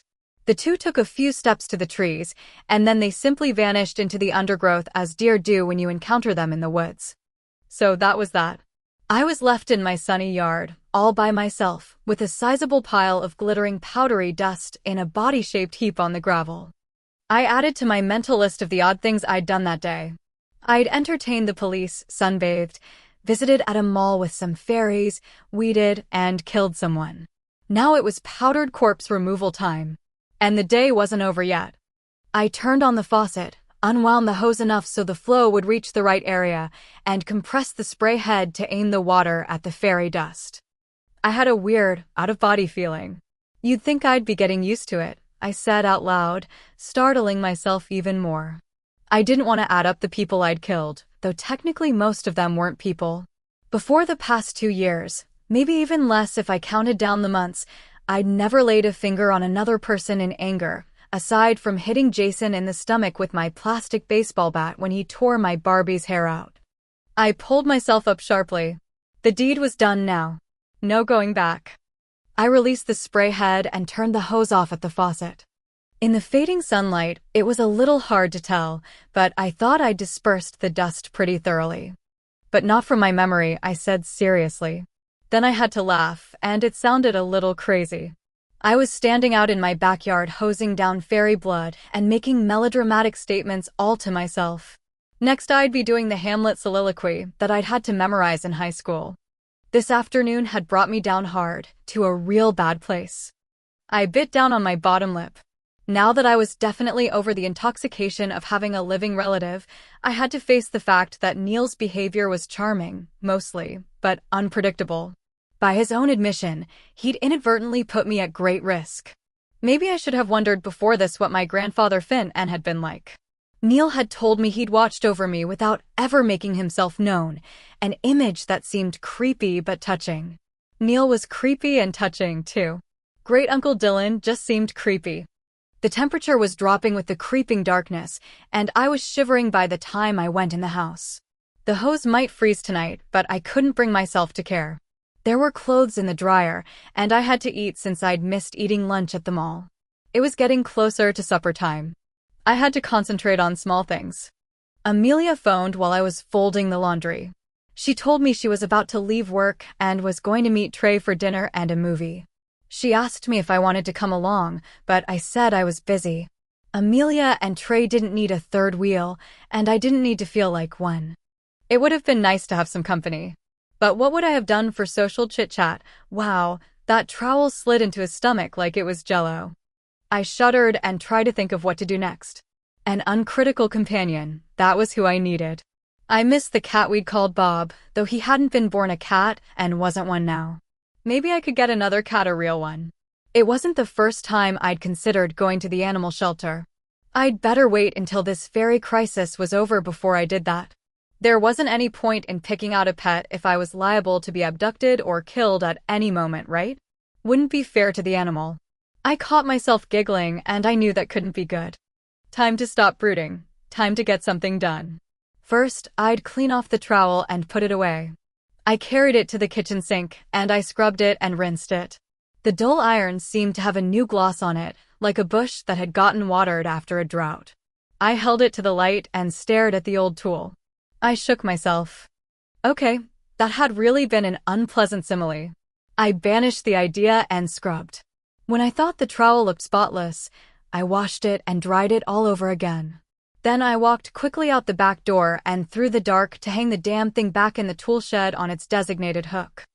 I wondered if I might not get a cheap new trowel at Walmart after all. I wasn't sure I could use the iron one the next time I wanted to move some jonquil bulbs. It would feel like using a gun to pry out nails. I hesitated, the trowel poised to hang from its designated hook. Then I made up my mind and carried it back to the house. I paused on the back steps, admiring the last streak of light for a few moments until my stomach growled. What a long day it had been. I was ready to settle in front of the television with a plate of something bad for me, watching some show that wouldn't improve my mind at all. I heard the crunching of a car coming up the driveway as I was opening the screen door. I waited outside to see who my caller might be. Whoever it was, they knew me a little, because the car proceeded around to the back. In a day full of shocks, here was another. My caller was Quinn, who was not supposed to stick his big toe into Area 5. He was driving a Ford Taurus, our rental car. Oh, great, I said. I'd wanted company earlier, but not this company. As much as I'd liked and admired Quinn, this conversation promised to be just as upsetting as the day had been. He got out of his car and strode over to me, his walk graceful as always. Quinn is a very large, shaved bald man with pansy purple eyes. He is one of the few remaining war tigers in the world and probably the only male war tiger on the North American continent. We'd broken up the last time I'd seen him. I wasn't proud of how I'd told him or why I'd done it, but I thought I'd been pretty clear about us not being a couple. Yet here he was, and his big warm hands were resting on my shoulders. Any pleasure I might have felt at seeing him again was drowned by the wave of anxiety that swept over me. I felt trouble in the air. You shouldn't be here, I said. Eric turned down your request. He told me so. Did he ask you first? Did you know I wanted to see you? The darkness was now intense enough to trigger the outside security light. Quinn's face had harsh lines in the yellow glare. His gaze locked with mine. No, but that's not the point, I said. I felt rage on the wind. It wasn't my rage. I think it is. It was sunset. There simply wasn't time to get into an extended argument. Didn't we say it all last time? I didn't want to go through another scene, no matter how fond I was of this man. You said what you thought was all, babe. I disagree. Oh, great. Just what I needed. But since I really do know that not everything is about me, I counted to 10 and said, I know I didn't give you any slack when I told you we shouldn't see each other anymore, Quinn, but I did mean what I said. What's changed in your personal situation? Is your mom able to take care of herself now? Or has Franny grown up enough to be able to manage your mom if she escapes? Quinn's mom had been through an awful time, and she'd come out of it more or less nuts. Actually more. His sister, Franny, was still a teenager. He bowed his head for a moment, as if he were gathering himself. Then he looked directly into my eyes again. Why are you harder on me than on anyone else? He asked. I am not, I said instantly. But then I thought, am I? Have you asked Eric to give up Fantasia?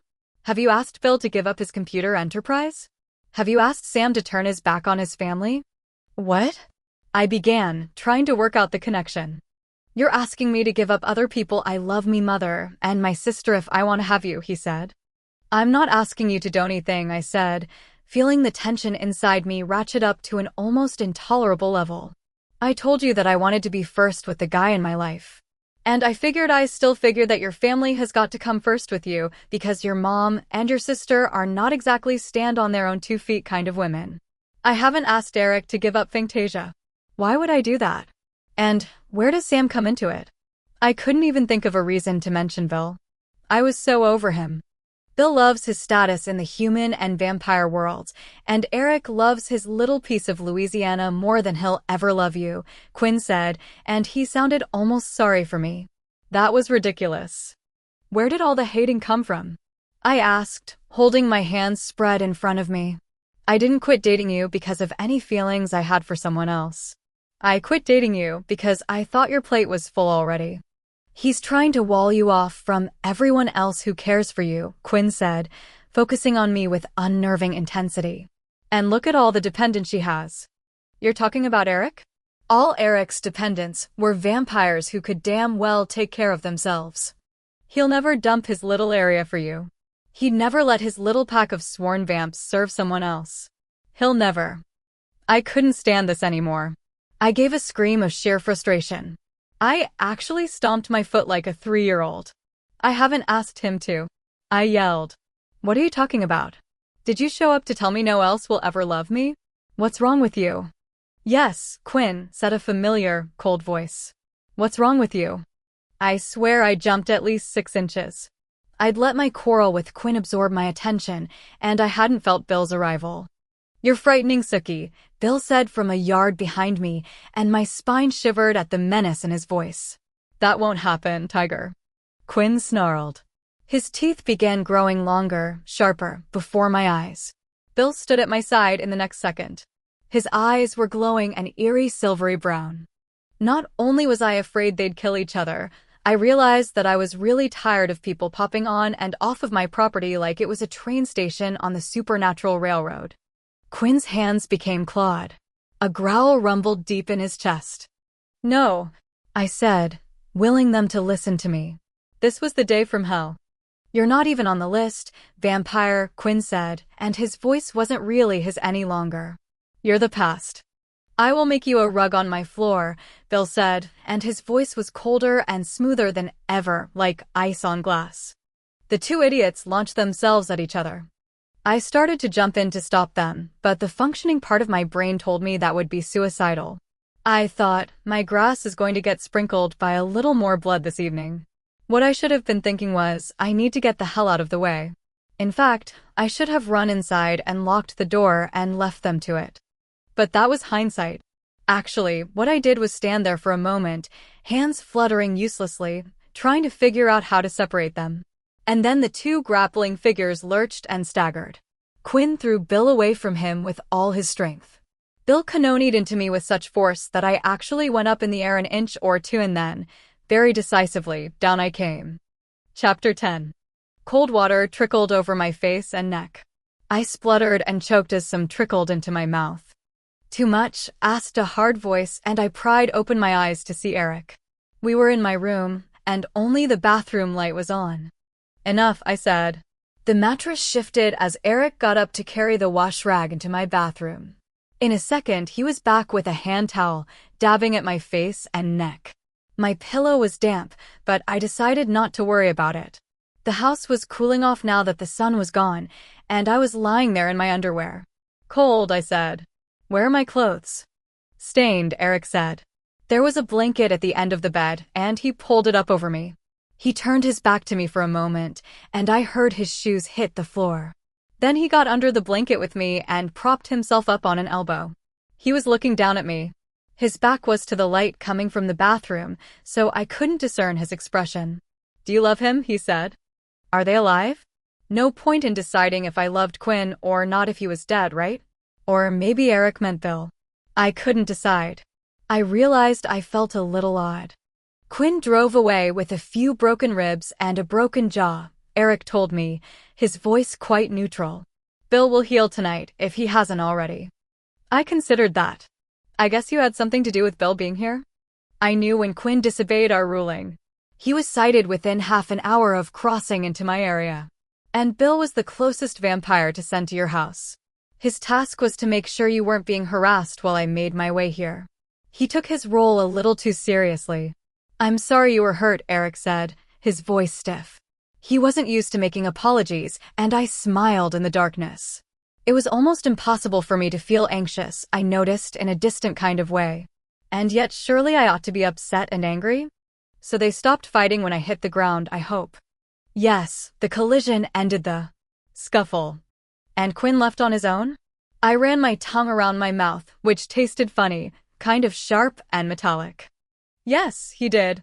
I told him I would take care of you. He knew he'd crossed too many lines by coming to see you, since I'd told him not to enter my area. Bill was less accepting, but I made him return to his house. Typical sheriff behavior. Did you give me some of your blood? I asked. Eric nodded quite casually. You had been knocked unconscious, he said. And I know that is serious. I wanted you to feel well. It was my fault. I sighed. Mr. High-handed, I muttered. Explain. I don't know this term. It means someone who thinks he knows what's best for everyone. He makes decisions for them without asking them. Maybe I had put a personal spin on the term, but so what? Then I am high-handed, Eric said with no shame whatsoever. I'm also very. He dipped his head and kissed me slowly, leisurely. Horny, I said. Exactly, he said, and kissed me again. I've worked with my new masters. I've shored up my authority. I can have my own life now. It's time I claimed what is mine. I'd told myself I'd make up my own mind, no matter how Eric and I were tied by our blood exchanges. After all, I still had free will. But whether or not the inclination had been planted by Eric's blood donation, I found that my body was strongly in favor of returning the kiss and of trailing the palm of my hand down Eric's broad back. Through the fabric of his shirt, I could feel the muscles and tendons and the bones of his spine as they moved. My hands seemed to remember the map of Eric's topography even as my lips remembered the way he kissed. We went on this way very slowly for a few minutes as he reacquainted himself with me. Do you really remember? I asked him. Do you really remember staying with me before? Do you remember what it felt like? Oh, yes, he said, I remember. He had my bra unhooked before I'd even realized his hand was back there. How could I forget these? He said, his hair falling around his face as his mouth fastened on my breast. I felt the tiny sting of his fangs and the sharp pleasure of his mouth. I touched the fly of his jeans, brushed my hand against the bulge inside, and suddenly the moment for being tentative was over. His jeans were off, and his shirt, too, and my panties vanished. His long, cool body pressed full length against my warm one. He kissed me over and over in a kind of frenzy. He made a hungry noise, and I echoed it. His fingers probed me, fluttering against the hard nub in a way that made me squirm. Eric, I said, trying to position myself underneath him. Now, he said. Oh yes. He slid inside as if he'd never been gone, as if we'd made love every night for the past year. This is best, he whispered, and his voice had that accent I caught occasionally, that hint of a time and place that were so far distant I could not imagine them. This is best, he said again. This is right. He pulled out a little, and I made a choked noise. Not hurting, he asked. Not hardly, I said. I am too big for some. Bring it on, I said. He shoved forward. Oh my God, I said through clenched teeth. My fingers were digging hard into the muscles of his arms. Yes, again. He was as deep inside me as he could get without an operation, and he glowed above me, his white skin shining in the darkness of the room. He said something in a language I didn't recognize. After a long moment, he repeated it. And then he began to move quicker and quicker until I thought I would be pounded into pieces, but I kept up. I kept up until I saw his fangs glisten as he bent over me. When he bit my shoulder, I left my body for a minute. I'd never felt anything so good. I didn't have enough breath to scream or even speak. My arms were around Eric's back, and I felt him shudder all over as he had his own good minute. I was so shaken I couldn't have talked if my life had depended on it. We lay in silence, exhausted. I didn't mind his weight on me. I felt safe. He licked the bite mark in a lazy way, and I smiled into the darkness. I stroked his back as if I were soothing an animal. I felt better than I'd felt in months. It had been a while since I'd had sex, and this was like gourmet sex. Even now I felt little jolts of pleasure ripple out from the epicenter of the orgasm. Will this change the blood bond? I asked. I was careful not to sound like I was accusing him of something. But of course I was. Felipe wanted you. The stronger our bond, the less chance there is he can maneuver you away. I flinched. I can't do that. You won't need to, Eric said, his voice flowing over me like a feather quilt. We are pledged with a knife. We are bonded. He can't take you from me. I could only be grateful I didn't have to go to Las Vegas. I didn't want to leave home. I couldn't imagine how it would feel to be surrounded by so much greed. Well, yes, I could. It would be awful. Eric's big, cool hand cupped my breast, and he stroked with his long thumb. Bite me, Eric said, and he meant it literally. Why? You said you already gave me some. Because it makes me feel good, he said, and moved on top of me again. Just. For that? You can't be. But Hugh is ready again. Would you like to be on top? Eric asked. We could do that for a while, I said, trying not to sound too femme fatale. In fact, it was hard not to growl. Before I could even gather myself, we'd reversed positions. His eyes were intent on mine. His hands went up to my breasts, caressing and pinching gently, and his mouth followed after his hands. I was afraid I was losing control of my leg muscles. I was so relaxed. I moved slowly, not very regularly. I felt the tension gradually beginning to build again. I began to focus, to move steadily. Slow, he said, and I reduced the pace. His hands found my hips and began to direct me. Oh, I said, as a sharper pleasure began to seep through me. He'd found my pleasure center with his thumb. I began to speed things up, and if he tried to slow me after that, I ignored it. I rose and fell faster and faster, and then I took his wrist, and I bit with all my strength, sucked on the wound. He yelled, an incoherent sound of release and relief. That was enough to finish me, and I collapsed on top of him. I licked his wrist lazily, though I didn't have the coagulant in my saliva that he possessed. Perfect, he said. Perfect. I started to tell him he couldn't possibly mean that, as many women as he'd had over the centuries, but I figured, why spoil the moment? Let it be. In a rare moment of wisdom, I listened to my own advice. Can I tell you what happened today? I asked after we'd drowsed for a few minutes. Of course, my lover. His eyes were half open. He was lying on his back beside me, and the room smelled of sex and vampire. I'm all ears for the moment, at least. He laughed. This was the real treat, or at least one of the real treats, having someone with whom to share the day's events. Eric was a good listener, at least in his post-coital relaxed state. I told him about Andy and Latesta's visit, about Diantha's appearance while I was sunbathing. I thought I tasted the sun on your skin, he said, stroking my side. Go on. So off I babbled like a brook in the spring, telling him about my rendezvous with Claude and Claudine and all they'd told me about Brendan and Dermot. Eric was more alert when I was talking about the fairies. I smelled fairies around the house, he said. But in my overwhelming anger at seeing your tiger-striped suitor, I put the thought aside. Who came here? Well, this bad fairy named Murray, but don't worry, I killed him, I said. If I'd ever doubted I had Eric's full attention, I didn't doubt it any longer. How did you do that, my lover? He asked very gently. I explained, and by the time I got to the part where my great-grandfather and Dylan showed up, Eric sat up, the blanket falling away. He was completely serious and alert. The body is gone, he asked for the third time, and I said, yes, Eric, it is. It might be a good idea for you to stay in Shreveport, Eric said. You could even stay in my house. That was a first. I'd never been invited to Eric's house before. I had no idea where it was. I was astonished and sort of touched. I really appreciate that, I said, but it would be awful hard for me to commute from Shreveport back here to work. You would be much safer if you left your job until this problem with the fairies is resolved. Eric cocked his head while he looked at me, his face quite expressionless. No, thanks, I said. Nice of you to offer. But it would be really inconvenient for you, I bet, and I know it would be for me.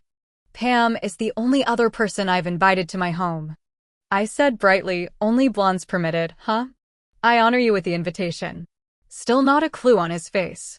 If I hadn't been so used to reading people's minds, maybe I could have interpreted his body language better. I was too accustomed to knowing what people really meant, no matter what words they spoke. Eric, I'm clueless, I said. Cards on the table, okay? I can tell you're waiting for me to give you a certain reaction, but I have no idea what it is. He looked baffled. That's what he looked. What are you after? He asked me, shaking his head. The beautiful golden hair tumbled around his face in tangles. He was a total mess since we'd made love. He looked better than ever.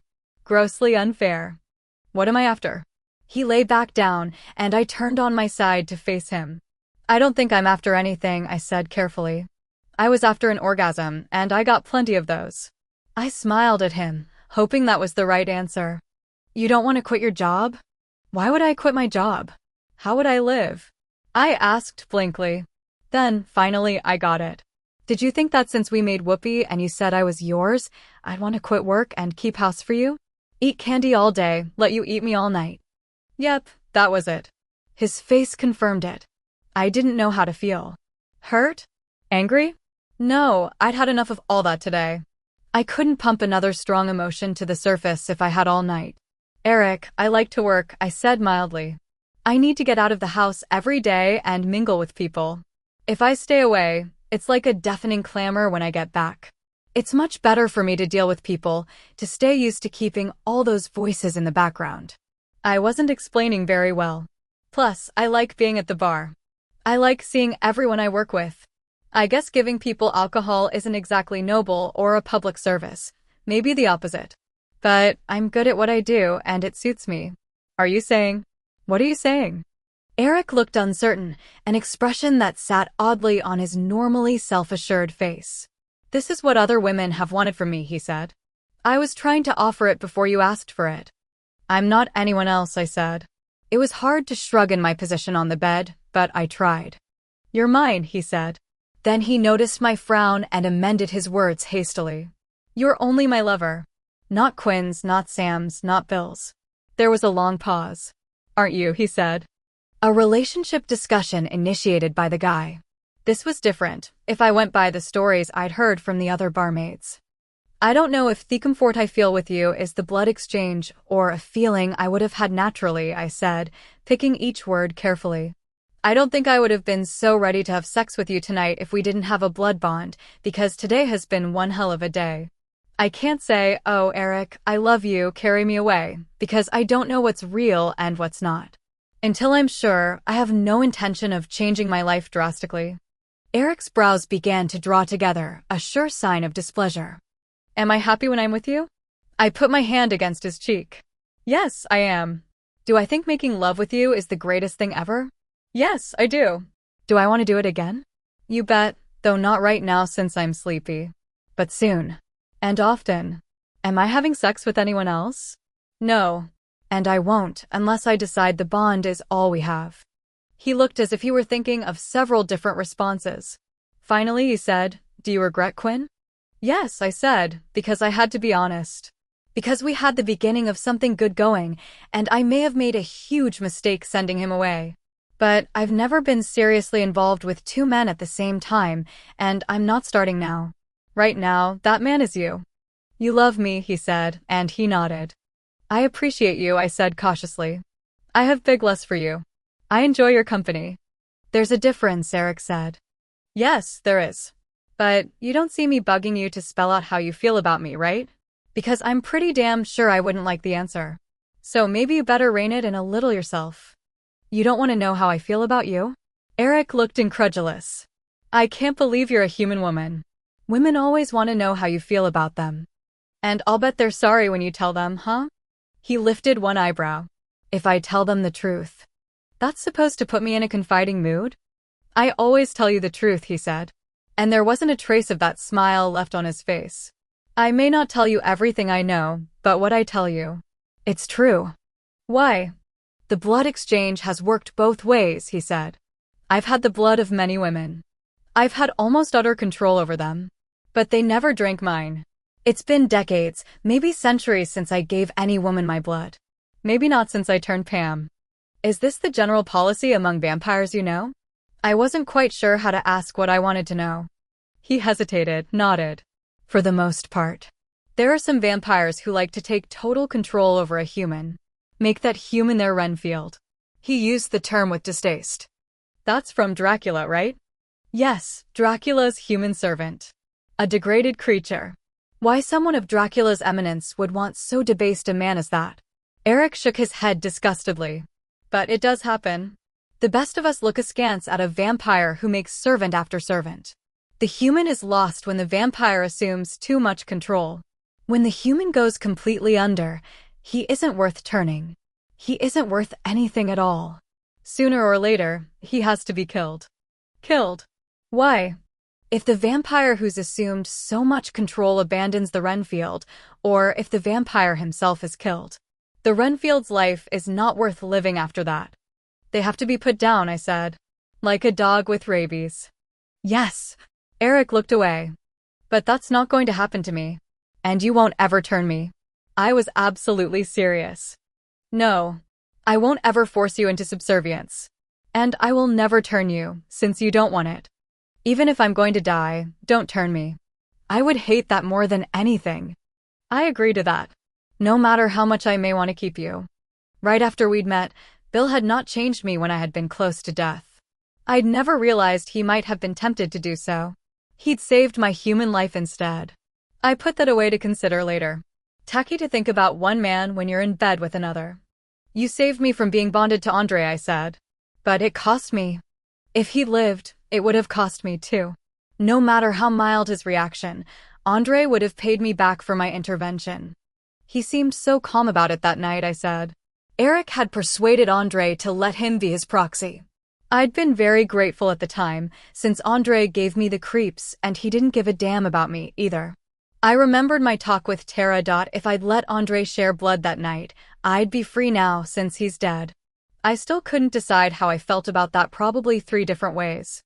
Tonight was turning out to be a huge one for realizations.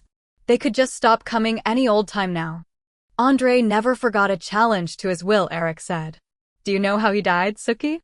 Oh. He got stuck in the chest with a big splinter of wood, I said, swallowing a little. Like Eric, I didn't always tell the whole truth. The splinter hadn't gotten in Andre's chest by accident. Quinn had done that. Eric looked at me for what seemed like a very long time. He could feel my anxiety, of course. I waited to see if he'd push the issue. I don't miss Andre, he said finally. I regret Sophie-Anne, though. She was brave. I agree, I said, relieved. By the way, how are you getting along with your new bosses? So far, so good. They're very forward-thinking. I like that. Since the end of October, Eric had to learn the structure of a new and larger organization, the characters of the vampires who made it work, and how to liaise with the new sheriffs. Even for him, that was a big bite to chew. I bet the vamps you had with you before that night are extra glad they pledged loyalty to you, since they survived when so many of the other vamps in Louisiana died that night. Eric smiled broadly. It would have been really scary if I hadn't seen the Fong display before. Yes, he said with a whole bunch of satisfaction. They owe me their lives, and they know it. He slid his arms around me and held me against his cool body. I was content and sated, and my fingers trailed through the happy trail of golden hair that led downward. I thought of the provocative picture of Eric as Mr. January in the Vampires of Louisiana calendar. I liked the one he'd given me even more. I wondered if I could get a poster-sized blow-up. He laughed when I asked him. We should think of producing another calendar, he said. It was a real earner for us. If I can have a picture of you in the same pose, I'll give you a poster of me. I thought about it for 20 seconds. I don't think I could do a nude picture, I said with some regret. They always seem to show up to bite you in the ass. Eric laughed again, low and husky. You talk a lot about that, he said. Shall I bite you in the ass? This led to a lot of other things, wonderful and playful things. After those things had come to a happy completion, Eric glanced at the clock beside my bed. I have to go, he whispered. I know, I said. My eyes were heavy with sleep. He began to dress for his return to Shreveport, and I pulled down the covers and snuggled into the bed properly. It was hard to keep my eyes open, though watching him move around my bedroom was a sweet sight. He bent to kiss me, and I put my arms around his neck. For a second, I knew he was thinking of crawling back in the bed with me. I hoped it was his body language and his murmur of pleasure that cued me to his thoughts. Every now and then, I got a flash from a vampire mind, and it scared me to death. I didn't think I'd last long if vampires realized I could read their minds, no matter how seldom that occurred. "I want you again," he said, sounding a little surprised. "But I have to go. I'll see you soon, I guess?" I was awake enough to feel uncertain. "Yes," he said. His eyes were bright and his skin glowed. The mark on his wrist was gone. I touched where it had been. He leaned over to kiss the place on my neck where he'd bitten me, and I shivered all over. Soon. Then he was gone, and I heard the back door close quietly behind him. With the last bit of energy in my muscles, I rose and passed through the kitchen in the dark to shoot the deadbolt. I saw Amelia's car parked by mine. At some point, she'd returned home. I went to the sink to get a drink of water. I knew the dark kitchen like the back of my hand, so I didn't need a light. I drank and realized how thirsty I was. As I turned to go back to bed, I saw something move at the edge of the woods. I froze, my heart pounding in a very unpleasant way. Bill stepped out of the trees. I knew it was him, though I couldn't see his face clearly. He stood looking up, and I knew he must have watched Eric take flight. Bill had recovered from the fight with Quinn then. I expected to be angry that Bill was watching me, but the anger never rose. No matter what had happened between us, I could not rid myself of the feeling that Bill had not simply been spying on me, he had been watching over me. Also, more practically, there was nothing to be done about it. I could hardly throw open the door and apologize for having male company. At this moment, I wasn't the least bit sorry I'd gone to bed with Eric. In fact, I felt as sated as if I'd had the Thanksgiving feast of sex. Eric didn't look anything like a turkey, but after I had a happy mental image of him lying on my kitchen table with some sweet potatoes and marshmallows, I was able to think only of my bed. I slid under the covers with a smile on my face, and almost as soon as my head hit the pillow, I was asleep. Chapter 11. I should have known my brother would come to see me. I should only have felt surprised that he hadn't appeared earlier. When I got up the next day at noon, feeling as relaxed as a cat in a pool of sunshine, Jason was in the backyard on the chaise I'd used the day before. I thought it was smart of him not to come inside, considering we were at odds with each other. Today wasn't going to be nearly as warm as the day before. It was cold and raw. Jason was bundled in a heavy camo jacket and a knit cap. He was staring up into the cloudless sky. I remembered the twins' warning, and I looked at him carefully, but no, it was Jason. The feel of his mind was familiar, but maybe a fairy could impersonate even that. I listened in for a second. No, this was definitely my brother. It was strange to see him sitting idle and even stranger to see him alone. Jason was always talking, drinking, flirting with women, working at his job, or working on his house, and if he wasn't with a woman, he nearly always had a male shadowhoid until he'd been preempted by Holly or Mel. Contemplation and solitude were not states I associated with my brother. Watching him stare at the sky as I sipped my mug of coffee, I thought, Jason's a widower now. That was a strange new identity for Jason, a heavy one he might not be able to manage. He'd cared for Crystal more than she'd cared for him. That had been a new experience for Jason, too. Crystal pretty, stupid, and faithless had been his female counterpart. Maybe her infidelity had been an attempt to reassert her independence, to struggle against the pregnancy that had tied her more securely to Jason. Maybe she'd just been a bad woman. I'd never understood her, and now I never would. I knew I'd have to go talk to my brother. Though I'd told Jason to stay away from me, he wasn't listening. When had he ever? Maybe he'd taken the temporary truce caused by Crystal's death as a sign of a new state of things. I sighed and went out the back door. Since I'd slept so late, I'd showered before I'd even made my coffee. I grabbed my old quilted pink jacket off the rack by the back door and pulled it over my jeans and sweater. I put a mug of coffee on the ground by Jason, and I sat on the upright folding chair close to him. He didn't turn his head, though he knew I was there. His eyes were hidden behind dark glasses. "You forgiven me?" he asked after he'd taken a gulp of coffee. His voice sounded hoarse and thick. I thought he'd been crying. "I expect that sooner or later I might," I said. "But I'll never feel the same about you again. God, you've gotten hard. You're all the family I've got left." The dark glasses turned to face me. "You have to forgive me, because you're all I have who can forgive." I looked at him, feeling a little exasperated, a little sad. If I was getting harder, it was in response to the world around me. "If you need me so much, I guess you should have thought twice before you set me up like that." I rubbed my face with my free hand. He had some family he didn't know about, and I wasn't going to tell him. He would only try to use Neil, too. "When will they release Crystal's body?" I asked. "Maybe in a week," he said. "Then we can have the funeral. Will you come?" "Yes." "Where will it be?" "There's a chapel out close to Hotshot," he said. "It doesn't look like much." "The Tabernacle Holiness Church?" It was a peeling, white ramshackle building way out in the country. He nodded. "Calvin said they do the burials for Hotshot from there. One of the guys in Hotshot is the pastor for it." "Which one?" "Marvin Norris." Marvin was Calvin's uncle, though he was 4 years younger. "I think I remember seeing a cemetery out back of the church." "Yeah. The community digs the hole, one of them puts together the coffin, and one of them does the service. It's real homey and personal." "You've been to a funeral there before?" "Yeah, in October. One of the babies died. There hadn't been an infant death listed in the Bon Temps paper in months. I had to wonder if the baby had been born in a hospital or in one of the houses in Hotshot, if any trace of its existence had ever been recorded." "Jason, have the police been by any more?" "Over and over. But I didn't do it, and nothing they say or ask can make that change. Plus, the alibi. I couldn't argue that." "How are you fixed as far as work goes?" I wondered if they would fire Jason. It wasn't the first time he'd been in trouble.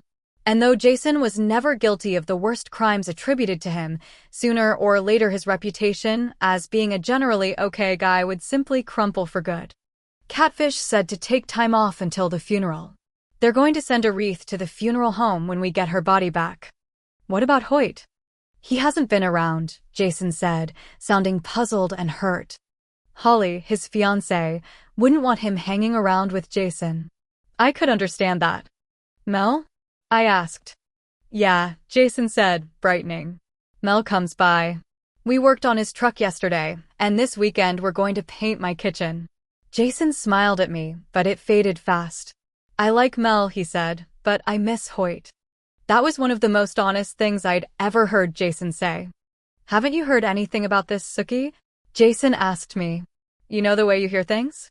If you could steer the police in the right direction, they could find out who killed my wife and my baby, and I could get my life back." I didn't think Jason was ever going to get his old life back.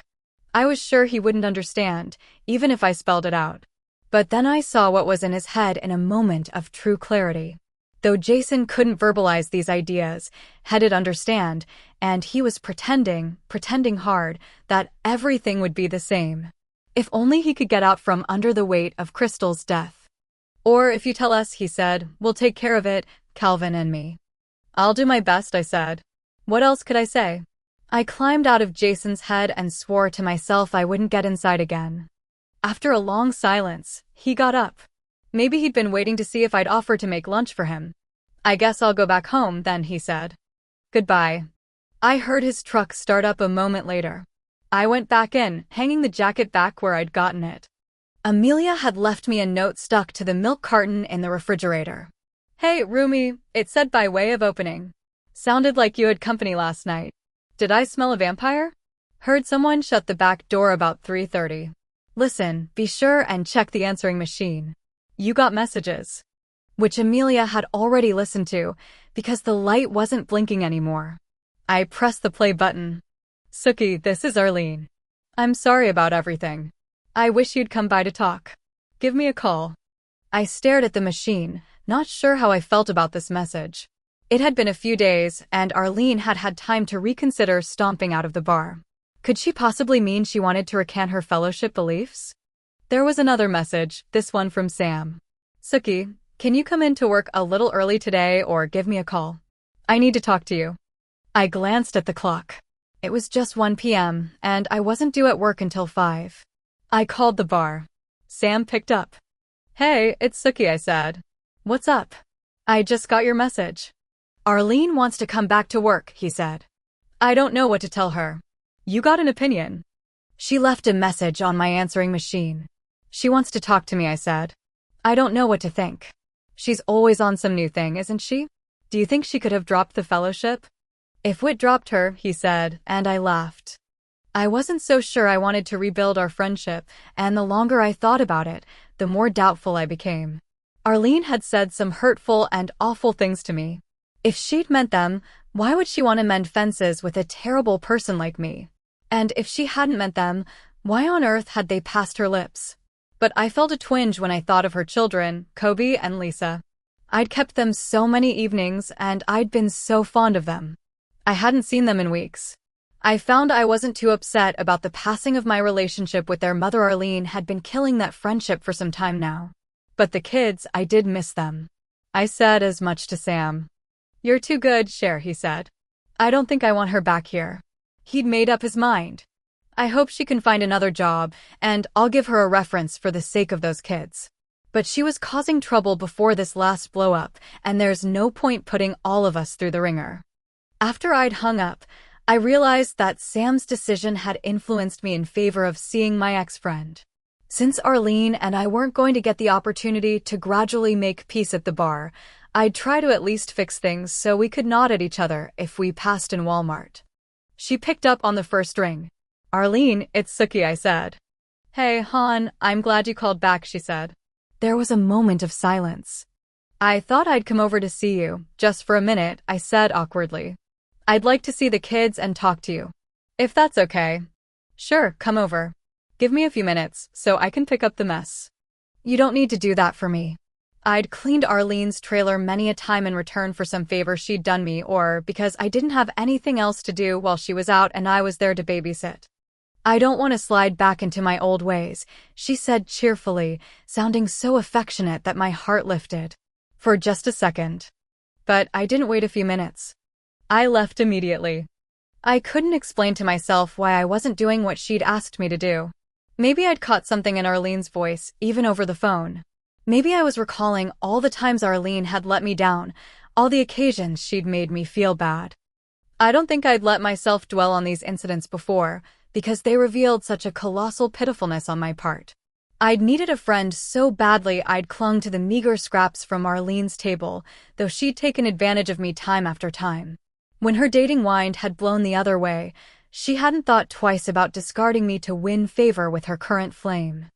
In fact, the more I thought, the more I was inclined to turn around and head back to my house. But didn't I owe Kobe and Lisa one more try to mend my relationship with their mom?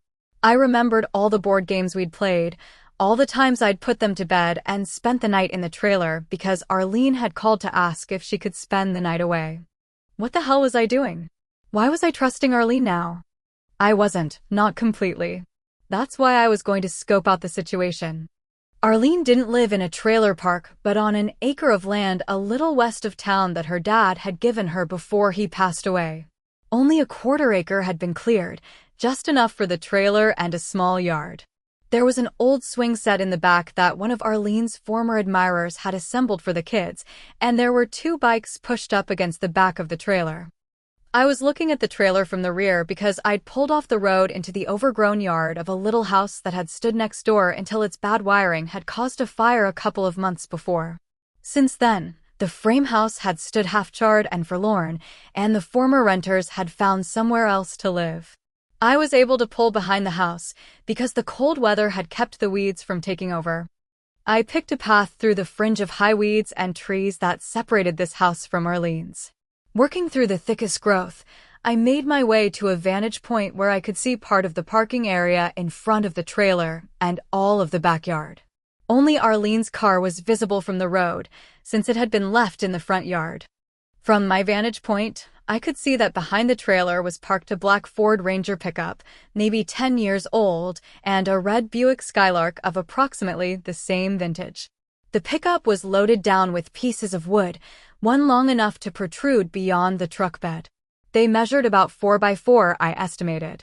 As I watched, a woman I vaguely recognized came out of the back of the trailer onto the little deck. Her name was Helen Ellis, and she'd worked at Merlotte's about 4 years before. Though Helen was competent and so pretty she'd drawn the men in like flies, Sam had to fire her for repeated lateness. Helen had been volcanically upset. Lisa and Kobe followed Helen onto the deck.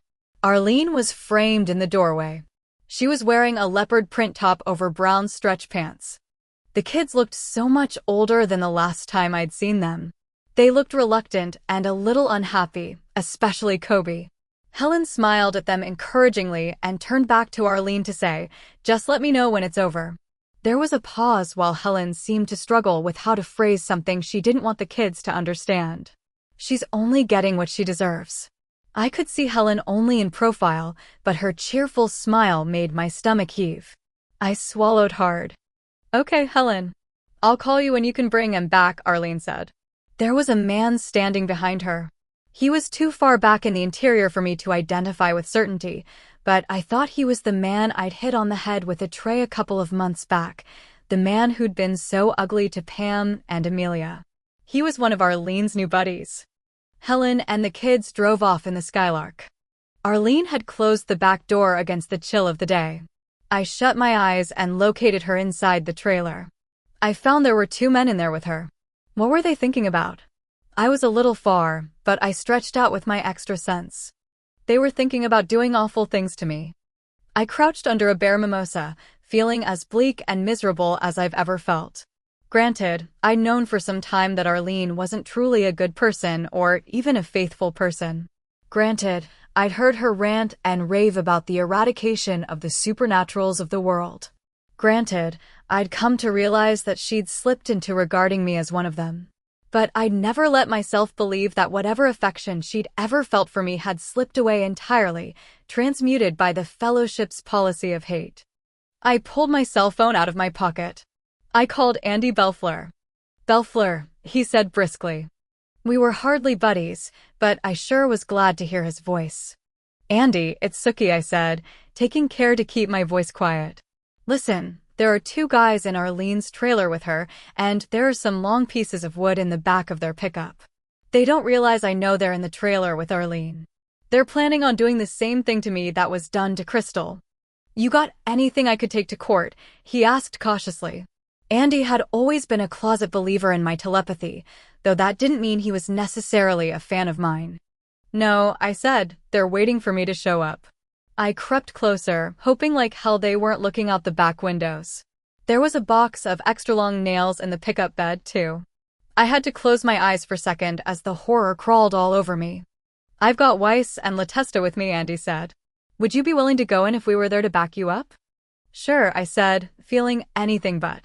I simply knew I was going to have to do this. It could be the end of any lingering suspicion of Jason. It could mean recompense or at least retribution for the death of Crystal and the baby. It could put at least a few of the Fellowship fanatics behind bars and maybe serve as a good lesson to the rest. "Where are you?" I asked, shaking with fear. We were already in the car to go to the motel. "We can be there in 7 minutes, Andy said. "I parked behind the Freer house," I said. "I gotta go. Someone's coming out the back of the trailer." With Spradlin and his buddy, whose name I couldn't recall, came down the steps and unloaded the wood beams from the pickup. The pieces were already formed into the correct lengths. Whit turned to the trailer and called something, and Arlene opened the door and came down the back steps, her purse over one shoulder. She walked toward the cab of the pickup. Damn it, she was going to get in and drive away, leaving her car parked in front as though she were there. Any lingering tenderness I'd harbored in my heart burned away at that moment. I looked at my watch. Maybe 3 more minutes until Andy arrived. She kissed Whit and waved at the other man, and they went into the trailer to hide so I wouldn't see them. According to their plan, I'd come to the front, knock on the door, and one of them would fling it open and drag me in. Game over. Arlene opened the truck door, the keys in her hand. She had to stay. She was the weak link. I knew this in every way I could know it, intellectually, emotionally, and with my other sense. This was going to be awful. I braced myself. "Hi, Arlene," I said, stepping out of my cover. She shrieked and jumped. Jesus Christ, Sookie, what are you doing in my backyard? She made an elaborate fuss of collecting herself. Her head was a snarled tangle of anger and fear and guilt. And regret. There was some, I swear. I've been waiting to see you, I said. I had no idea what to do now, but I'd slowed her down a little. I might have to physically tackle her. The men inside hadn't noticed my abrupt appearance, but that wouldn't last long unless I got extremely lucky. And I hadn't had a run of luck, much less extreme luck, lately. Arlene was standing still, keys in hand. It was easy to get inside her head and rummage around, reading the awful story in there. What you doing, getting ready to go, Arlene? I asked, keeping my voice very quiet. You're supposed to be inside, waiting for me to get here. She saw everything, and her eyes closed. Guilty, guilty, guilty. She had tried to construct a bubble to keep the men's intent hidden from herself, to keep it from touching her heart. That hadn't worked, but it hadn't stopped her treachery today either. Arlene stood exposed to herself.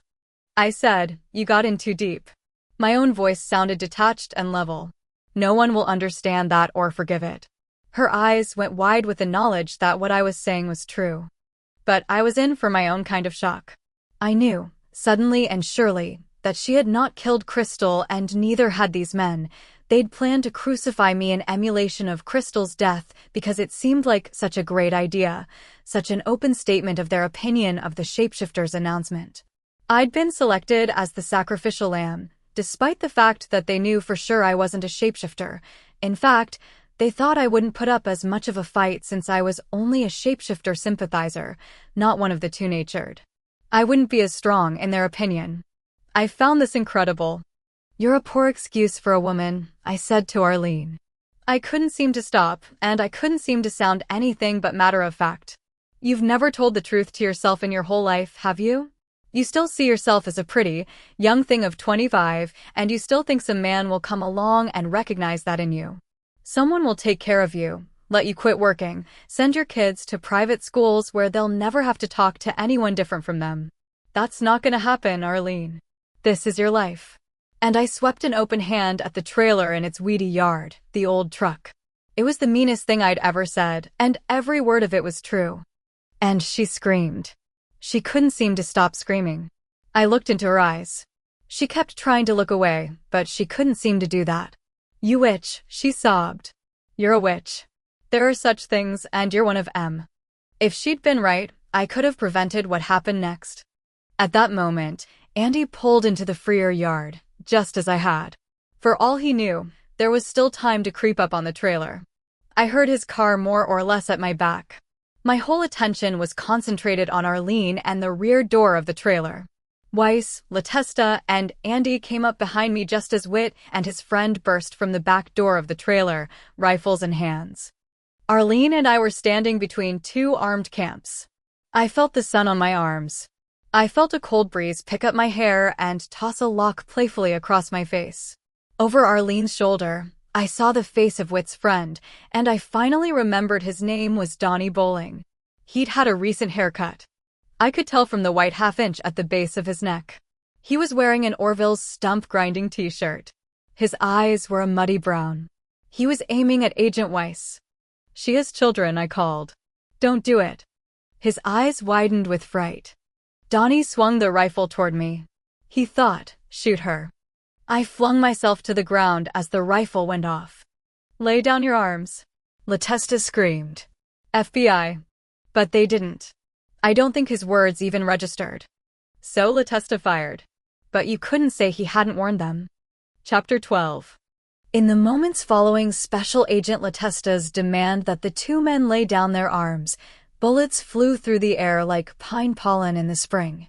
Though I was in an exposed position, none of them hit me, which I found absolutely amazing. Arlene, who didn't dive as fast as I did, got a crease across her shoulder. Agent Weiss took the bullet, a same one that creased Arlenine the upper right side of her chest. Andy shot Whit Spradlin. Special Agent Latesta missed Donnie Bowling with his first shot, got him with his second. It took weeks to establish the sequence, but that's what happened. And then the firing was over. Latesta was calling 911 while I was still prone on the ground, counting my fingers and toes to make sure I was intact. Andy was equally quick, calling the sheriff's department to report that shots had been fired and an officer and civilians were down. Arlene was screaming over her little wound like she'd been gut-shot. Agent Weiss was lying in the weeds bleeding, her eyes wide with fear, her mouth clamped shut. The bullet had gone in under her raised arm. She was thinking of her children and her husband and of dying out here in the sticks, leaving them behind. Latesta pulled off her vest and put pressure on her wound, and Andy ran over to secure the two shooters. I slowly pushed up to a sitting position. There was no way I could stand. I sat there in the pine needles and dirt and looked at Donnie Bowling, who was dead. There was not the faintest trace of activity in his brain. Whit was still alive, though not in good shape. After Andy gave Arlene a cursory examination and told her to shut up, she quit shrieking and settled down to cry. I have had lots of things to blame myself about in the course of my life. I added this whole incident to the list as I watched the blood seeping into the dirt around Donnie's left side. No one would have gotten shot if I'd just climbed back in my car and driven away. But no, I had to try to catch Crystal's killers. And I knew now too late that these idiots weren't even the culprits. I told myself that Andy had asked me to help, that Jason needed me to help. But right now, I couldn't foresee feeling okay about this for a long time. For a brief moment, I considered lying back down and wishing myself dead. "Are you okay?" Andy called after he'd cuffed Whit and checked on Donnie. "Yeah," I said. "Andy, I'm sorry." But he'd run into the front yard to wave down the ambulance. Suddenly, there were a lot more people around. "Are you all right?" asked a woman wearing an EMT uniform. Her sleeves were folded up neatly to show muscles I didn't know women could develop. You could see each one rippling under her mocha skin. "You look kind of out of it." "I'm not used to seeing people get shot," I said. Which was mostly true. "I think you better come sit on this chair over here," she said, and pointed to a folding yard chair that had seen better days. "After I tend to the ones that are bleeding, I'll check you out." Audrey called her partner, a man with a belly like a bay window. "I need another pair of hands here." Audrey hustled over to help, and another team of EMTs came running around the trailer. I had nearly the same dialogue with them. Agent Weiss left for the hospital first, and I gathered that the plan was to stabilize her at the hospital in Clarice and then airlift her to Shreveport. Whit was loaded into the second ambulance. A third arrived for Arlene. The dead guy waited for the coroner to appear. I waited for whatever would happen next. Latesta stood staring blankly into the pines. His hands were bloodstained from pressing on Weiss's wound. As I watched, he shook himself. The purpose flooded back into his face, and his thoughts began flowing once again. He and Andy began to consult. By now the yard was teeming with law enforcement people, all of whom seemed to be very pumped. Officer-involved shootings are not that ordinary in Bontemps or in Renard Parish. When the FBI is represented at the scene, the excitement and tension were practically quadrupled. Several more people asked me if I was all right, but no one seemed to be anxious to tell me what to do or to suggest I remove myself, so I sat in the rickety chair with my hands in my lap. I watched all the activity, and I tried to keep my mind blank. That wasn't possible. I was worried about Agent Weiss, and I was still feeling the ebbing power of the huge wave of guilt that had washed over me. I should have been upset that the fellowship guy was dead, I suppose. But I wasn't. After a while, it occurred to me that I was also going to be late for work if this elaborate process didn't get a move on. I knew that was a trivial consideration when I was staring at the blood that had soaked into the ground, but I also knew it wouldn't be trivial to my boss. I called Sam. I don't remember what I said, but I remember I had to talk him out of coming to get me. I told Sam there were plenty of people on site and most of them were armed. After that, I had nothing to do but stare off into the woods. They were a tangle of fallen branches, leaves, and various shades of brown, broken up by little pines of various heights that had volunteered. The bright day made the patterns of shadow and shade fascinating. As I looked into the depths of the woods, I became aware that something was looking back. Yards back within the tree line, a man was standing. No, not a mana fairy. I can't read fairies at all clearly. They're not as blank as vampires, but they're the closest I've found. It was easy to read the hostility in his stance, though. This fairy was not on my great-grandfather's side. This fairy would have been glad to see me lying on the ground bleeding. I sat up straighter, abruptly aware I had no idea whether all the police officers in the world could keep me safe from a fairy. My heart thudded once again with alarm, responding to the adrenaline in a sort of tired way. I wanted to tell someone that I was in danger, but I knew that if I pointed the fairy out to any one of the people present, not only would he fade back into the woods, but I might be endangering the human. I'd done enough of that this day. As I half rose from the lawn chair with no very good plan in mind, the fairy turned his back on me and vanished. Can't I have a moment's peace? At this thought, I had to bend over and cover my face with my hands because I was laughing, and it wasn't good laughter. Andy came over and squatted in front of me, tried to look into my face. "Sookie," he said, and for once his voice was gentle. "Hey, girl, get it together. You got to come talk to Sheriff Dearborn." Not only did I talk to Bud Dearborn, I also had to talk to lots of other people. Later, I couldn't remember any of the conversations I had. I told the truth to whoever asked me questions. I didn't mention seeing the fairy in the woods simply because no one asked me, "Did you see anyone else here this afternoon?" When I had a second of not feeling stunned and miserable, I wondered why he'd shown himself, why he'd come. Was he tracking me somehow? Was there some kind of supernatural bug planted on me? "Sookie," Bud Dearborn said. I blinked. "Yes, sir." I stood up, and my muscles were trembling. "You can go now, and we'll talk to you again later," he said.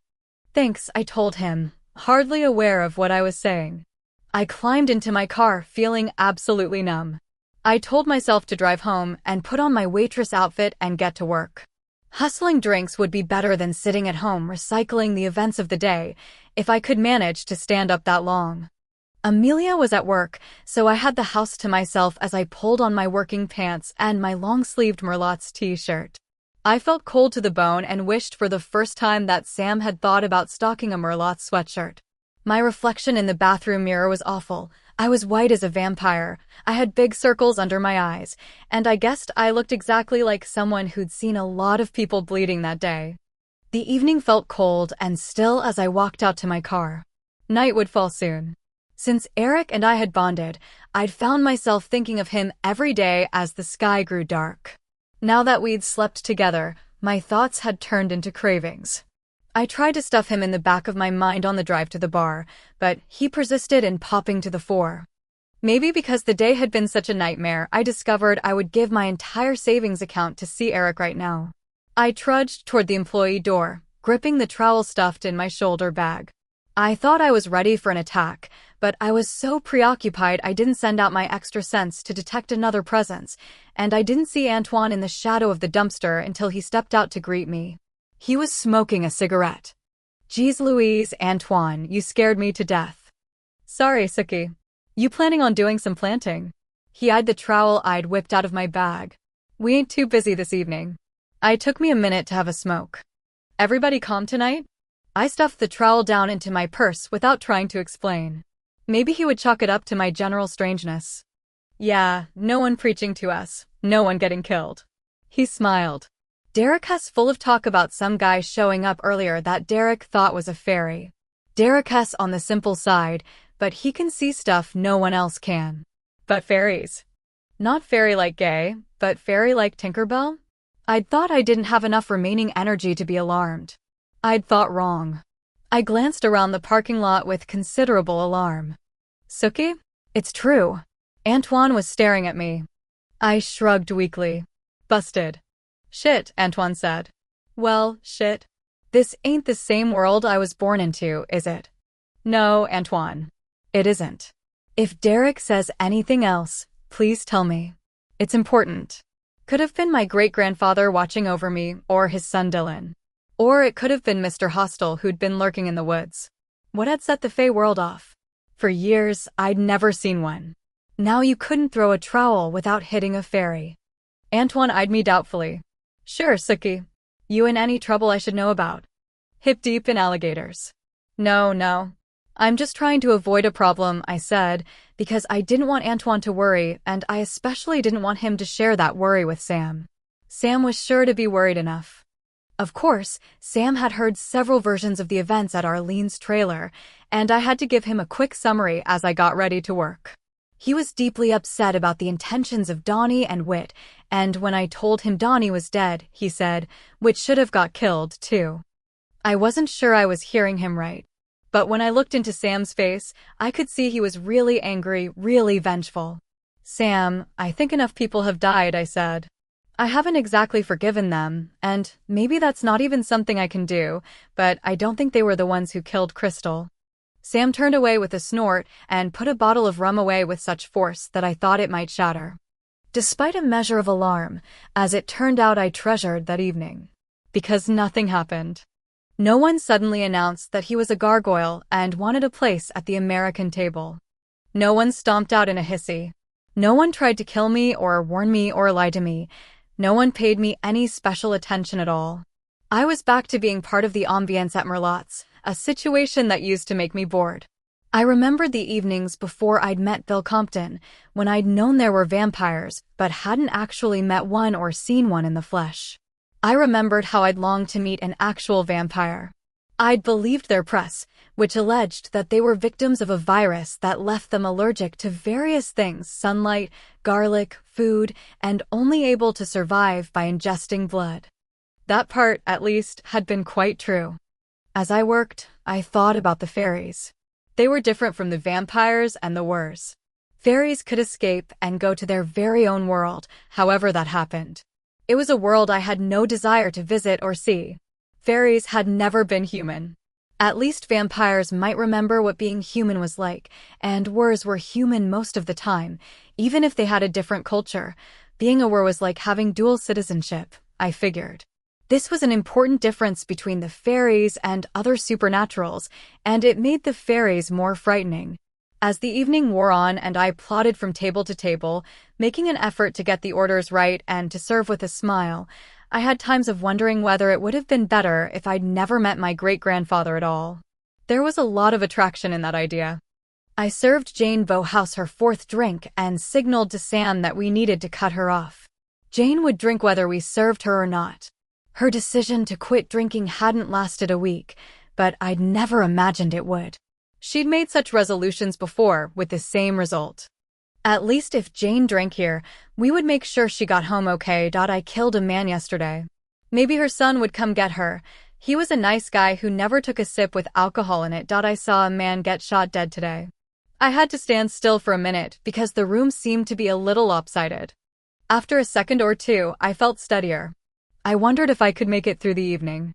By dint of putting one foot in front of the other and blocking out the bad stuff, from past experience I was an expert at that, I made it through. I even remembered to ask Sam how his mother was doing. She's getting better, he said, closing out the cash register. My stepdad's filed for divorce, too. He says she doesn't deserve any alimony because she didn't disclose her true nature when they got married. Though I'd always be on Sam's side, whatever it was, I had to admit, strictly to myself, that I could see his stepdad's point. I'm sorry, I said inadequately. I know this is a tough time for your mom, for your whole family. My brother's fiancé isn't too happy about it, either, Sam said. Oh no, Sam. She's freaked out by the fact that your mom. Yeah, and of course she knows about me now too. My brother and sister are getting used to it. So they're okay, but Deidre doesn't feel that way. And I don't think her parents do either. I patted Sam's shoulder because I didn't know what to say. He gave me a little smile and then a hug. He said, "You've been a rock, Sookie," and then he stiffened. Sam's nostrils flared. "You smell like there's a trace of vampire," he said, and all the warmth had gone out of his voice. He released me and looked at me hard. I'd really scrubbed myself and I'd used all my usual skin products afterward, but Sam's fine nose had picked up that trace of scent Eric had left behind. "Well," I said, and then stopped dead. I tried to organize what I wanted to say, but the past 40 hours had been so tiring. "Yes," I said, "Eric was over last night." I left it at that. My heart sank.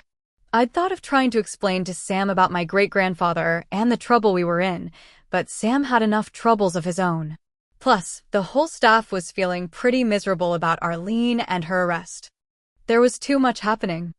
I had another moment of sickening dizziness, but it passed quickly, as it had before. Sam didn't even notice. He was lost in gloomy reflection, at least as far as I could read his twisty shapeshifter mind. "Walk me to my car," I said impulsively. I needed to get home and get some sleep, and I had no idea if Eric would show up tonight or not. I didn't want anyone else to pop up and surprise me, as Marie had done. I didn't want anyone trying to lure me to my doom or shooting guns in my vicinity. No more betrayal by people I cared for, either. I had a long list of requirements, and I knew that wasn't a good thing. As I pulled my purse out of the drawer in Sam's office and called goodnight to Antoine, who was still cleaning in the kitchen, I realized that the height of my ambition was to get home and go to bed without talking to anyone else, and to sleep undisturbed all night. I wondered if that was possible. Sam didn't say anything else about Eric, and he seemed to attribute my asking him to escort me as an attack of nerves after the incident at the trailer. I could have stood just inside the bar door and looked out with my other sense, but it was best to be double careful. My telepathy and Sam's nose made a good combination. He was eager to check the parking lot. In fact, he sounded almost disappointed when he announced there was nothing out there but us. As I drove away, in my rearview mirror I saw Sam leaning on the hood of his truck, which was parked in front of his trailer. He had his hands in his pockets, and he was glaring at the gravel on the ground as if he hated the sight of it. Just as I pulled around the corner of the bar, Sam patted the truck's hood in an absent-minded way and walked back into the bar, his shoulders bowed. Chapter 13. "Amelia, what works against fairies?" I asked. I'd gotten a full night's sleep, and I was feeling much better in consequence. Amelia's boss was out of town, so she had the afternoon off. "You mean something that'll act as a fairy repellent?" she asked. "Yeah, or cause fairy death even," I said. "That's preferable to me getting killed. I need to defend myself." "I don't know too much about fairies, since they're so rare and secretive," she said. "I wasn't sure they still existed until I heard about your great-grandfather. You need something like mace for fairies, huh?" I had a sudden idea. "I've already got some, Amelia," I said, feeling happier than I had in days. I looked in the racks on the door of the refrigerator. Sure enough, there was a bottle of Ray Lemon. "Now all I got to do is buy a water pistol at Walmart," I said. "It's not summer, but surely they've got some over in the toy department." "That works." "Yeah, a little-known supernatural fact. Just contact with it is fatal. I understand if it's ingested, the result's even quicker. If you could squirt it in a fairy's open mouth, that would be one dead fairy." "Sounds like you're in big trouble, Sookie." Amelia had been reading, but now she laid her book on the table. "Yeah, I am. You want to talk about it?" "It's complicated. Hard to explain." "I understand the definition of complicated." "Sorry. Well, it might not be safe for you to learn the ins and outs of it. Can you help?" "Will your wards work against fairies?" "I'll check my sources," Amelia said in that wise way she had when she didn't have a clue. "I'll call Octavia if I have to." "I'd appreciate it. And if you need some kind of spell-casting ingredients, money is no object." I'd gotten a check in the mail that very morning from Sophie Ann's estate. Mr. Cataliades had come through with the money she'd owed me. I was going to run it to the bank this afternoon, since the drive-thru would be open. Amelia took a deep breath, stalled. I waited. Since she's an exceptionally clear broadcaster, I knew what she wanted to talk about, but to keep our relationship on an even keel, I simply held out until she spoke out loud. "I heard from Trey, who's got a couple friends on the police force, though not many at Wit, and Arlene are denying up and down that they killed Crystal. Arlene says they planned on making you an example of what happens to people who hang around with the supernatural, that it was Crystal's death that gave them the idea."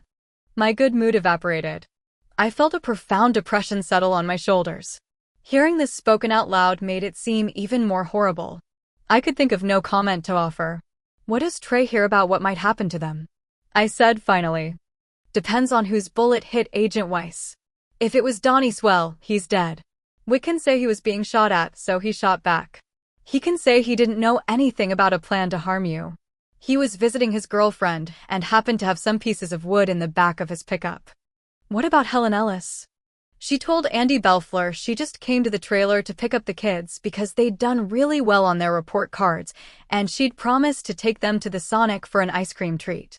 Any more than that, she doesn't know diddly squat." Amelia's face expressed extreme skepticism. So Arlene is the only one talking. I dried the baking sheet. I'd made biscuits that morning. Baking therapy, cheap and satisfying. Yeah, and she may recant any minute. She was real shaken up when she talked, but she'll wise up. Maybe too late. At least we can hope so. I'd been right. Arlene was the weakest link. She gotten a lawyer? Yeah. She couldn't afford Sid Matt Lancaster, so she hired Melba Jennings. Good move, I said thoughtfully.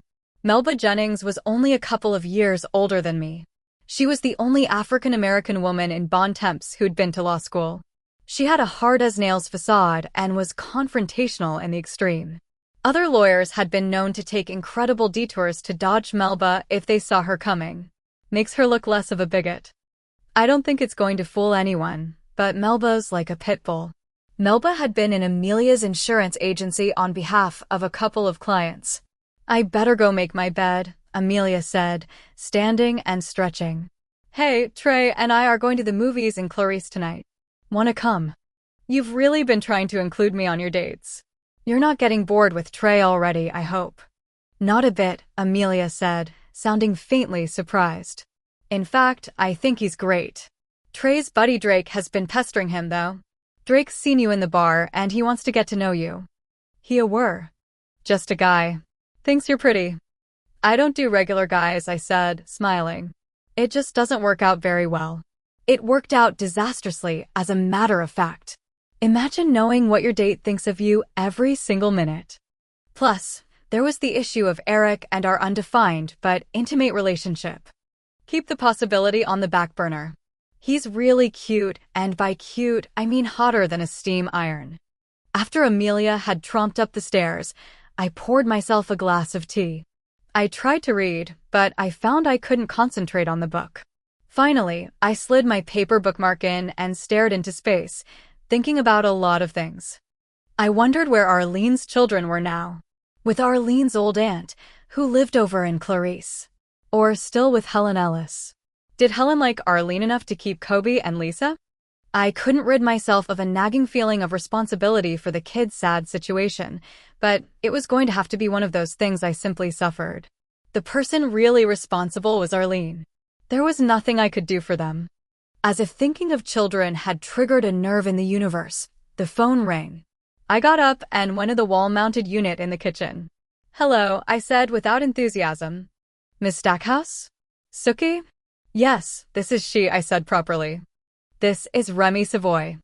My dead cousin Hadley's ex, father of her child. I'm glad you called. How's Hunter? Hunter was a gifted child, God bless him. He'd been gifted the same way I had been. He's fine. About that thing. Sure. We were going to talk telepathy. He's going to need some guidance soon. He'll be starting kindergarten. They're going to notice. I mean, it'll take a while, but sooner or later. Yeah, they'll notice all right. I opened my mouth to suggest that Remy bring Hunter over on my next day off, or that I could drive to Red Ditch. But then I remembered that I was the target of a group of homicidal fairies. Not a good time for a young un to come visiting, and who's to say they couldn't follow me to Remy's little house? So far, none of them knew about Hunter. I hadn't even told my great-grandfather about Hunter's special talent. If Neil himself didn't know, maybe none of the hostels had uncovered the information. On the whole, better to take no risks. I really want to meet with him and get to know him. I promise I'll help him as much as I can, I said. Right now, it just isn't possible. But since we have a little time to spare before kindergarten, maybe in a month or so. Oh, Remy said in a nonplussed way. I was hoping to bring him over on my day off. I have a little situation here that I have to resolve. If I was alive after it was resolved. But I wasn't going to imagine that. I tried to think of a palatable excuse, and of course, I did have one. My sister-in-law just died, I told Remy. Can I call you when I'm not so busy with the details of? I couldn't think of a way to wrap up that sentence. I promise it'll be soon. If you don't have a day off, maybe Kristen could bring him. Kristen was Remy's girlfriend. Well, that's part of the problem, Remy said, and he sounded tired but also a little amused. Hunter told Kristen that he knew she didn't really like him and that she should stop thinking about his daddy without any clothes on. I drew a deep breath, tried not to laugh, didn't manage it. I am sorry, I said. How did Kristen handle that? She started crying.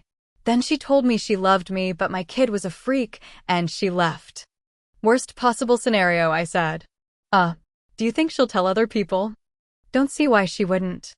This sounded depressingly familiar, shades of my painful childhood. Remy, I'm sorry, I said. Remy had seemed like a nice guy on our brief acquaintance, and I had been able to see he was devoted to his son. If it makes you feel any better, I survived that somehow. But did your parents?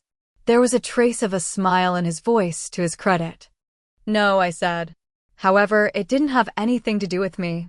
They got caught by a flash flood when they were driving home one night. It was pouring rain, visibility was terrible, the water was black like the road, and they just drove down onto the bridge and got swept away. Something buzzed in my brain, some kind of signal that this thought was significant. I'm sorry, I was just joking, Remy was saying in a shocked voice. No problem. Just one of those things, I said, the way you do when you don't want the other person to fuss about your feelings. We left it that I would call him when I had some free time. That actually meant when no one's trying to kill me, but I didn't explain that to Remy. I hung up and sat on the stool by the kitchen counter. I was thinking about my parents' deaths for the first time in a while. I had some sad memories, but that was the saddest of all. Jason had been 10, and I had been 7, so my recollection wasn't precise, but we'd talked about it over the years, of course, and my grandmother had recounted the story many times, especially as she grew older. It never varied. The torrential rain, the road leading down into the little hollow where the creek ran, the black water. And they'd been swept away into the dark. The truck had been found the next day, their bodies, a day or two after that. I got dressed for work automatically. I slicked my hair up in an extra-tight ponytail, making sure any stray hairs were gelled into place. As I was tying my shoes, Amelia dashed downstairs to tell me that she'd checked her witch reference books. The best way to kill fairies is with iron. Her face was lit with triumph. I hated to rain on her parade. Lemons were even better, but it was kind of hard to slip a fairy a lemon without the fairy realizing it. I knew that, I said, trying not to sound depressed. I mean, I appreciate the effort, but I need to be able to knock them out. So I could run away. I didn't know if I could stand to have to hose down the driveway again. Of course, killing the enemy beat the alternative, letting them catch me and do what they wished with me. Amelia was ready for her date with Trey. She was wearing high heels with her designer jeans, an unusual look for Amelia. What's with the heels? I asked, and Amelia grinned, displaying her excellent white teeth. Trey likes them, she said. With the jeans one are off. You should see the lingerie I'm wearing. I'll pass, I said. If you want to meet us after you get off work, I'm betting Drake will be there. He's seriously interested in getting to know you. And he's cute, though his looks may not exactly appeal to you. Why? What's this Drake look like? I asked, mildly curious. That's the freaky part. He looks a lot like your brother. Amelia looked at me doubtfully. That might weird you out, huh? I felt all the blood drain out of my face. I'd gotten to my feet to leave, but I sat down abruptly. Sookie? What's the matter? Sookie? Amelia was hovering around me anxiously. Amelia, I croaked, you got to avoid this guy. I mean it. You and Trey get away from him. And for God's sake, don't answer any questions about me. I could see from the guilt on her face she had already answered quite a few. Though she was a clever witch, Amelia couldn't always tell when people weren't really people. Evidently, neither could Trey, though the sweet smell of even a half-fairy should have alerted a whir. Maybe Dermot had the same scent-masking ability that his father, my great-grandfather, did. Who is he? Amelia asked.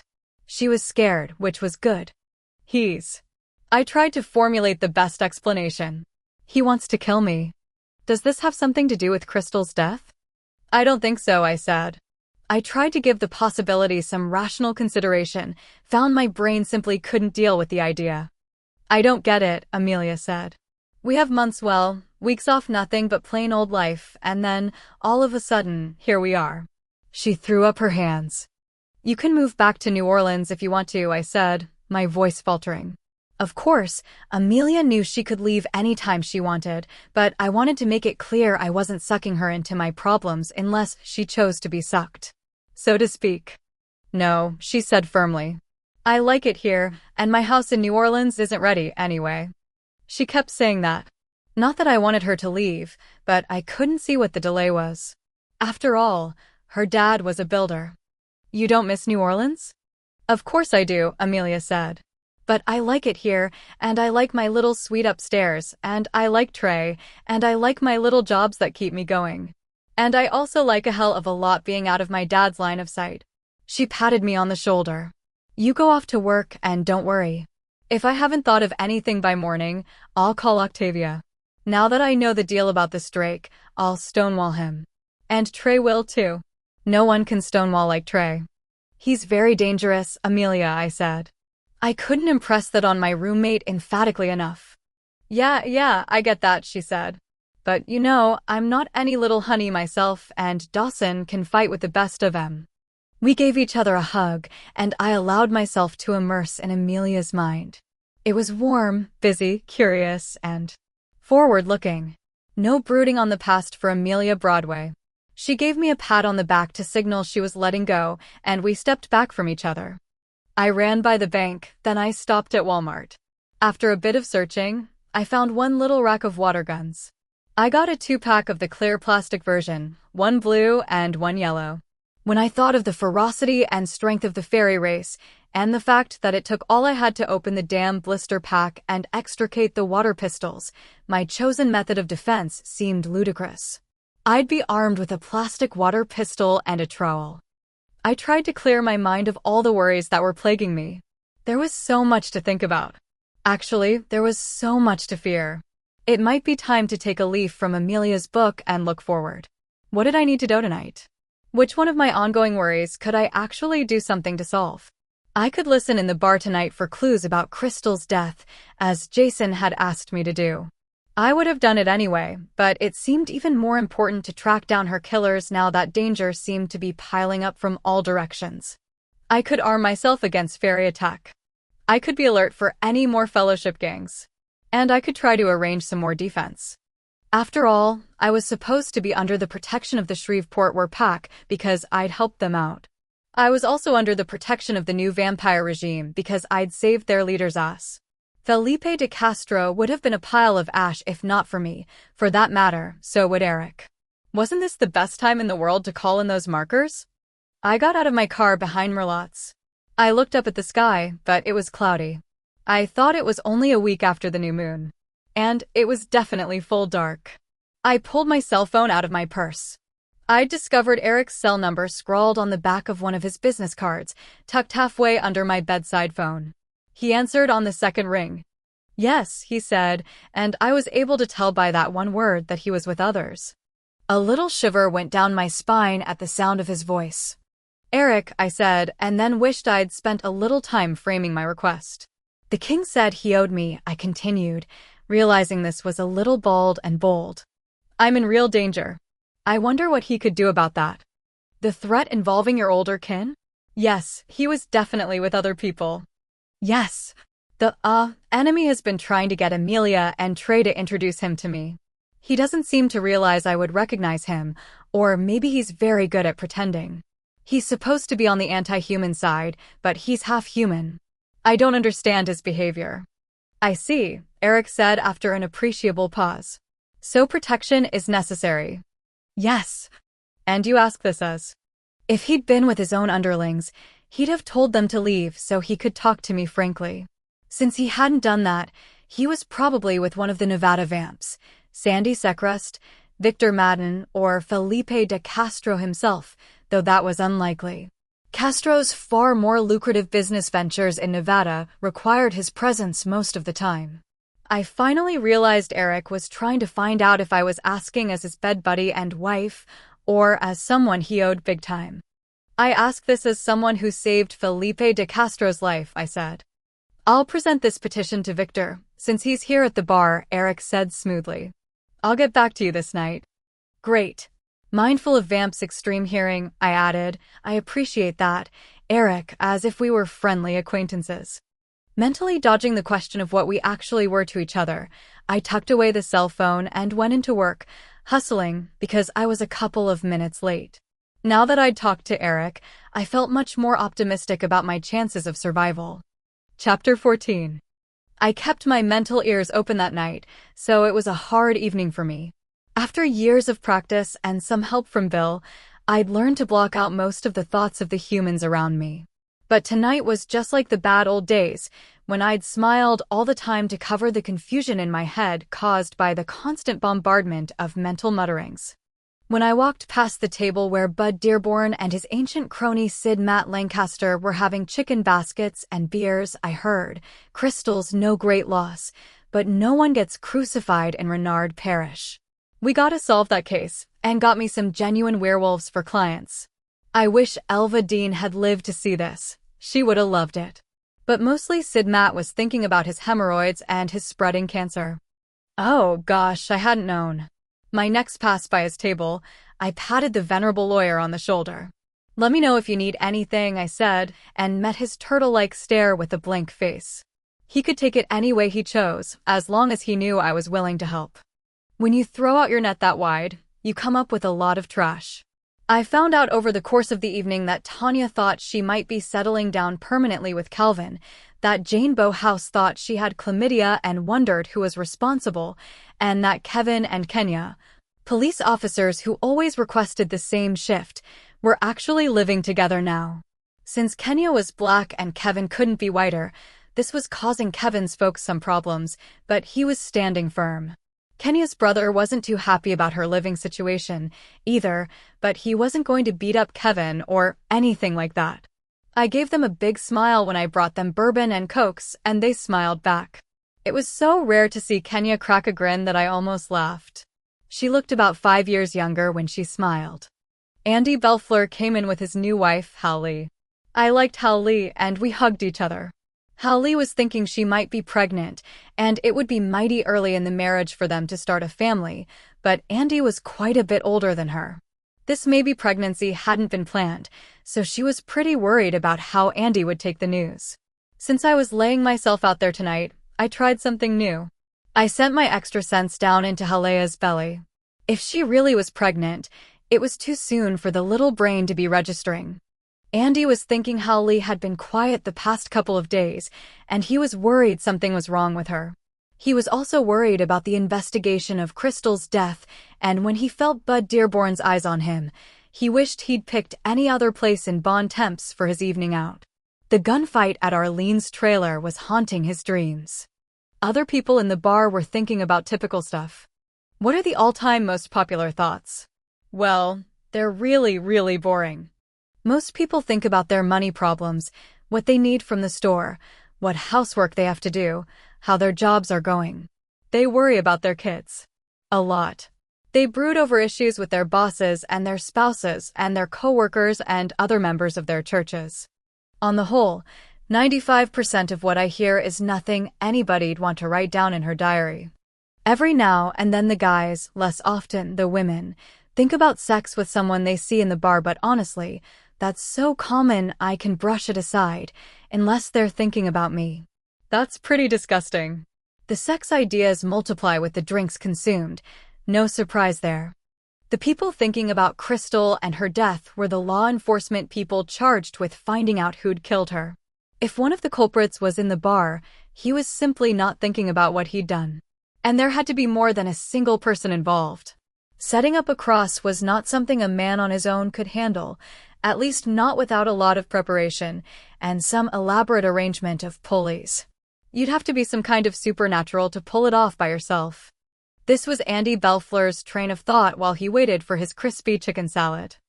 I had to agree with him. I'd bet Calvin had already considered that scenario. Calvin had sniffed the body, and he hadn't said he'd smelled another were-animal of any kind.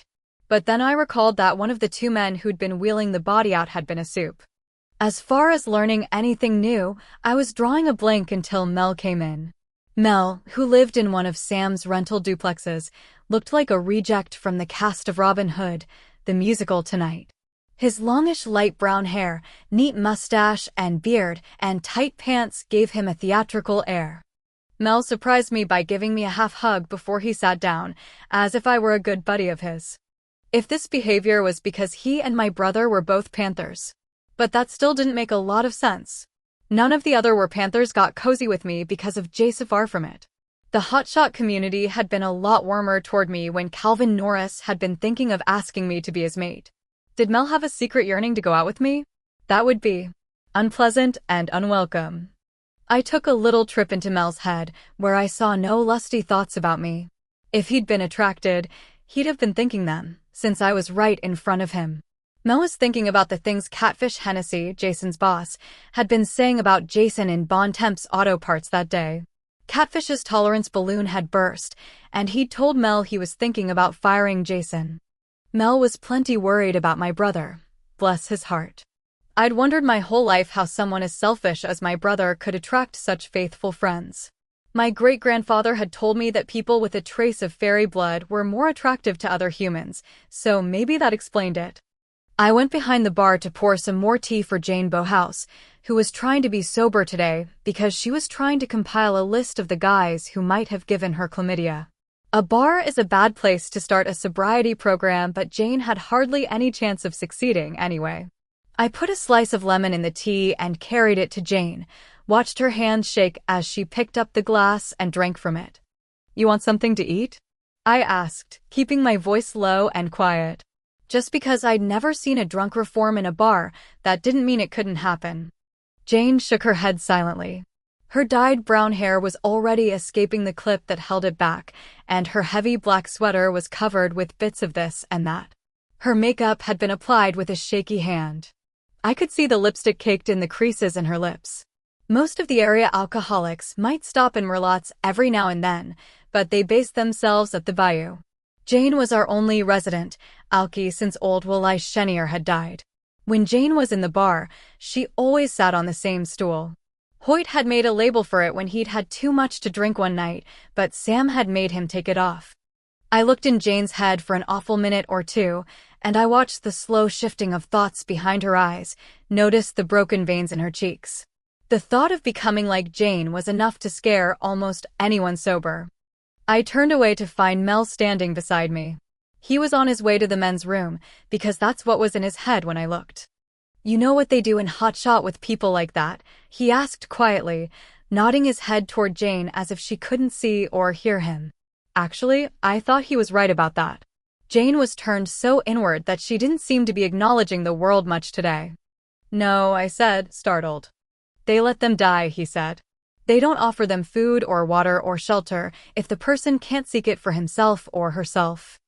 I'm sure my horror showed on my face. "It's kindest in the end," he said. He drew a deep, shuddering breath. "Hotshot has its ways of getting rid of the weak." He went on his way, his back stiff. I patted Jane on the shoulder, but I'm afraid I wasn't really thinking about her. I was wondering what Mel had done to deserve his exile to a duplex in Bon Temps. If it had been me, I would have been happy to be rid of the multiple ties of kinship and the microscopic hierarchy of the little cluster of houses huddled around the old crossroads, but I could tell that wasn't the way Mel felt about it. Mel's ex-wife had a margarita in Merlotte's from time to time. I thought I might do a little research on my brother's new buddy the next time Ginger dropped by. Sam asked me a couple of times if I was okay, and I was surprised by the strength of my desire to talk to him about everything that had happened lately. I was astonished to realize how often I confided in Sam, how much he knew about my secret life. But I knew that Sam had enough on his plate right now. He was on the phone with his sister and his brother several times during the evening, which was really unusual for him. He looked harassed and worried, and it would be selfish to add to that load of worry. The cell phone in my apron pocket vibrated a couple of times, and when I had a free moment, I ducked into the ladies' room and checked my text messages. One from Eric. "Protection coming," it said. That was good. There was another message, and this one was from Alcide Herveau, the Shreveport pack leader. Trey called. "Trouble you our way," it read. "We owe you."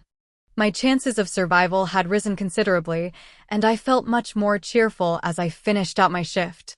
It was good to have stockpiled favors with both vampires and werewolves. Maybe all the shit I'd gone through last fall would prove to have been worth it after all. All in all, though, I had to say my project for the evening had been a washout. Sure, after asking Sam for permission, I'd filled both the plastic water guns with juice from the lemons in the refrigerator, intended for iced tea. I thought maybe real lemons would somehow be more potent than the bottled lemon juice at home.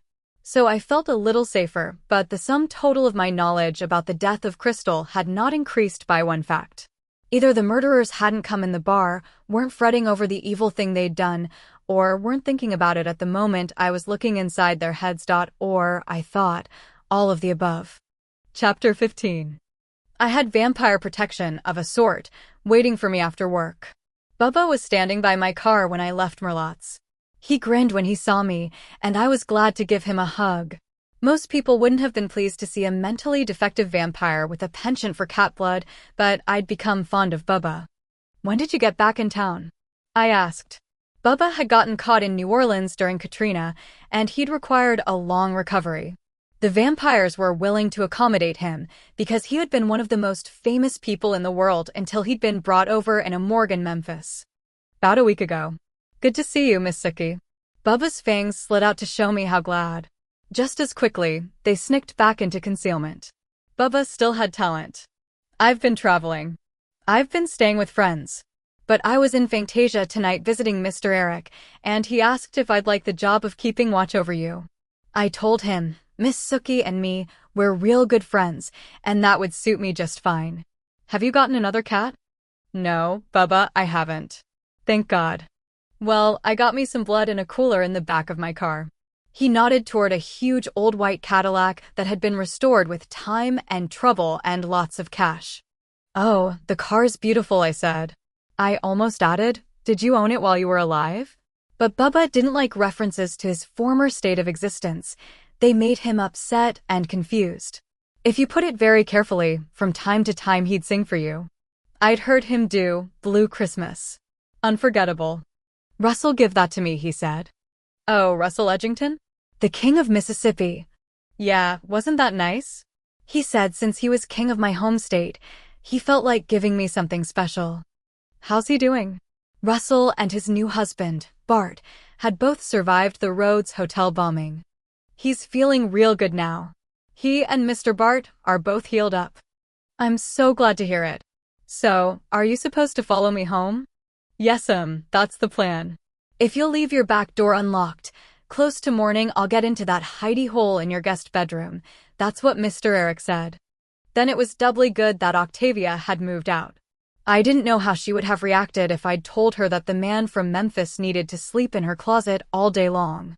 When I got home, Bubba pulled in right behind me in his amazing car. I saw that Dawson's truck was there too. I wasn't surprised. Dawson worked as a bodyguard from time to time, and he was in the area. Since Alcide had decided he wanted to help, Trey Dawson was an obvious choice, regardless of his relationship with Amelia. Trey himself was sitting at my kitchen table when Bubba and I came in. For the first time since I'd known him, the big man looked seriously startled. But he was smart enough not to blurt anything out. "Trey, this is my friend Bubba," I said. "Where's Amelia?" "She's upstairs. I got some business to talk with you." I figured. Bubba's here for the same reason. "Bubba, this is Trey Dawson." "Hey, Trey." Bubba shook hands, laughing because he'd made a rhyme. He hadn't translated real well. The spark of life had been so faint by the time a morgue attendant of the Fang persuasion had gotten hold of him, and the drugs in his system so pervasive, that Bubba had been lucky to survive the bringing over as well as he had, which wasn't too well. "Hey," Trey said cautiously. "How are you doing?" "Bubba?" I was relieved Trey'd picked up on the name. "I'm real good, thank you. Got me some blood in the cooler out there, and Miss Sookie keeps some True Blood in the refrigerator, or at least she used to." "Yes, I have some," I said. "You want to sit down, Bubba?" "No, ma'am. I think I'll just grab me a bottle and settle down out in the woods." "Bill still live across the cemetery?" "Yes, he does. Always good to have friends close." I wasn't sure I could call Bill my friend. Our history was too complicated for that. But I was absolutely sure that he'd help me if I was in danger. "Yes," I said, "that's always good." Bubba rummaged around in the refrigerator and came out with a couple of bottles. He raised them to me and Trey and took his leave smiling. "Good God Almighty," Trey said. "That who I think it is?" I nodded and took a seat opposite him. Explains all the sightings, he said. Well, listen, you got him out there and me in here. That okay with you? Yes. I guess you've talked to Alcide. Yeah. I'm not trying to get in your business, but it would have been better to hear all this from you directly. Especially since you talked to Amelia about this guy Drake, and Amelia's all upset because apparently she's been blabbing to the enemy. If we'd known about your troubles, she would have kept her mouth shut. I would have killed him when he first introduced himself. Saved all of us a lot of trouble. You think about that. Bluntness was the way to go with Trey. I think you are kind of getting in my business, Trey. When you're here as my friend and Amelia's boyfriend, I tell you what I think I can without endangering you or Amelia. It never occurred to me that Neil's enemies would think of getting information through my roommate. And it was news to me that you couldn't tell a fairy from a human. Trey winced. You may not want to be responsible for guarding me, with the personal complication of having your girlfriend under the same roof as the woman you're supposed to protect. Is this too big a conflict of interest for you? Trey regarded me steadily. No, I want the job, he said, and even though he was aware, I could tell that his real goal was keeping Amelia safe. Since she lived with me, he could kill two birds with one stone by getting paid for protecting me. For one thing, I owe that Drake payback. I never knew he was a fairy, and I don't know how he managed that. I got a good nose. Trey's pride had been bruised. I could understand that. Drake's dad can mask his smell, even from vampires.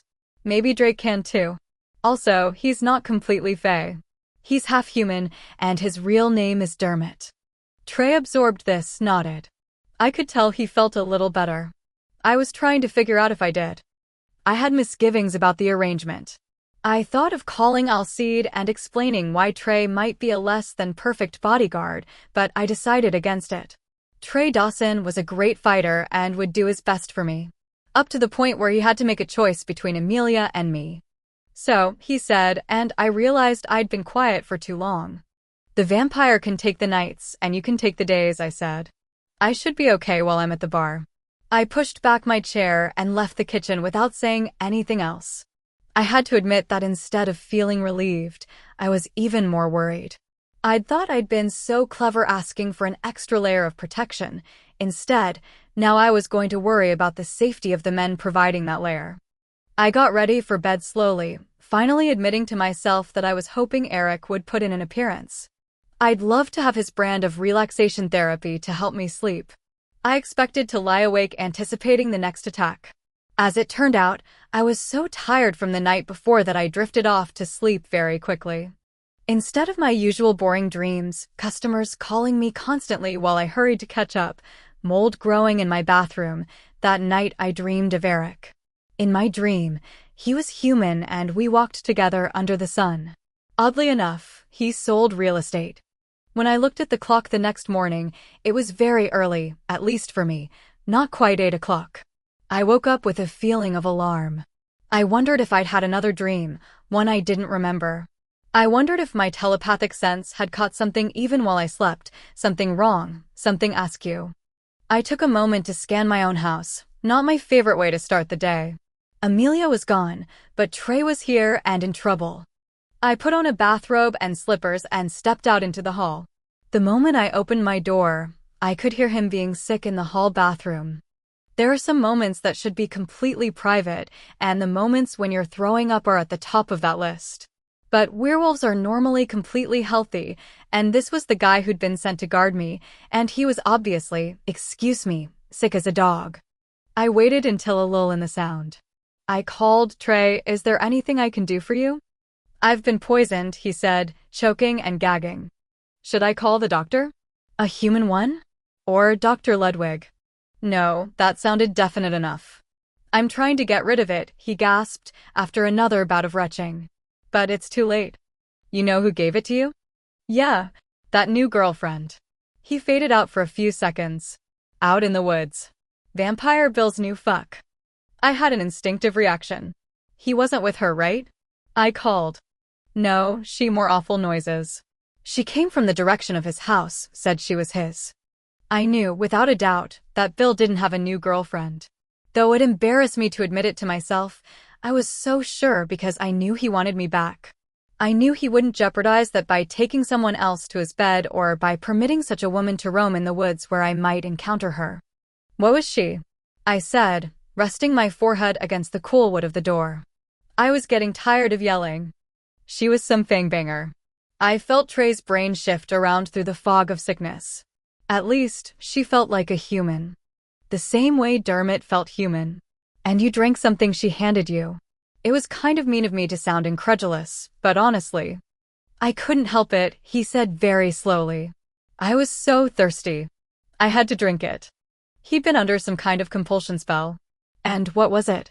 The stuff you drank. It tasted like wine. He groaned. God damn it, it must have been vampire blood. I can taste it in my mouth now.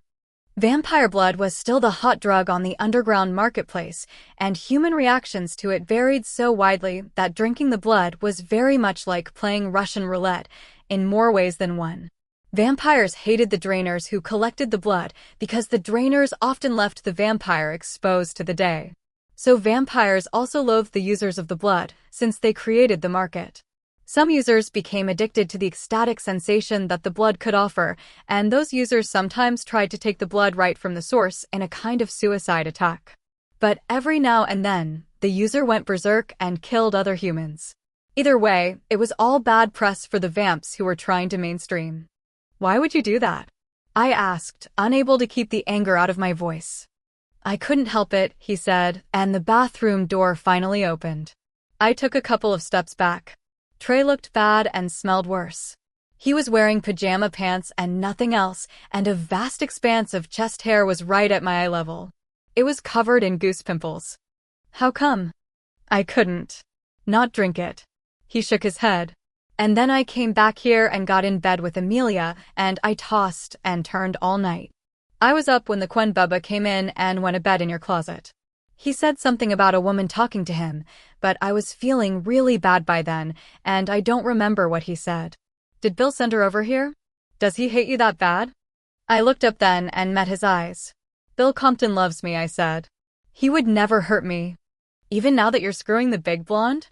Amelia couldn't keep her mouth shut. Even now that I'm screwing the big blonde, I said. You can't read vampire minds, Amelia says. No, I can't. But some things you just know. Right. Though Trey didn't have enough energy to look skeptical, he gave it a good shot. I have to go to bed, Sookie. I can't take care of you today. I could see that. Why don't you go back to your own house and try to get some rest in your own bed? I said. I'm going to work today and I'll be around someone. No, you gotta be covered. I'll call my brother, I said, surprising even myself. He's not going to work now and he's a panther. He should be able to watch my back. Okay. It was a measure of Trey's wretchedness that he didn't argue, though he wasn't a Jason fan by any means. Amelia knows I'm not feeling good. If you talk to her before I do, tell her I'll call her tonight. The werewolf staggered out to his truck. I hoped he was good to drive home, and I called after him to make sure, but he just waved a hand at me and drove down the driveway. Feeling oddly numb, I watched him go. I'd done the prudent thing for once. I'd called in my markers and gotten protection. And it hadn't done me a bit of good. Someone who couldn't attack me in my home because of Amelia's good magic, I had to assume had arranged to attack me in other ways. Marie had turned up outside, and now some fairy had met up with Trey in the woods, compelling him to drink vampire blood. It might have sent him mad. He might have killed all of us. I guess, for the fairies, it was a win-win situation. Though he hadn't gone crazy and killed me or Amelia, he'd gotten so sick that he was effectively out of the bodyguard business for a while. I walked down the hall to go into my room and pull on some clothes. Today was going to be a hard day, and I always felt better when I was dressed while handling a crisis. Something about putting on my underwear makes me feel more capable. I got my second shock of the day when I was about to turn into my room. There was a movement in the living room. I stopped dead and took a huge, ragged breath. My great-grandfather was sitting on the couch, but it took me an awful moment to recognize Neil. He got up, regarding me with some astonishment while I stood gasping, my hand over my heart. You look rough today, he said. Yeah, well, not expecting visitors, I said breathlessly. He wasn't looking so great himself, which was a first. His clothes were stained and torn, and unless I was much mistaken, he was sweating. My fairy prince great-grandfather was actually less than gorgeous for the very first time. I moved into the living room and looked at him more closely. Though it was early, I had my second stab of anxiety for the day. "What's up?" I asked. "You look like you've been fighting." He hesitated for a long moment, as if he was trying to pick among several items of news. "Brendan has retaliated for the death of Murray," Neil said.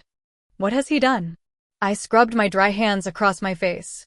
"He caught Enda last night, and now she is dead," he said. I could tell from his voice that her death had not been a quick one. "You didn't meet her. She was very shy of humans." He pushed back a long strand of his pale hair so blonde it looked white. "Brendan killed a fairy woman? There aren't that many fairy women, right? So doing that, isn't that extra awful?" "It was intended to be," Neil said. His voice was bleak. For the first time, I noticed that my great-grandfather's slacks were soaked with blood around the knees, which was probably why he hadn't come closer to hug me. "You need to get out of those clothes," I said. "Please, Neil, go climb in the shower, and I'll put your stuff in the washing machine." "I have to go," he said, and I could tell my words hadn't registered. "I came here to warn you in person, so you would take the situation very seriously. Powerful magic surrounds this house. I could appear here only because I'd been in here before. Is it true that the vampires and the wers are looking out for you? You have extra protection. I can feel it." "I have a bodyguard night and day," I lied, because he didn't need to be worrying about me. He was hip-deep in alligators himself. "And you know that Amelia is a strong witch. Don't worry about me." He stared at me, but I didn't think he was seeing me at all. "I have to go," he said abruptly. "I wanted to be sure of your well-being." "Okay, thanks a lot." I was trying to think of an improvement on this limp response when Neil poofed right out of my living room. I'd told Trey I was going to call Jason. I wasn't sure how sincere I'd been about that, but now I knew I had to. The way I saw it, Alcide's favor to me had expired. He'd asked Trey to help, and now Trey was out of commission in the course of duty.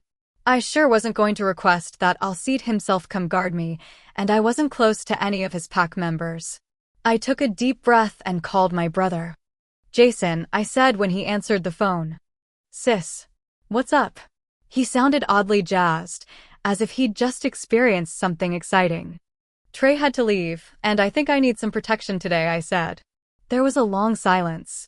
He didn't rush into questioning me, which was strange. "I was hoping you could go around with me. What I plan on doing today," I began, and then tried to figure out what that was. It was hard to have a good crisis when real life kept asking to be lived. "Well, I need to go to the library. I need to pick up a pair of pants at the dry cleaners. I hadn't checked the label before that particular purchase. I have to work the day shift at Merlotte's. I guess that's it." "Okay," Jason said, though those errands don't sound exactly urgent. There was a long pause. Suddenly he said, "Are you okay?" "Yeah," I said cautiously. "Should I not be?" The weirdest thing happened this morning. Mel slept at my place last night, since he was the worse for wear after he met me at the bayou. So early this morning, there was a knock at the door. I answered it, and this guy was there, and he was, I don't know, nuts or something. The strangest part was, this guy looked a lot like me. "Oh no." I sat on the stool abruptly. "He wasn't right, sis," Jason said. "I don't know what was wrong with him, but he wasn't right." He just started talking when Mel answered the door, like we knew who he was. He was saying crazy stuff. Mel tried to get between him and me, and he threw Mel clear across the room and called him a killer. Mel might have broken his neck if he hadn't landed on the couch. "Mel's okay then." "Yeah, he's okay. Pretty mad, but you know." "Sure." Mel's feelings were not the most important issue here. "So, what did he do next?" "He said some shit about now that he was face to face with me he could see why my great-grandfather didn't want me around, and crossbreeds should all die, but I was clearly blood of his blood, and he decided I should know what's going on around me. He said I was ignorant. I didn't understand a lot of it, and I still don't get what he was. He wasn't a vamp, and I know he wasn't a shifter of any kind or IDV smelled him." "You're okay, that's the big thing, right? Had I been wrong all along about keeping Jason out of the fairy loop?" "Yeah," he said, his voice abruptly going all cautious and wary. "You're not going to tell me what this is all about, are you? Come over here, and we'll talk about it." Please, please, don't open the door unless you know who's there. This guy is bad, Jason, and he's not picky about who he hurts. I think you and Mel were real lucky. You got someone there with you? Not since Trey left. I'm your brother. I'll come over if you need me, Jason said with unexpected dignity. I really appreciate that, I said. I got 2 for the price of 1. Mel came with Jason. This was awkward, because I had some family stuff to tell Jason, and I couldn't with Mel around. With unexpected tact, Mel told Jason that he had to run home and get an ice pack for his shoulder, which was badly bruised. While Mel was gone, I sat Jason down on the other side of the kitchen table, and I said, I got some things to tell you. About Crystal? No, I haven't heard anything about that yet. This is about us. This is about Gran. You're going to have a hard time believing this. I'd given him fair warning.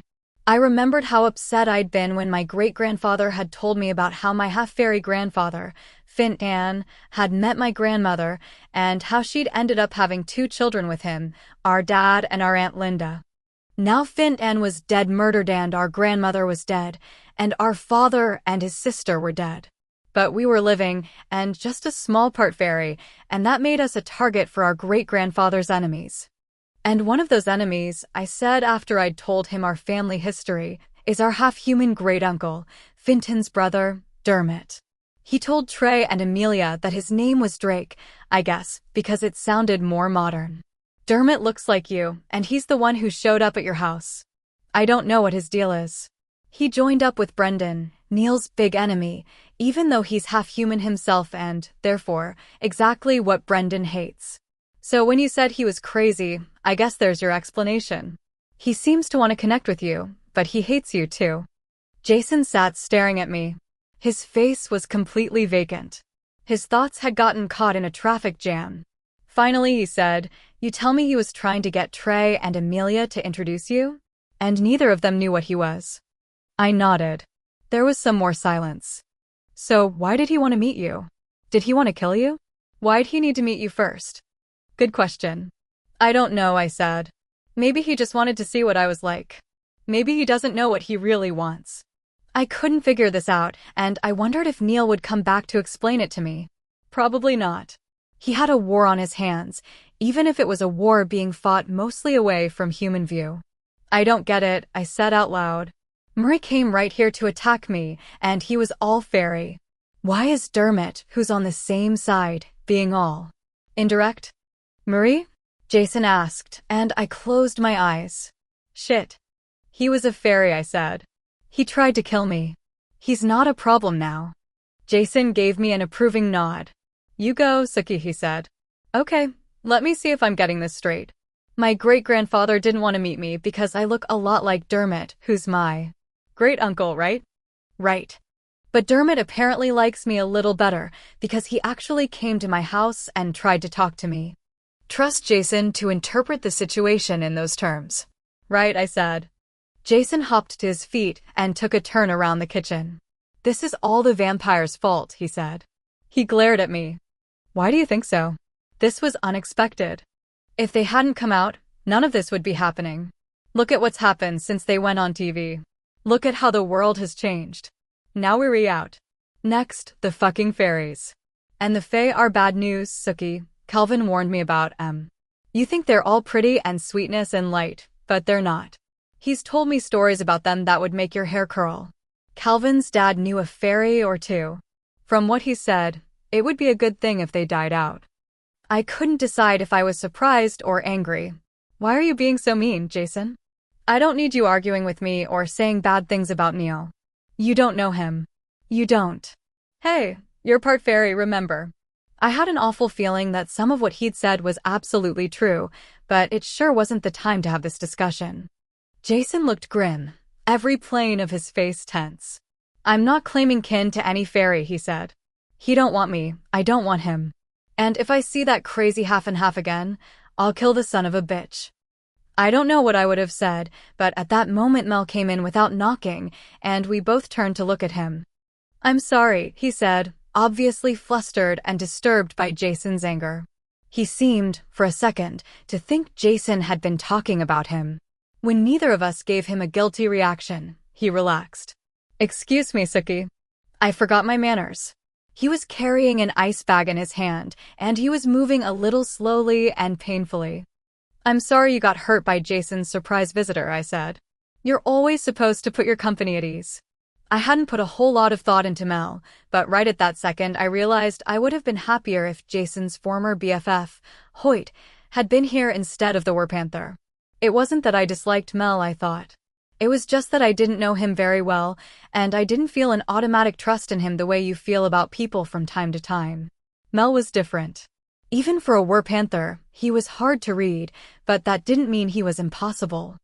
After offering Mel something to drink, which was only polite, I asked Jason if he was going to stay the day, run around on my errands with me. I had serious doubts he would say yes.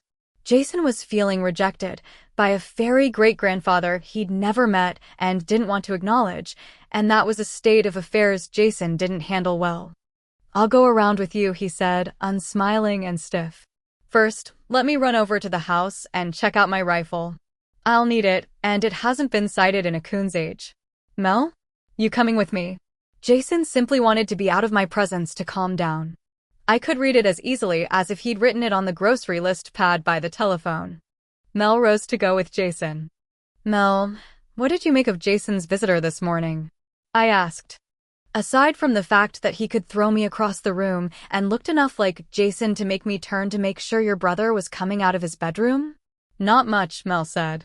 Mel had managed to dress in his usual khakis and polo shirt, but the blue bruises on his arms kind of ruined his neat appearance. He shrugged on a jacket with great care. See you in a while, Sookie. Come around to get me, Jason said.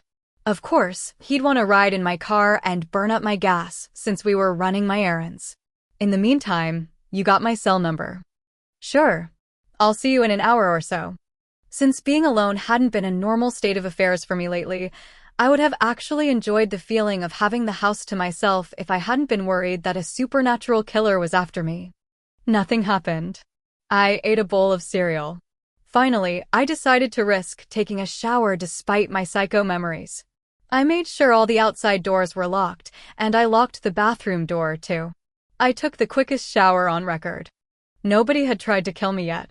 I dried off, put on some makeup, and dressed for work. When it was time to go, I stood on the back porch and eyeballed the distance between the steps and my car door over and over. I figured I'd have to take 10 steps.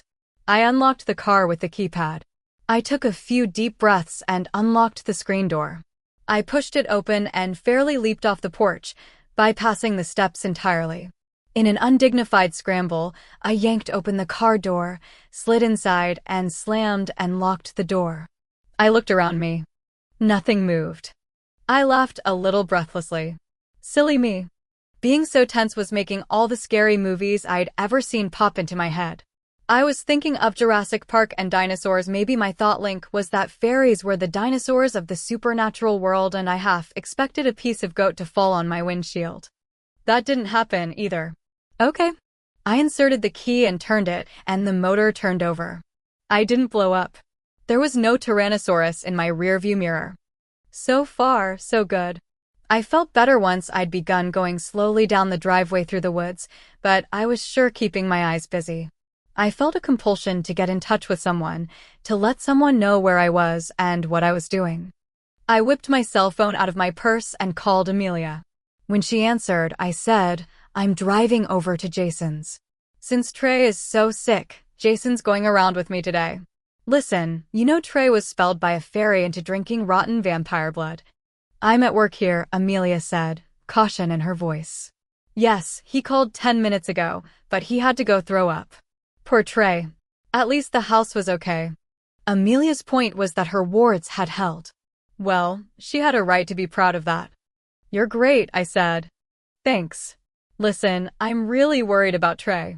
I tried calling him back after a few minutes, but he didn't answer.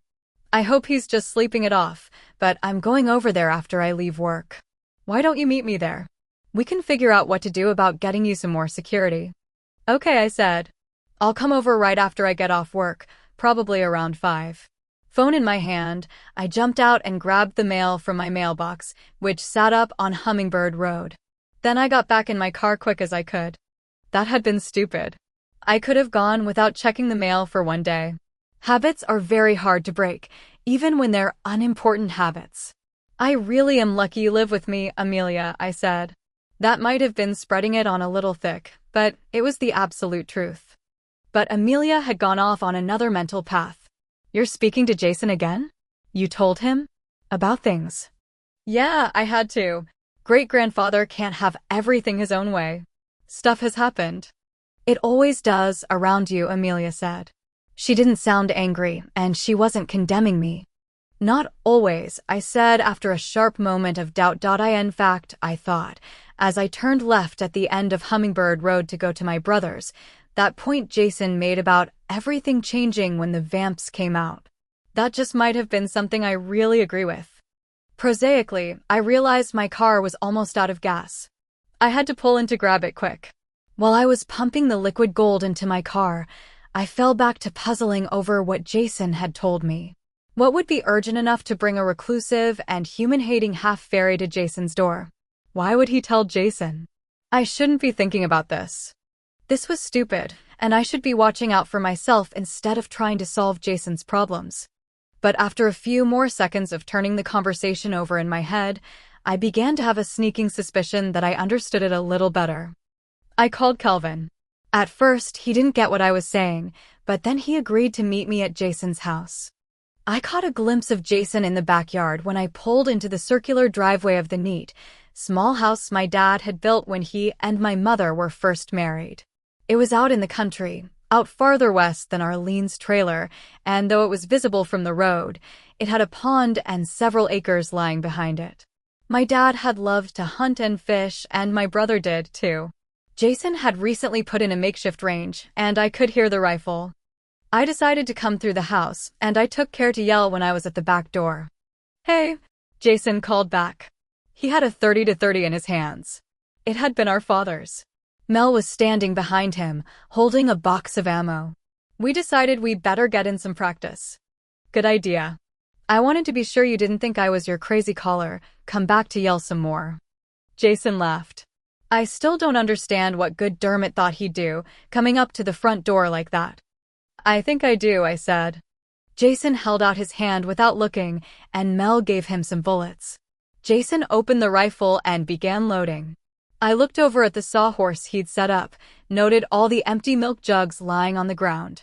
He'd filled them with water so they'd sit steady, and thanks to the bullet holes, the water was flowing out onto the ground. Good shooting, I said. I took a deep breath. Hey, Mel, you want to tell me about hotshot funerals? I haven't ever been to one, and Crystal's will take place as soon as the body comes back, I reckon. Mel looked a little surprised. You know I haven't lived out there for years, he protested. It's just not for me. Except for the fading bruises, he didn't look like he'd been thrown across the room by anyone, much less a crazed half-fairy. I wonder why that guy threw you around instead of Jason, I said, and felt Mel's thoughts ripple with fear. Are you hurt? He moved his right shoulder a little. I thought I'd broken something. But I guess it's just going to be sore. I wonder what he was. Not one of us. He hadn't answered my question, I noticed. Jason looked proud that he hadn't blabbed. He's not entirely human, I said. Mel looked relieved. Well, that's good to know, he said. My pride was pretty much shot to hell when he threw me around. I mean, I'm a full-blood panther, and it was like I was kindling or something. Jason laughed. I thought he'd come on in and kill me then, thought I was a goner. But once Mel was down, this guy just started talking to me. Mel was playing possum, and here's this fella looks a lot like me, telling me what a favor he's done me. It was weird, Mel agreed, but he looked uncomfortable. You know I'd have been on my feet if he'd started punching on you, but he really rang my bell, and I figured I might as well stay down once it looked like he wasn't going to go after you. Mel, I hope you're really okay. I made my voice concerned, and I moved a little closer. Let me have a look at that shoulder. I extended my hand, and Jason's eyebrows knit together. Why do you need to? An awful suspicion was creeping over his face. Without another word, he stepped behind his friend and held him firm, his hands gripping Mel on either side right below Mel's shoulders. Mel winced with pain, but he didn't say anything, not a word. He didn't even pretend to be indignant or surprised, and that was almost enough. I put a hand on either side of Mel's face, and I closed my eyes, and I looked in his head. And this time Mel was thinking about Crystal, not Jason. He did it, I said. I opened my eyes and looked at my brother's face across Mel's shoulder. I nodded. Jason screamed, and it wasn't a human sound. Mel's face seemed to melt, as if all the muscles and bones had shifted. He hardly looked human at all. Let me look at you, Mel pleaded. Jason looked confused. Since Mel was looking at me, he couldn't look anywhere else, the way Jason was holding him. Mel wasn't struggling, but I could see every muscle under his skin standing out, and I didn't think he'd be passive forever. I bent down and picked up the rifle, glad Jason had reloaded it. He wants to look at you, not me, I told my brother. God damn it, Jason said. His breathing was heavy and ragged as if he'd been running, and his eyes were wide. You have to tell me. I stepped back and raised the rifle. At this distance, even I couldn't miss. Turn him around, since he wants to talk to you face to face. They were in profile to me when Jason spun Mel around. Jason's grip refastened on the werepanther, but now Jason's face was a foot from Mel's. Calvin walked around the house. Crystal's sister, Dawn, was with him. There was also a boy of about 15 trailing along. I remembered meeting the boy at the wedding. He was Jackie, Crystal's oldest first cousin. Adolescents practically reek of emotion and confusion, and Jackie was no exception. He was struggling to conceal the fact that he was both nervous and excited. Maintaining a cool demeanor was just killing him. The three newcomers took in the scene. Calvin shook his head, his face solemn. This is a bad day, he said quietly, and Mel jerked at the sound of his leader's voice. Some of the tension leaked out of Jason when he saw the other werpanthers. Sookie says he did it, he said to Calvin. That's good enough for me, Calvin said. But, Mel, you should tell us yourself, brother. I'm not your brother, Mel said bitterly. I haven't lived with you for years. That was your own choice, Calvin said. He walked around so he could see Mel's face, and the other two followed him. Jackie was snarling. Any pretense at being cool had vanished. The animal was showing through. There isn't anyone else in Hotshot like me. I would have been alone. Jason looked blank. There are lots of guys in Hotshot like you, he said. No, Jason, I said. Mel's gay. We're not okay with that, my brother asked Calvin. Jason hadn't yet gotten the party line on a few issues, apparently. We're okay with people doing what they want to do in bed after they've done their duty to the clan, Calvin said. Purebred males have to father a young no matter what. I couldn't do it, Mel said. I just plain couldn't do it. But you were married once, I said, and wished I hadn't spoken. This was a matter for the clan now. I hadn't called Bud Dearborn, I'd called Calvin. My word was good enough for Calvin, not for court.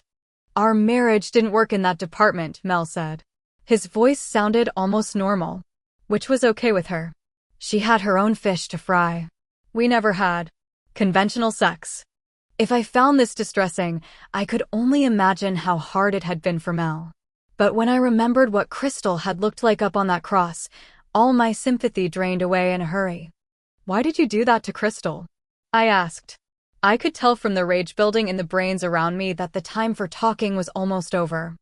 Mel looked beyond me, past my brother, away from his leader, his victim's sister and cousin. He seemed to be focused on the winter-bare limbs of the trees around the still, brown pond. I love Jason, he said. I love him. And she abused him and his child. Then she taunted me. She came here that day. I'd stopped off to get Jason to help me build some shelves at the shop, but he wasn't here. She drove up while I was out in the yard writing Jason a note. She began to say. She said awful things. Then she told me I had to have sex with her, that if I did, she'd tell them at Hotshot and I'd be able to go back to live there, and Jason could come live with me. She said, his baby's inside me. Doesn't that get you all hot? And it got worse and worse. The bed of the truck was down because the wood I'd bought was sticking out, and she kind of backed up to it and lay down, and I could see her. She was.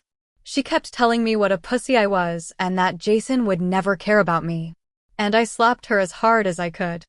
Dawn Norris turned to one side as though she was going to throw up.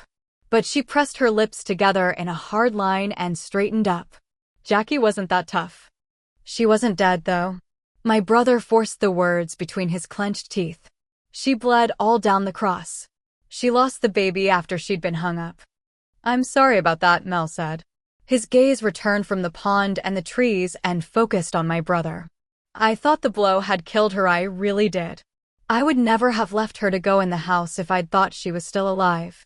I would never have let someone else get her. What I did was bad enough, because I intended for her to die. But I didn't crucify her. Please believe me. No matter what you think of me for hurting her, I would never have done that. I thought if I took her somewhere else, no one would think you did it. I knew you were going out that night, and I figured if I put her somewhere else, you'd have an alibi. I figured you'd end up spending the night with Michelle. Mel smiled at Jason, and it was such a tender look that my heart ached. So I left her in the back of the truck, and I came in the house to have a drink. And when I came back out, she was gone. I couldn't believe it. I thought she'd gotten up and walked away. But there wasn't any blood, and the wood was gone, too. Why Merlots? Calvin said, and his voice came out like a growl. I don't know, Calvin, Mel said. His face was almost sublime with his relief from the load of his guilt, with the release of confessing his crime and his love for my brother. Calvin, I know I'm about to die, and I swear to you that I have no idea what happened to Crystal after I went into the house. I did not do that horrible thing to her. I don't know what to make of that, Calvin said. But we have your confession, and we'll have to proceed. I accept that, Mel said. Jason, I love you. Dawn turned her head just a fraction so her eyes could meet mine. You better go, she said. We got things to do. I walked off with the rifle, and I didn't turn to look even when the other Panthers began to tear Mel apart. I could hear it, though. He didn't scream after a second. I left Jason's rifle on his back porch, and I drove to work. Somehow having a bodyguard didn't seem important anymore. Chapter 16. As I served beers and daiquiris and vodka Collinses to the people stopping by on their way home from work, I stood back and eyed myself in amazement. I'd worked for hours, serving and smiling and hustling, and I'd never broken down at all.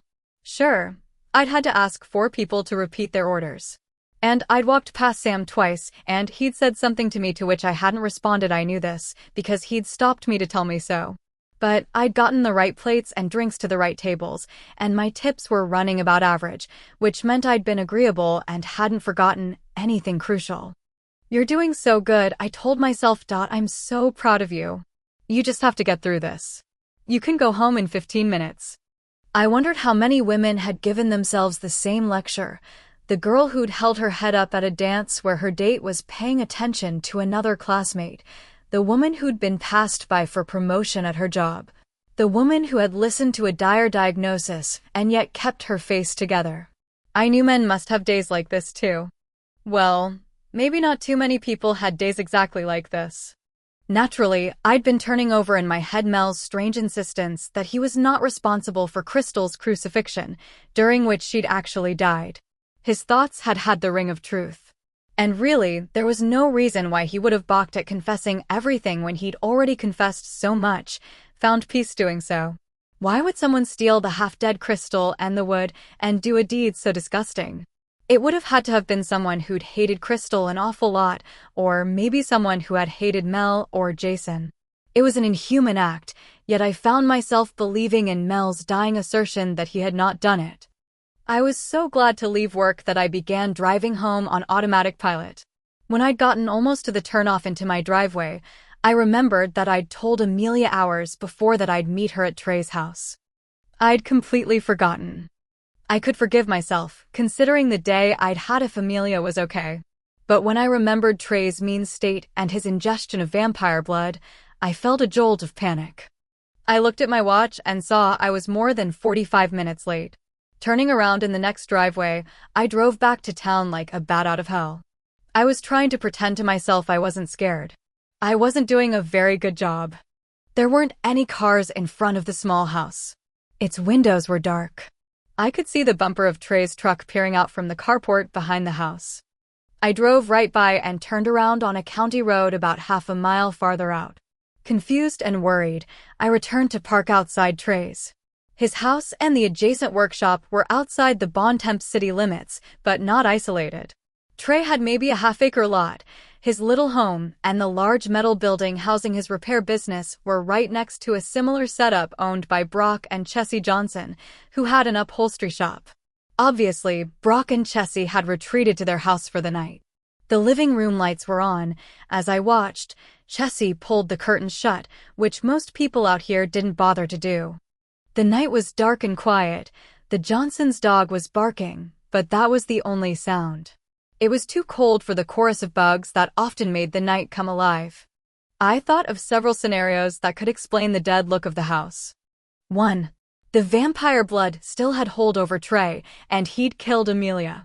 Right now, he was in his house, in the dark, thinking of ways to kill himself. Or maybe he was waiting for me to come, so he could kill me too. 2. Trey had recovered from his ingestion of vamp blood, and when Amelia had appeared on his doorstep, they decided to treat their free afternoon as a honeymoon. They wouldn't be at all happy if I interrupted them. 3. Amelia had come by, found no one at home, and was now back at the house cooking supper for herself and me, because she expected me to drive up at any moment. At least that explanation accounted for the absence of Amelia's car. I tried to think of an even better series of events, but I couldn't. I pulled out my cell phone and tried my home number. I heard my own voice on the answering machine. Next, I tried Amelia's cell. It went a voicemail after 3 rings. I was running out of happy options. Figuring that a phone call would be less intrusive than a knock at the door, I tried Trey's number next. I could hear the faint ring of the phone inside, but no one answered it. I called Bill. I didn't think about it for more than a second. I just did it. "Bill Compton," said the familiar cool voice. "Bill," I said, and then couldn't finish. "Where are you?" "I'm sitting in my car outside of Trey Dawson's house. The one who owns the motorcycle repair shop." "Right. I'm coming." He was there in less than 10 minutes. His car pulled up behind mine. I was pulled over on the shoulder because I hadn't wanted to drive up onto the gravel in front of the house. "I'm weak," I said, when he got in beside me. "I shouldn't have called you. But I swear to God, I didn't know what else to do." "You didn't call Eric." It was a simple observation. "Take too long," I said. I told him what I'd done. "I can't believe I forgot Amelia," I said, stricken by my self-centeredness. "I think forgetting one thing after such a day is actually permissible," Sookie, Bill said. "No, it isn't," I said. "It's just that I can't go in there and find them dead. I just can't do it. My courage has just collapsed." He leaned over and kissed me on the cheek. "What's one more dead person to me?" he said. And then he was out of the car and moving silently in the faint light peeking around the curtains of the house next door. He got to the front door, listened intently. He didn't hear anything, I knew, because he opened the door and stepped inside. Just as he vanished, my cell phone rang. I jumped so hard I almost hit my head on the roof. I dropped the phone and had to grope for it. "Hello," I said, full of fear. "Hey, did you call?" "I was in the shower," Amelia said, and I collapsed over the steering wheel, thinking, "Thank you, God, thank you, God, thank you, thank you." "You okay?" Amelia asked. "Yes," I said. "I'm okay." "Where is Trey? Is he there with you?" "Nope. I went to his house, but he wasn't there. I waited a while for you, but you didn't show, so I figured he'd gone to the doctor, and I decided you must have been held up at work or something. I went back to the insurance agency, and I just got home about 30 minutes ago. What's up?" "I'll be there soon," I said. "Lock the doors and don't let anyone in." "Doors are locked, no one's knocking," she said. "Don't let me in," I said, "unless I give you the password." "Sure, Sookie," she said, and I could tell she thought I'd gone over the edge. "What's the password?" "Fairy pants," I said, and how I came up with that I have no idea. It simply seemed super unlikely that anyone else in the world would say it. "I got it," Amelia said. "Fairy pants." Bill was back at the car. "I've got to go," I said, and hung up. When he opened the door, the dome light showed his face. It looked grim. "He's not there," he said immediately. "But there's been a fight." "Blood?" "Yes. Lots." He could still be alive. From the way it smelled, I don't think it was all his. My shoulders slumped. "I don't know what to do," I confessed, and it felt almost good to say it out loud. "I don't know where to go to find him or how to help him. He's supposed to be working as my bodyguard. But he went out in the woods last night and met up with a woman who said she was your new girlfriend. She gave him a drink. It was bad vampire blood, and it made him sick as the flu. I looked over at Bill. Maybe she got it from Bubba. I haven't seen him to ask. I'm kind of worried about him. I knew Bill could see me far more clearly than I could see him. I spread my hands in query. Did he know this woman? Bill looked at me. His mouth curved up in a rather bitter little smile. I'm not dating anyone, he said. I decided to completely ignore the emotional slant. I didn't have the time or the energy tonight. I'd been right when I discounted the mysterious woman's identity. So this was someone who could pretend to be a fangbanger, someone convincing enough to overcome Trey's good sense, someone who could put him under a spell so he'd drink the blood. Bubba doesn't have much good sense at all, Bill said. Even though some fairy magic doesn't work on vampires, I don't think he'd be hard to dispel. Have you seen him tonight? He came over to my place to put drinks in his cooler, but he seemed weak and disoriented. After he drank a couple of bottles of True Blood, he seemed to be better. The last I saw of him, he was walking across the cemetery toward your house. I guess we better go there next. I'll follow you. Bill went to his own car, and we set off to drive the short distance to my place. But Bill caught the light at the intersection of the highway and Hummingbird Road, and I was ahead of him by quite a few seconds. I pulled up in back of the house, which was well lit. Amelia had never worried about an electric bill in her life. It just made me want to cry sometimes when I followed her around turning off switch after switch. I got out of the car and hurried for the back steps, all ready to say fairy pants, when Amelia came to the door. Bill would be there in less than a minute, and we could make a plan on how to find Trey. When Bill got there, he'd check on Bubba. I couldn't go out in the woods. I was proud of myself for not rushing into the trees to find the vampire. I had so much to think about that I didn't think about the most obvious danger. There's no excuse for my lack of attention to detail. A woman by herself always has to be alert, and a woman who's had the experiences I've had has extra cause for alarm when blips are on her radar. The security light was still on at the house, and the backyard looked normal. It was true. I had even glimpsed Amelia in the kitchen through a window. I hurried to the back steps, my purse slung over my shoulder, my trowel and water guns inside it, my keys in my hand. But anything can be hiding in the shadows, and it takes only a moment's inattention for a trap to spring. I heard a few words in a language I didn't recognize, but for a second I thought, he's mumbling, and I couldn't imagine what a man behind me would be mumbling, and I was about to put my foot on the first step to the back porch. And then I didn't know a thing. Chapter 17. I thought I was in a cave. It felt like a cave, cool, damp, and the sound was funny. My thoughts were anything but speedy. However, the sense of wrongness rose to the top of my consciousness with a kind of dismaying certainty. I was not where I was supposed to be, and I shouldn't be wherever I was. At the moment, these seemed like two separate and distinct thoughts. Someone had bopped me on the head. I thought about that. My head didn't feel sore, exactly. It felt thick, as if I had a bad cold and had taken a serious decongestant on top of that. So, I concluded, with all the speed of a turtle, I had been knocked out magically rather than physically. The result was about the same. I felt like hell, and I was scared to open my eyes. At the same time, I very much wanted to know who was in this space with me. I braced myself and made my eyelids open. I caught a glimpse of a lovely and indifferent face, and then my eyelids clamped shut again. They seemed to be operating on their own timetable. "She's joining us," said someone. "Good, we can have some fun," said another voice. That didn't sound promising at all. I didn't think the fun was going to be anything I could enjoy, too. I figured I could get rescued any time now, and that would be just fine. But the cavalry didn't ride in. I sighed and forced my eyes open again. This time the lids stayed apart, and by the light of a torch-a-reel, honest-to-God flaming-wood torch I examined my captors. One was a male fairy. He was as lovely as Claudine's brother Claude, and just about as charming, which is to say, not at all. He had black hair, like Claude's, and handsome features and a buff body, like Claude's. But his face couldn't even simulate interest in me. Claude was at least able to fake it when circumstances required that. I looked at kidnapper number 2. She hardly seemed more promising. She was a fairy, too, and therefore lovely, but she didn't appear to be any more light-hearted or fun-loving than her companion. Plus, she was wearing a body stocking, or something very like one, and she looked good in it, which in and of itself was enough to make me hate her. "We have the right woman," Tu said. "The vampire-loving whore.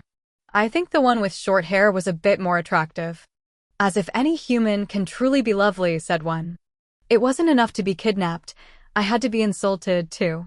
Though their words were the last thing in the world I needed to be worrying about, a little spark of anger lit in my chest. "Just keep that up, asshole," I thought. "You just wait till my great-grandfather gets a hold of you." I hoped they hadn't hurt Amelia or Bubba. I hoped Bill was all right. I hoped he'd called Eric and my great-grandfather. That was a lot of hoping. As long as I was in the wishful thinking zone, I wished that Eric was tuned in to my very great distress and my very real fear. Could he track me by my emotions? That would be wonderful, because I was certainly full of them. This was the worst fix I'd ever been in. Years ago, when Bill and I had exchanged blood, he'd told me he'd be able to find me. I hoped he'd been telling the truth, and I hoped that ability hadn't faded with time. I was willing to be saved by just about anybody. Soon. Kidnapper 1 slid his hands under my armpits and yanked me to a sitting position. For the first time, I realized my hands were numb. I looked down to see they were tied with a strip of leather. Now I was propped up against a wall, and I could see I was not actually in a cave. We were in an abandoned house. There was a hole in the roof, and I could see stars through it. The smell of mildew was strong, almost choking, and under it trailed the sense of rotting wood and wallpaper. There was nothing in the room but my purse, which had been tossed into a corner, and an old framed photograph, which hung crookedly on the wall behind the two fairies. The picture had been taken outside, probably in the 1920s or 30s, and it was of a black family dressed up for their picture-taking adventure. They looked like a farming family. At least I was still in my own world, I figured, though probably not for long. While I could, I smiled at Thing 1 and Thing 2. "My great-grandfather is going to kill you," I said. I even managed to sound pretty happy about that. "You just wait." One laughed, tossing his black hair behind him in a male modelly gesture. "He'll never find us. He'll yield and step down rather than see you killed in a slow and painful way. He loves humans." Tu said he should have gone to the Summerlin long ago. "Consorting with humans will kill us off even faster than we are dying already. Brendan will seal us off. We'll be safe. Neil is out of date. Like he'd expired on the shelves or something." "Tell me you have a boss," I said. "Tell me you're not the brains of the operation." I was sort of aware that I was seriously addled, probably as a result of the spell that had knocked me out, but knowing I wasn't myself didn't seem to stop me talking, which was a pity. "We owe allegiance to Brendan," one said proudly, as if that would make everything clear to me.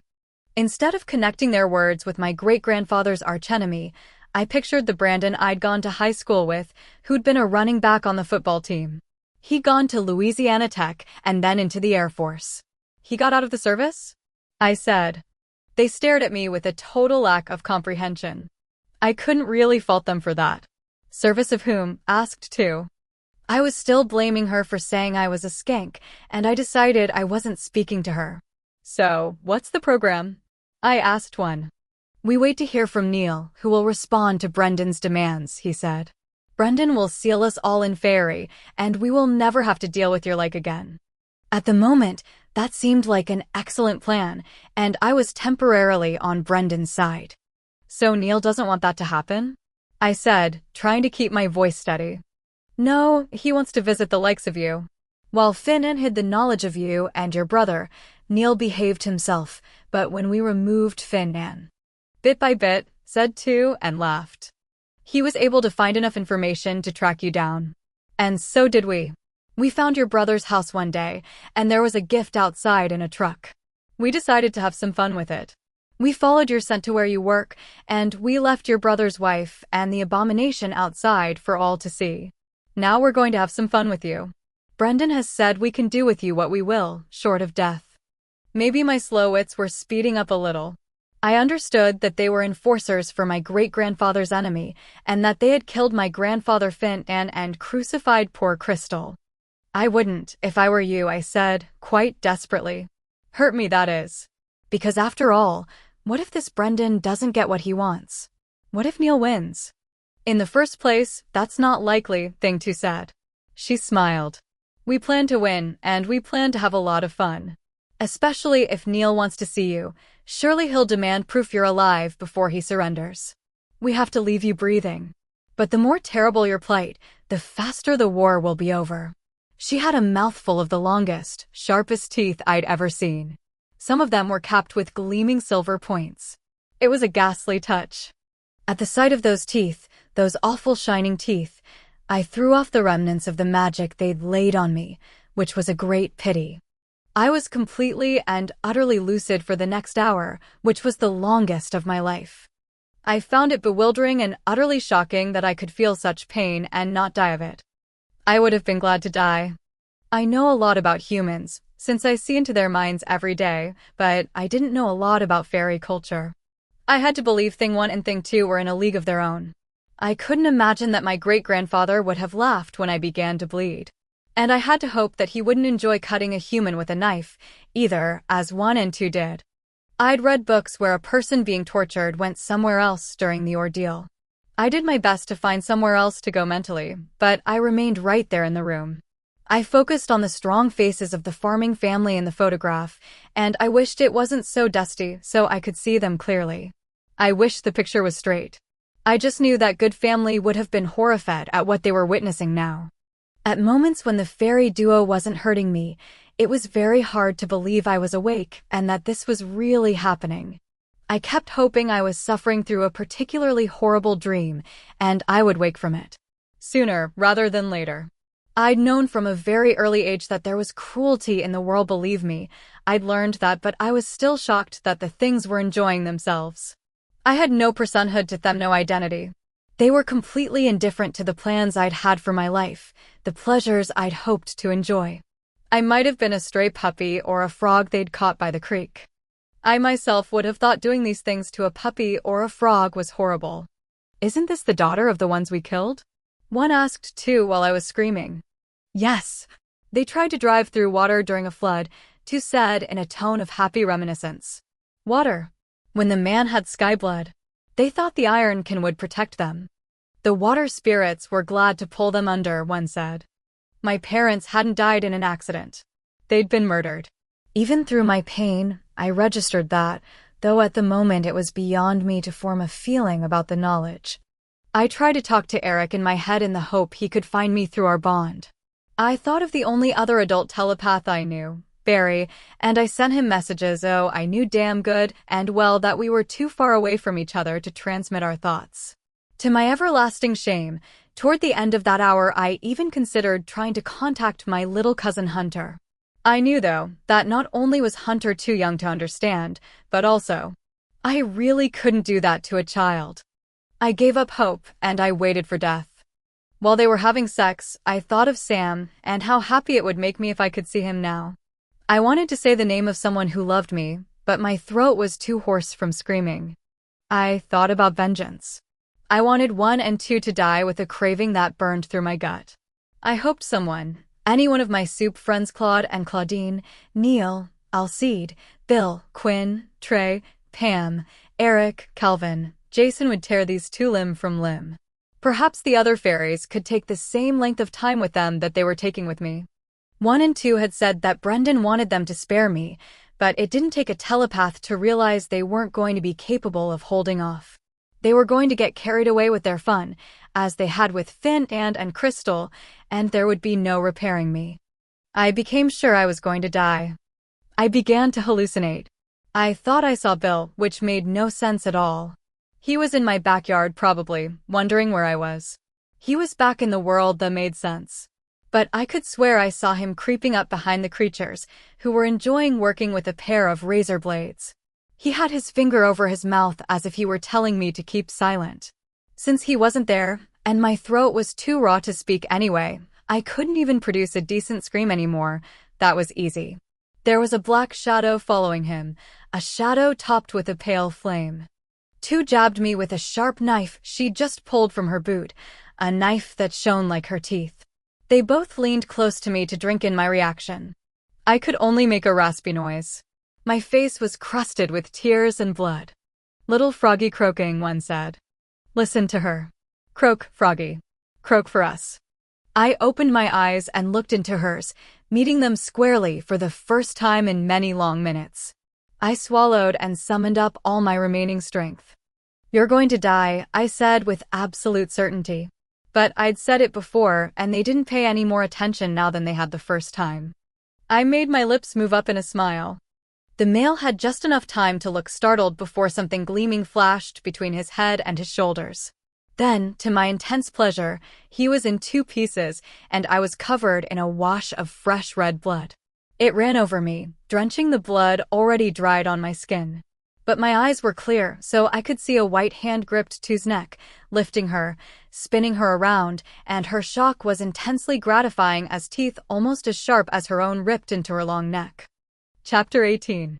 I wasn't in a hospital. But I was in a bed, not my own. And I was a little cleaner than I had been, and bandaged, and in a lot of pain. In fact, a dreadful amount of pain. The part where I was cleaner and bandaged, a wholly desirable state. The other part, the pain, well, that was expected, understandable, and finite. At least no one was trying to hurt me any worse than I'd already been hurt. So I decided I was excellent. I had a few holes in my memory. I couldn't remember what had happened between being in the decrepit shack and being here. I could recall flashes of action, the sound of voices, but I had no coherent narrative to connect them. I remembered one's head becoming detached, and I knew someone had bitten too. I hoped she was as dead as one. But I wasn't sure. Had I really seen Bill? What about the shadow behind him? I heard a click, click, click. I turned my head very slightly. Claudine, my fairy godmother, was sitting by the bed, knitting. The sight of Claudine knitting was just as surrealistic as the sight of Bill appearing in the cave. I decided to go back to sleep, a cowardly retreat, but I thought I was entitled. "She's going to be all right," Dr. Ludwig said. Her head came up past the side of my bed, which told me for sure that I wasn't in a modern hospital bed. Dr. Ludwig takes care of the cases who can't go to the regular human hospital because the staff would flee screaming at the sight of them, or the lab wouldn't be able to analyze their blood. I could see Dr. Ludwig's coarse brown hair as she walked around the bed to the door. Dr. Ludwig had a deep voice. I suspected she was a hobbit, not really, but she sure did look like one. Though she wore shoes, right? I spent some moments trying to remember if I'd ever caught a glimpse of Dr. Ludwig's feet. "Sookie," she said, her eyes appearing at my elbow. "Is the medicine working?" I didn't know if this was a second visit of hers, or if I'd blanked out for a few moments. "I'm not hurting as much," I said, and my voice was very rough and whispery. "I'm starting to feel a little numb." "That's just excellent." She nodded. "Yes," she said. "Considering you're human, you're very lucky." Funny. I felt better than when I'd been in the shack, but I couldn't say I felt lucky. I tried to scrape together some appreciation of my good fortune. There wasn't any there to gather up. I was all out. My emotions were as crippled as my body. "No," I said. I tried to shake my head, but even the painkillers couldn't disguise the fact that my neck was too sore to twist. They'd choked me repeatedly. "You're not dead," Dr. Ludwig pointed out. But I'd come pretty damn close. I'd sort of stepped over the line. There'd been an optimum rescue time. If I'd been liberated before that time, I would have laughed all the way to the secret supernatural clinic, or wherever I was. But I'd looked at death too closely, close enough to see all the pores in death's face, and I'd suffered too much. I wouldn't bounce back this time. My emotional and physical state had been sliced and gouged and pinched and bitten to a rough, raw surface. I didn't know if I could spackle myself back into my pre-kidnap smoothness. I said this, in much simpler words, to Dr. Ludwig. "They're dead, if that helps," she said. Yes, indeedy, that helped quite a bit. I'd been hoping I hadn't imagined that part. I'd been a little afraid their deaths had been a delightful fantasy. "Your great-grandfather beheaded Lachlan," she said. So he'd been one. And the vampire Bill Compton tore the throat out of Lachlan's sister, Neve. She'd been too. "Where's Neil now?" I said. "Waging war," she said grimly. "There's no more negotiation, no more jockeying for advantage. There's only killing now. Bill? He was badly hurt, the little doctor said. She got him with her blade before she bled to death. And she bit him back. There was silver in her knife and silver caps on her teeth. It's in his system. He'll get better, I said. She shrugged. I thought my heart was going to plunge down out of my chest, through the bed. I could not look this misery in the face. I struggled to think of something besides Bill. And Trey? He's here. She regarded me silently for a moment. Yes, she said finally. I need to see him. And Bill. No. You can't move. Bill's in his daytime sleep for now. Eric is coming tonight, actually in a couple of hours, and he'll bring at least one other vampire with him. That'll help. The war is too badly wounded for you to disturb. I didn't absorb that. My mind was racing ahead. It was a mighty slow race, but I was thinking a little more clearly. Has someone told Sam, do you know? How long had I been out? How much work had I missed? Dr. Ludwig shrugged. I don't know. I imagine so. He seems to hear everything. Good. I tried to shift positions, gasped. I'm going to have to get up to use the bathroom, I warned her. Claudine, Dr. Ludwig said, and my cousin put away her knitting and rose from the rocking chair. For the first time, I registered that my beautiful fairy godmother looked like someone had tried to push her through a wood chipper. Her arms were bare and covered with scratches, scrapes, and cuts. Her face was a mess. She smiled at me, but it was painful. When she lifted me in her arms, I could feel her effort. Normally Claudine could heft a large calf without any trouble if she chose to. I'm sorry, I said. I can walk. I'm sure.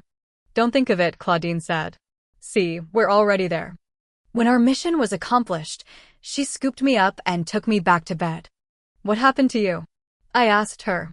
Dr. Ludwig had departed without another word. I got ambushed, she said in her sweet voice. Some stupid brownies and one fairy. Lee, his name was. I guess they were allied with this Brendan? She nodded, fished out her bundle of knitting. The item she was working on appeared to be a tiny sweater. I wondered if it was for an elf. They were, she said.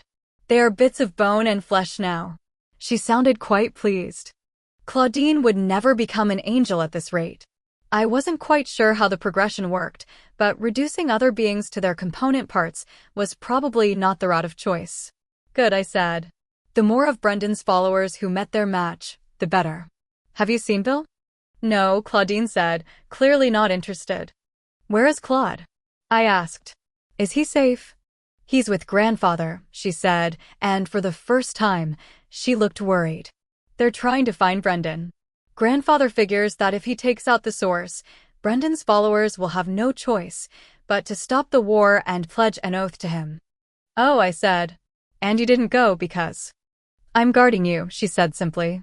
And lest you think I chose the path of least danger, I'm sure Brendan is trying to find this place. He must be very angry. He's had to enter the human world, which he hates so much, now that his pet killers are dead. He loved Neve and Lachlan. They were with him for centuries, and both his lovers. Yuck, I said from the heart, or maybe from the pit of my stomach. Oh, yuck. I couldn't even think about what kind of love they would make. What I'd seen hadn't looked like love. And I would never accuse you of taking the path of least danger, I said after I'd gotten over being nauseated. This whole world is dangerous.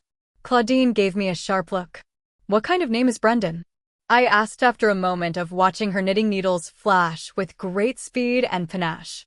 I wasn't sure how the fuzzy green sweater would turn out, but the effect was good. Irish, she said. All the oldest ones in this part of the world are Irish.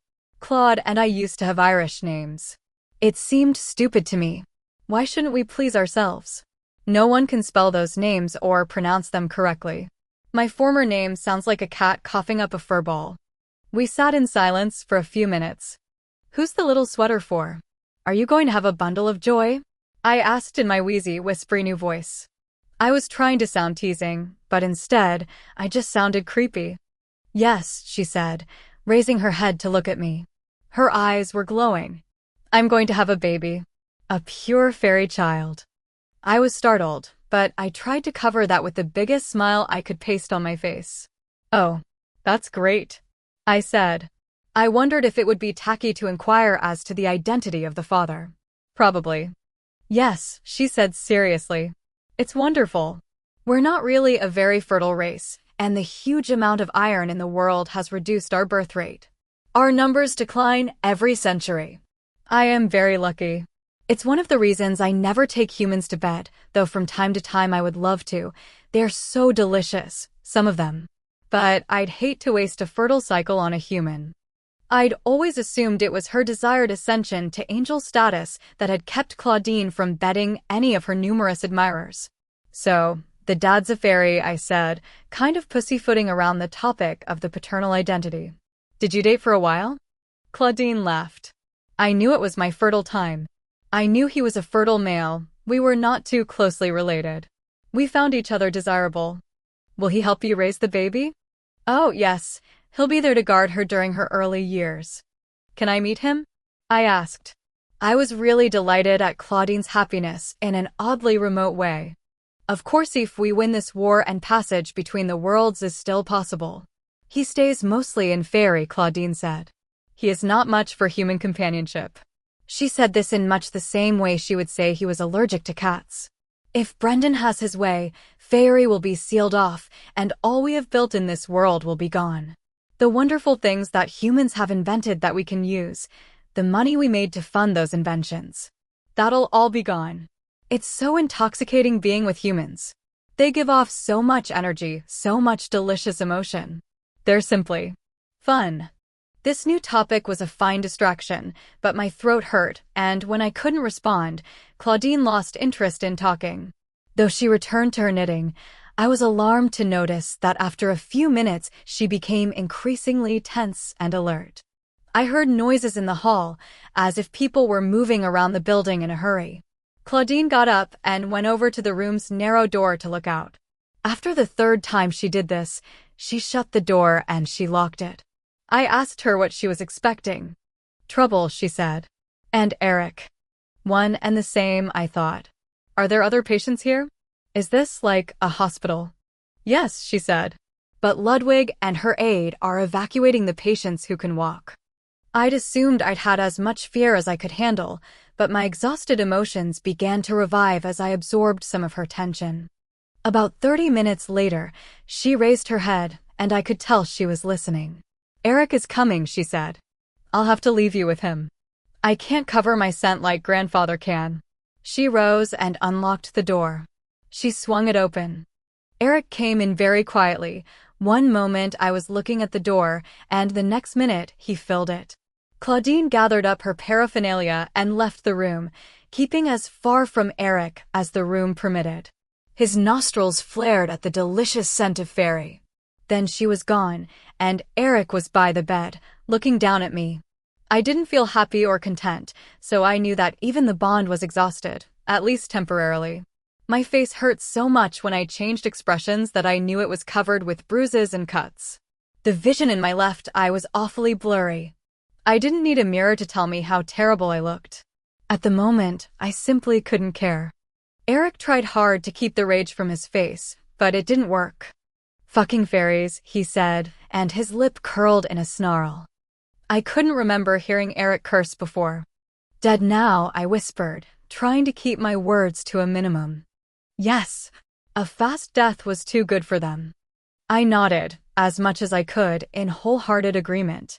In fact, it would almost be worth bringing them back to life, just to kill them again more slowly.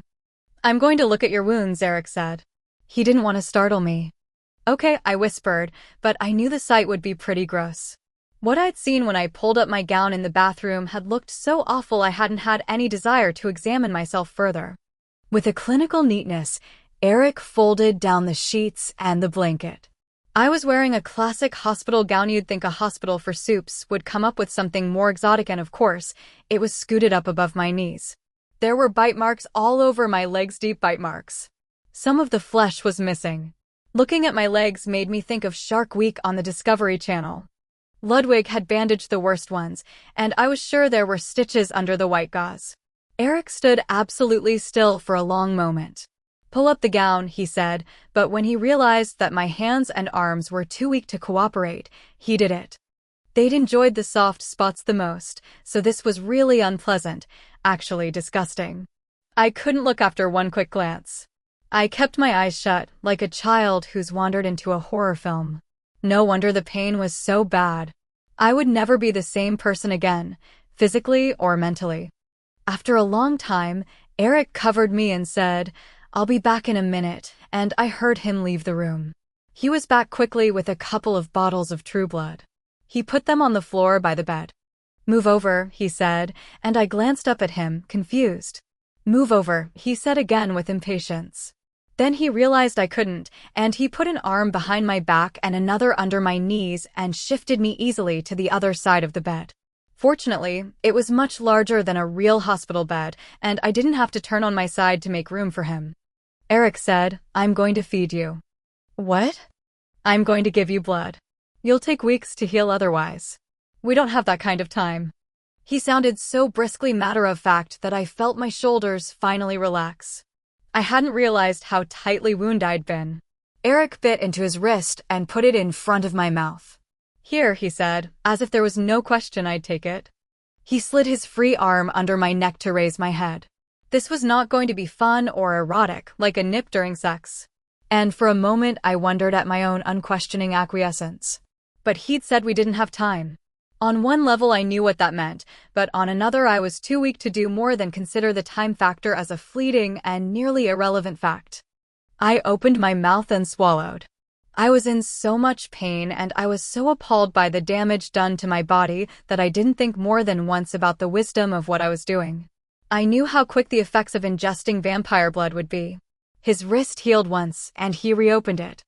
"Are you sure you should do this?" I asked as he bit himself for the second time. My throat rippled with pain, and I regretted trying a whole sentence. "Yes," he said. "I know how much is too much. And I fed well before I came here. You need to be able to move." He was behaving in such a practical way that I began to feel a little better. I couldn't have stood pity. Move. The idea filled me with anxiety. Yes. At any moment, Brendan's followers may well find this place. They'll be tracking you by scent now. You smell of the fairies who hurt you, and they know now Neil loves you enough to kill his own kind for you. Hunting you down would make them very, very happy. At the thought of any more trouble, I stopped drinking and began crying. Eric's hand stroked my face gently, but he said, "Stop that now. You must be strong. I'm very proud of you, you hear me?" "Why?" I put my mouth on his wrist and drank again. "You're still together. You're still a person. Lachlan and Neve have left vampires and fairies in rags, literally rags. But you survived and your personality and soul are intact. I got rescued." I took a deep breath and bent back to his wrist. "You would have survived much more." Eric leaned over to get the bottle of True Blood, and he drank it down quickly. I wouldn't have wanted to. I took another deep breath, aware that my throat was aching still, but not as sharply. I hardly wanted to live after. He kissed my forehead. "But you did live. And they died. And you are mine, and you will be mine. They will not get you." "You really think they're coming?" "Yes. Brendan's remaining forces will find this place sooner or later, if not Brendan himself. He has nothing to lose and his pride to retain. I'm afraid they'll find us shortly. Ludwig has removed almost all the other patients." He turned a little, as if he were listening. "Yes, most of them are gone." "Who else is here?" "Bill is in the next room. He's been getting blood from Clancy." "Were you not going to give him any?" "If you were irreparable." "No, I would have let him rot." "Why?" I asked. "He actually came to rescue me. Why get mad at him?" "Where were you?" Rage bubbled up my throat. Eric flinched almost a half-inch, a big reaction from a vampire his age. He looked away. I could not believe I was saying these things. "It's not like you were obliged to come find me," I said, "but I hoped the whole time I hoped you would come. I prayed you would come. I thought over and over you might hear me." "You're killing me," he said. "You're killing me." He shuddered beside me, as if he could scarcely endure my words. "I'll explain," he said in a muted voice. "I will. You will understand. But now we don't have enough time. Are you healing yet?" I thought about it. I didn't feel as miserable as I had before the blood. The holes in my flesh were itching almost intolerably, which meant they were healing. I'm beginning to feel like I'll be better sometime, I said carefully. Oh, is Trey Dawson still here? He looked at me with a very serious expression. Yes, he can't be moved. Why not? Why didn't Dr. Ludwig take him? He would not survive being moved. No, I said, shocked even after all that I'd been through. Bill told me about the vampire blood he ingested. They hoped he'd go crazy enough to hurt you, but his leaving you alone was good enough. Lachlan and Neve were delayed. A pair of Neil's warriors found them, attacked them, and they had to fight. Afterward, they decided to stake out your house. They wanted to be sure Dawson wouldn't come to help you. Bill called me to tell me that you and he went to Dawson's house. By that time, they already had Dawson. They had fun with him before they caught you. Dawson's that hurt? I thought the effects of the bad vamp blood would wear off by now. I couldn't imagine the big man, the toughest were I knew, being defeated. The vampire blood they used was just a vehicle for the poison. They'd never tried it on a were, I suppose, because it took a long time to act. And then they practiced their arts on him. Can you rise? I tried to gather my muscles to make the effort. Maybe not yet. I'll carry you. Where? Bill wants to talk to you. You have to be brave. My purse, I said. I need something from it. Wordlessly, Eric put the soft cloth purse, now spoiled and stained, on the bed beside me. With great concentration, I was able to open it and slide my hand inside.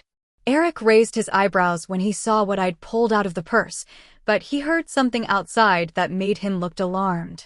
Eric was up and sliding his arms under me, and then he straightened as easily as if I'd been a plate of spaghetti. At the door he paused, and I managed to turn the knob for him. He used his foot to push it open, and out we went into the corridor. I was able to see that we were in an old building, some kind of small business that had been converted to its present purpose. There were doors up and down the hall, and there was a glass-enclosed control room of some kind about midway down. Through the glass on its opposite side, I could see a gloomy warehouse. There were a few lights on in it, just enough to disclose that it was empty except for some discards, like dilapidated shelving and machine parts. We turned right to enter the room at the end of the hall. Again, I performed the honors with the knob, and this time it wasn't quite as agonizing to grip the knob and turn it. There were 2 beds inside this room. Bill was in the right-hand bed, and Clancy was sitting in a plastic chair pulled up right against the side. He was feeding Bill the same way Eric had fed me. Bill's skin was gray. His cheeks had caved in. He looked like death. Trey Dawson was in the next bed. If Bill looked like he was dying, Trey looked like he was already dead. His face was bruised blue. One of his ears had been bitten off. His eyes were swollen shut. There was crusted blood everywhere. And this was just what I could see of his face. His arms were lying on top of the sheet, and they were both splinted. Eric laid me down beside Bill. Bill's eyes opened, and at least they were the same, dark brown, fathomless. He stopped drinking from Clancy, but he didn't move or look better. The silver is in his system, Clancy said quietly. Its poison has traveled to every part of his body. He'll need more and more blood to drive it out. I wanted to say, will he get better?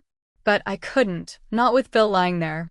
Clancy rose from beside the bed, and he and Eric began having a whispered conversation, a very unpleasant one, if Eric's expression was any indication. Bill said, "How are you, Sookie? Will you heal?" His voice faltered. "Exactly what I want to ask you," I said. Neither of us had the strength or energy to hedge our conversation. "You will live," he said, satisfied.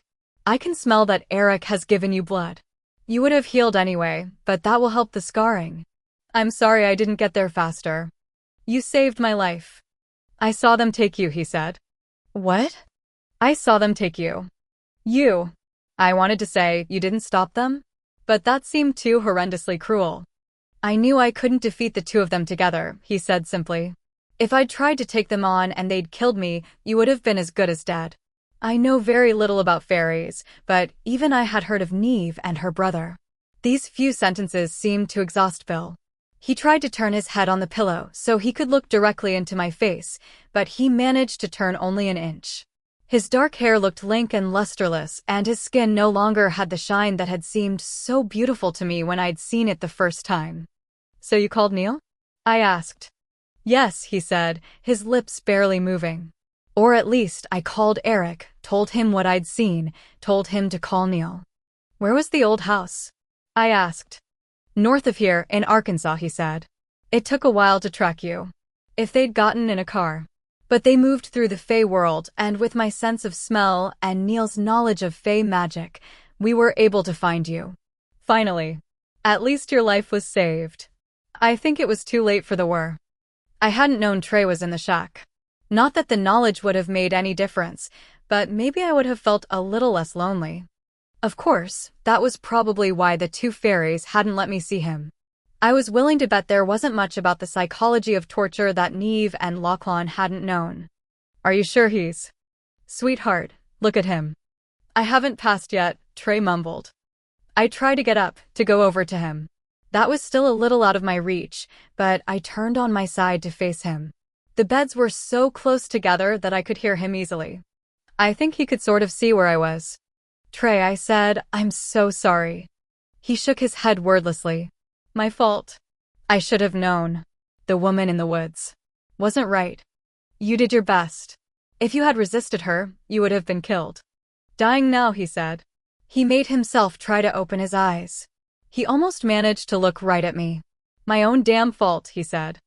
I couldn't stop crying. He seemed to fall unconscious. I slowly rolled over to face Bill. His color was a little better. I would not, for anything, have had them hurt you, he said. Her dagger was silver, and she had silver caps on her teeth. I managed to rip her throat out, but she didn't die fast enough. She fought to the end. Clancy's given you blood, I said. You'll get better. Maybe, he said, and his voice was as cool and calm as it had always been. I'm feeling some strength now. It will get me through the fight. That will be time enough. I was shocked almost beyond speech. Vampires died only from staking, decapitation, or from a rare severe case of cyanoids. Silver poisoning? Bill, I said urgently, thinking of so many things I wanted to say to him. He'd closed his eyes, but now he opened them to look at me. They're coming, Eric said, and all those words died in my throat. Brendan's people? I said. Yes, Clancy said briefly. They found your scent. He was scornful even now, as if I'd been weak in leaving a scent to track. Eric drew a long knife from a sheath on his thigh. Iron, he said, smiling. And Bill smiled, too, and it wasn't a pleasant smile. Kill as many as you can, he said in a stronger voice. Clancy, help me up. No, I said. Sweetheart, Bill said, very formally, I have always loved you, and I will be proud to die in your service. When I'm gone, say a prayer for me in a real church. Clancy bent to help Bill out of the bed, giving me a very unfriendly look while he did so. Bill swayed on his feet. He was as weak as a human. He threw off the hospital gown to stand there clad only in drawstring pajama pants. I didn't want to die in a hospital gown either. Eric, have you a knife to spare for me? Bill asked, and without turning from the door, Eric passed Bill a shorter version of his own knife, which was halfway to being a sword, according to me. Clancy was also armed. No one said a word about trying to shift Trey. When I glanced over at him, I thought he might have already died. Eric's cell phone rang, which made me jump a couple of inches. He answered it with a curt, yes. He listened and then clicked it shut. I almost laughed. The idea of the Soups communicating by cell phones seemed so funny. But when I looked at Bill, gray in the face, leaning against the wall, I didn't think anything in the world would ever be funny again. Neil and his fae are on the way, Eric told us, his voice as calm and steady as if he were reading us a story about the stock market. Brendan's blocked all the other portals to the Fae land. There is only one opening now. Whether they'll come in time, I don't know. If I live through this, Clancy said, I'll ask you to release me from my vow, Eric, and I'll seek another master. I find the idea of dying in the defense of a human woman to be disgusting, no matter what her connection to you is. If you die, Eric said, you'll die because I, your sheriff, ordered you into battle. The reason is not pertinent. Clancy nodded. Yes, my lord. But I will release you if you should live. Thank you, Eric. Geez Louise. I hoped they were happy now they'd gotten that settled. Bill was swaying on his feet, but neither Eric nor Clancy regarded him with anything but approval. I couldn't hear what they were hearing, but the tension in the room mounted almost unbearably as our enemies came closer. As I watched Bill, waiting with apparent calm for death to come to him, I had a flash of him as I'd known him, the first vampire I'd ever met, the first man I'd ever gone to bed with, the first suitor I'd ever loved. Everything that followed had tainted those memories, but for one moment I saw him clearly, and I loved him again. Then the door splintered, and I saw the gleam of an axe blade, and I heard high-pitched shouts of encouragement from the other fairies to the axe wielder. I resolved to get up myself, because I'd rather perish on my feet than in a bed. I had at least that much courage left in me. Maybe, since I'd had Eric's blood, I was feeling the heat of his battle rage. Nothing got Eric going like the prospect of a good fight. I struggled to my feet. I found I could walk, at least a little bit. There were some wooden crutches leaning against the wall. I couldn't remember ever seeing wooden crutches, but none of the equipment at this hospital was standard human hospital issue. I took a crutch by the bottom, hefted it a little to see if I could swing it. The answer was probably not. There was a good chance I'd fall over when I did, but active was better than passive. In the meantime, I had the weapons in my hand that I'd retrieved from my purse, and at least the crutch would hold me up. All this happened quicker than I can tell you about it. Then the door was splintering, and the fairies were yanking hanging bits of wood away. Finally, the gap was large enough to admit one, a tall, thin male with gossamer hair, his green eyes glowing with the joy of the fight. He struck at Eric with a sword, and Eric parried and managed to slash his opponent's abdomen. The fairy shrieked and doubled over, and Clancy's blow caught him on the back of the neck and severed his head. I pressed my back against the wall and tucked the crutch under one arm. I gripped my weapons, one in each hand. Bill and I were side by side, and then he slowly and deliberately stepped in front of me. Bill threw his knife at the next fairy through the door, and the point went right into the fairy's throat. Bill reached back and took my grandmother's trowel. The door was almost demolished by now, and the assaulting fairies seemed to move back. Another male stepped in through the splinters and over the body of the first fae, and I knew this must be Brendan. His reddish hair was pulled back in a braid, and his sword slung a spray of blood from its blade as he raised it to swing at Eric. Eric was the taller, but Brendan had a longer sword. Brendan was already wounded, for his shirt was drenched with blood on one side. I saw something bright, a knitting needle, protruding from Brendan's shoulder, and I was sure the blood on his sword was Claudine's. A rage went through me, and that held me up when I would have collapsed. Brendan leaped sideways, despite Eric's attempts to keep him engaged, and a very tall female warrior jumped into the spot Brendan had occupied and swung a mace. For God's sake, eat Eric. Eric ducked, and the mace continued its path and hit Clancy in the side of the head. Instantly his red hair was even redder, and he went down like a bag of sand. Brendan leaped over Clancy to face Bill, his sword slicing off Clancy's head as he cleared the body. Brendan's grin grew brighter. "You're the one," he said. "The one who killed Neve." "I took out her throat," Bill said, and his voice seemed as strong as it ever had been. But he swayed on his feet. "I see she's killed you, too," Brendan said, and smiled, his guard relaxing slightly. "I'll only be the one to make you realize it." Behind him, forgotten on the corner bed, Trey Dawson made a superhuman effort and gripped the fairy's shirt. With a negligent gesture, Brendan twisted slightly and brought the gleaming sword down on the defenseless were, and when he pulled the sword back, it was freshly coated with red. But in the moment it took Brendan to do this, Bill thrust my trowel under Brendan's raised arm. When Brendan turned back, his expression was startled. He looked down at the hilt as if he couldn't imagine how it came to be sticking out of his side, and then blood ran from the corner of his mouth. Bill began to fall. Everything stood still for a moment, but only in my mind.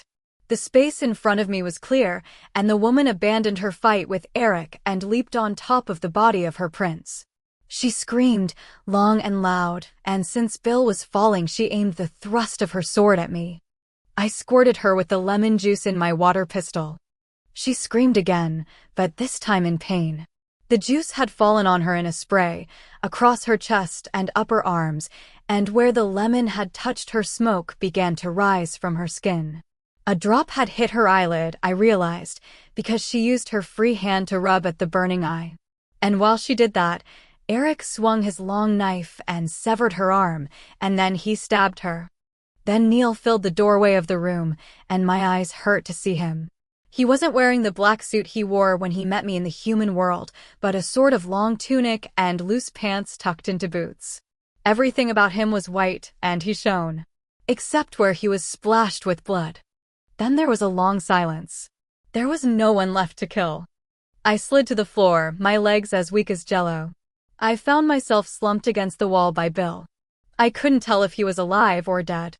I was too shocked to weep and too horrified to scream. Some of my cuts had reopened, and the scent of the blood and the reek of Fairy lured Eric, pumped full of the excitement of battle. Before Neil could reach me, Eric was on his knees beside me, licking the blood from a slice on my cheek. I didn't mind, he'd given me his. He was recycling. "Off her, vampire," said my great-grandfather in a very soft voice. Eric raised his head, his eyes shut with pleasure, and shuddered all over. But then he collapsed beside me. He stared at Clancy's body. All the exultation drained from his face, and a red tear made its way down his cheek. "Is Bill alive?" I asked. "I don't know," he said. He looked down at his arm. He'd been wounded, too, a bad slash on his left forearm. I hadn't even seen it happen. Through the torn sleeve, I watched the cut begin to heal. My great-grandfather squatted in front of me. "Neil," I said, my lips and mouth working with great effort. "Neil, I didn't think you would come in time." Truthfully, I was so stunned I hardly knew what I was saying or even which crisis I was referring to. For the first time, keeping on living seemed so difficult I wasn't sure it was worth the trouble. My great-grandfather took me in his arms. "You are safe now," he said. "I am the only living prince. No one can take that away from me. Almost all of my enemies are dead." "Look around," I said, though I lay my head on his shoulder. "Neil, look at all that's been taken." Trey Dawson's blood trickled slowly down the soaked sheet to patter on the floor. Bill was crumpled against my right thigh. As my great-grandfather held me close and stroked my hair, I looked past his arm at Bill. He'd lived for so many years, survived by hook or by crook. He'd been ready to die for me. There is no female human, fairy, vamp, or who wouldn't be affected by that. I thought of the nights we'd spent together, the times we'd talked lying together in bed, and I cried, though I felt almost too tired to produce tears. My great-grandfather sat back on his heels and looked at me. "You need to go home," he said. "Claudine. She's in the Summerland." I couldn't stand any more bad news. "Fairy, I leave cleaning this place to you," Eric said. "Your great-granddaughter is my woman, mine and mine alone. I'll take her to her home." Neil glared at Eric. "Not all the bodies are fae," Neil said with a pointed glance at Clancy. "And what must we do with that one?" He jerked his head toward Trey. "That one needs to go back into his house," I said. "He has to be given a proper burial. He can't just vanish." I had no idea what Trey would have wanted, but I couldn't let the fairy shovel his body into a pit somewhere. He deserved far better than that. And there was Amelia to tell. Oh God. I tried to pull my legs up preparatory to standing, but my stitches yanked and pain shot through me. "Ah," I said, and clenched my teeth. I stared down at the floor while I got my breath back. And while I was staring, one of Bill's fingers twitched. "He's alive, Eric," I said, and though it hurt like the dickens, I could smile about that. "Bill's alive." "That's good," Eric said, though he sounded too calm. He flipped open his cell phone and speed-dialed someone. "Pam," he said. "Pam, Sookie lives." "Yes, and Bill too." "Not Clancy." "Bring the van." Though I lost a little time somewhere in there, eventually Pam arrived with a huge van. It had a mattress in the back, and Bill and I were loaded in by Pam and Maxwell Lee, a black businessman who just happened to be a vampire. At least, that was the impression Maxwell always gave. Even on this night of violence and conflict, Maxwell looked neat and unruffled. Though he was taller than Pam, they got us into the back with gentleness and grace, and I appreciated it very much. Pam even forewent making any jokes, which was a welcome change. As we drove back to Bon Temps, I could hear the vampires talking quietly about the end of the fairy war. "It will be too bad if they leave this world," Pam said. "I love them so much. They're so hard to catch." Maxwell said, "I never had a fairy." "Yum," Pam said, and it was the most eloquent yum I've ever heard. "Be quiet," Eric said, and they both shut up. Bill's fingers found mine, gripped them. "Clancy lives on in Bill," Eric told the other two. They received this news in a silence that seemed respectful to me. "As you live on in Sookie," Pam said very quietly. "My great-grandfather came to see me 2 days later." After she let him in, Amelia went upstairs to cry some more. She knew the truth, of course, though the rest of our community was shocked that someone had broken into Trey's house and tortured him. Popular opinion said that his assailants must have believed Trey was a drug dealer, though there was absolutely no drug paraphernalia found in an intensive search of his house and shop. Trey's ex-wife and his son were making the funeral arrangements, and Trey would be buried at Immaculate Conception Catholic Church. I was going to try to go to support Amelia. I had another day to get better, but today I was content to lie on my bed, dressed in a nightgown. Eric couldn't give me any more blood to complete my healing. For one thing, in the past few days he'd already given me blood twice, to say nothing of the nips we'd exchanged during lovemaking, and he said we were dangerously close to some undefined limit. For another thing, Eric needed all his blood to heal himself, and he took some of Pam's too. So I itched and healed, and saw that the vampire blood had filled in the bitten-out flesh of my legs. That made my explanation of my injuries, a car accident. I'd been hit by a stranger who'd driven away, just feasible if not too many people examined the wounds. Of course, Sam had known right away that wasn't the truth. I had ended up telling him what had happened the first time he came to see me. The patrons of Merlotte's were very sympathetic, he reported when he came the second time. He had brought me daisies and a chicken basket from Dairy Queen. When he'd thought I wasn't watching, Sam had looked at me with grim eyes. After Neil pulled a chair close to the bed, he took my hand. Maybe the events of the past few days had made the fine wrinkles in his skin a fraction deeper. Maybe he looked a little sad. But my royal great-grandfather was still beautiful, still regal, still strange, and now that I knew what his race could do. He looked frightening. "Did you know Lachlan and Neve killed my parents?" I asked. Neil nodded after a perceptible pause. "I suspected," he said. "When you told me your parents had drowned, I had to consider it possible. They all had an affinity to water, Brendan's people." "I'm glad they're dead," I said. "Yes, I am too," he said simply. "And most of Brendan's followers are dead as well. I spared 2 females, since we need them so much, and though one of them was the mother of Brendan's child, I let her live." He seemed to want my praise for that. "What about the child?" I asked. Neil shook his head, and the sheet of pale hair moved with the gesture. "He loved me, but he was from a world even more savage than mine." As if he had heard my thoughts, Neil said, "I'm going to finish blocking the passage to our land." "But that's what the war was over," I said, bewildered. "That was what Brendan wanted." I have come to think that he was right, though for the wrong reason. It isn't the Fae who need to be protected from the human world. It's the humans who need to be protected from us. What will that mean? What are the consequences? Those of us who've been living among the humans will have to choose. Like Claude. Yes. He'll have to cut his ties with our secret land if he wants to live out here. And the rest? The ones who live there already. We won't be coming out anymore. His face was luminous with grief. "I won't get to see you?" "No, dear heart. It's better not." I tried to summon up a protest, to tell him that it was not better, it was awful, since I had so few relatives that I would not talk to him again. But I just couldn't make the words come out of my mouth. "What about Dermot?" I said instead. "We can't find him," Neil said. "If he's dead, he went to Ash somewhere we haven't discovered. If he's here, he's being very clever and very quiet. We'll keep trying until the door closes." I hoped devoutly that Dermot was on the fairy side of that door. At that moment, Jason came in. My great-grandfather leaped to his feet. But after a moment, he relaxed. "You must be Jason," he said. My brother stared at him blankly. Jason had not been himself since the death of Mel. The same edition of our local paper that had carried the story about the awful discovery of the body of Trey Dawson had carried another story about the disappearance of Mel Hart. There was wide conjecture that maybe the two events were connected somehow.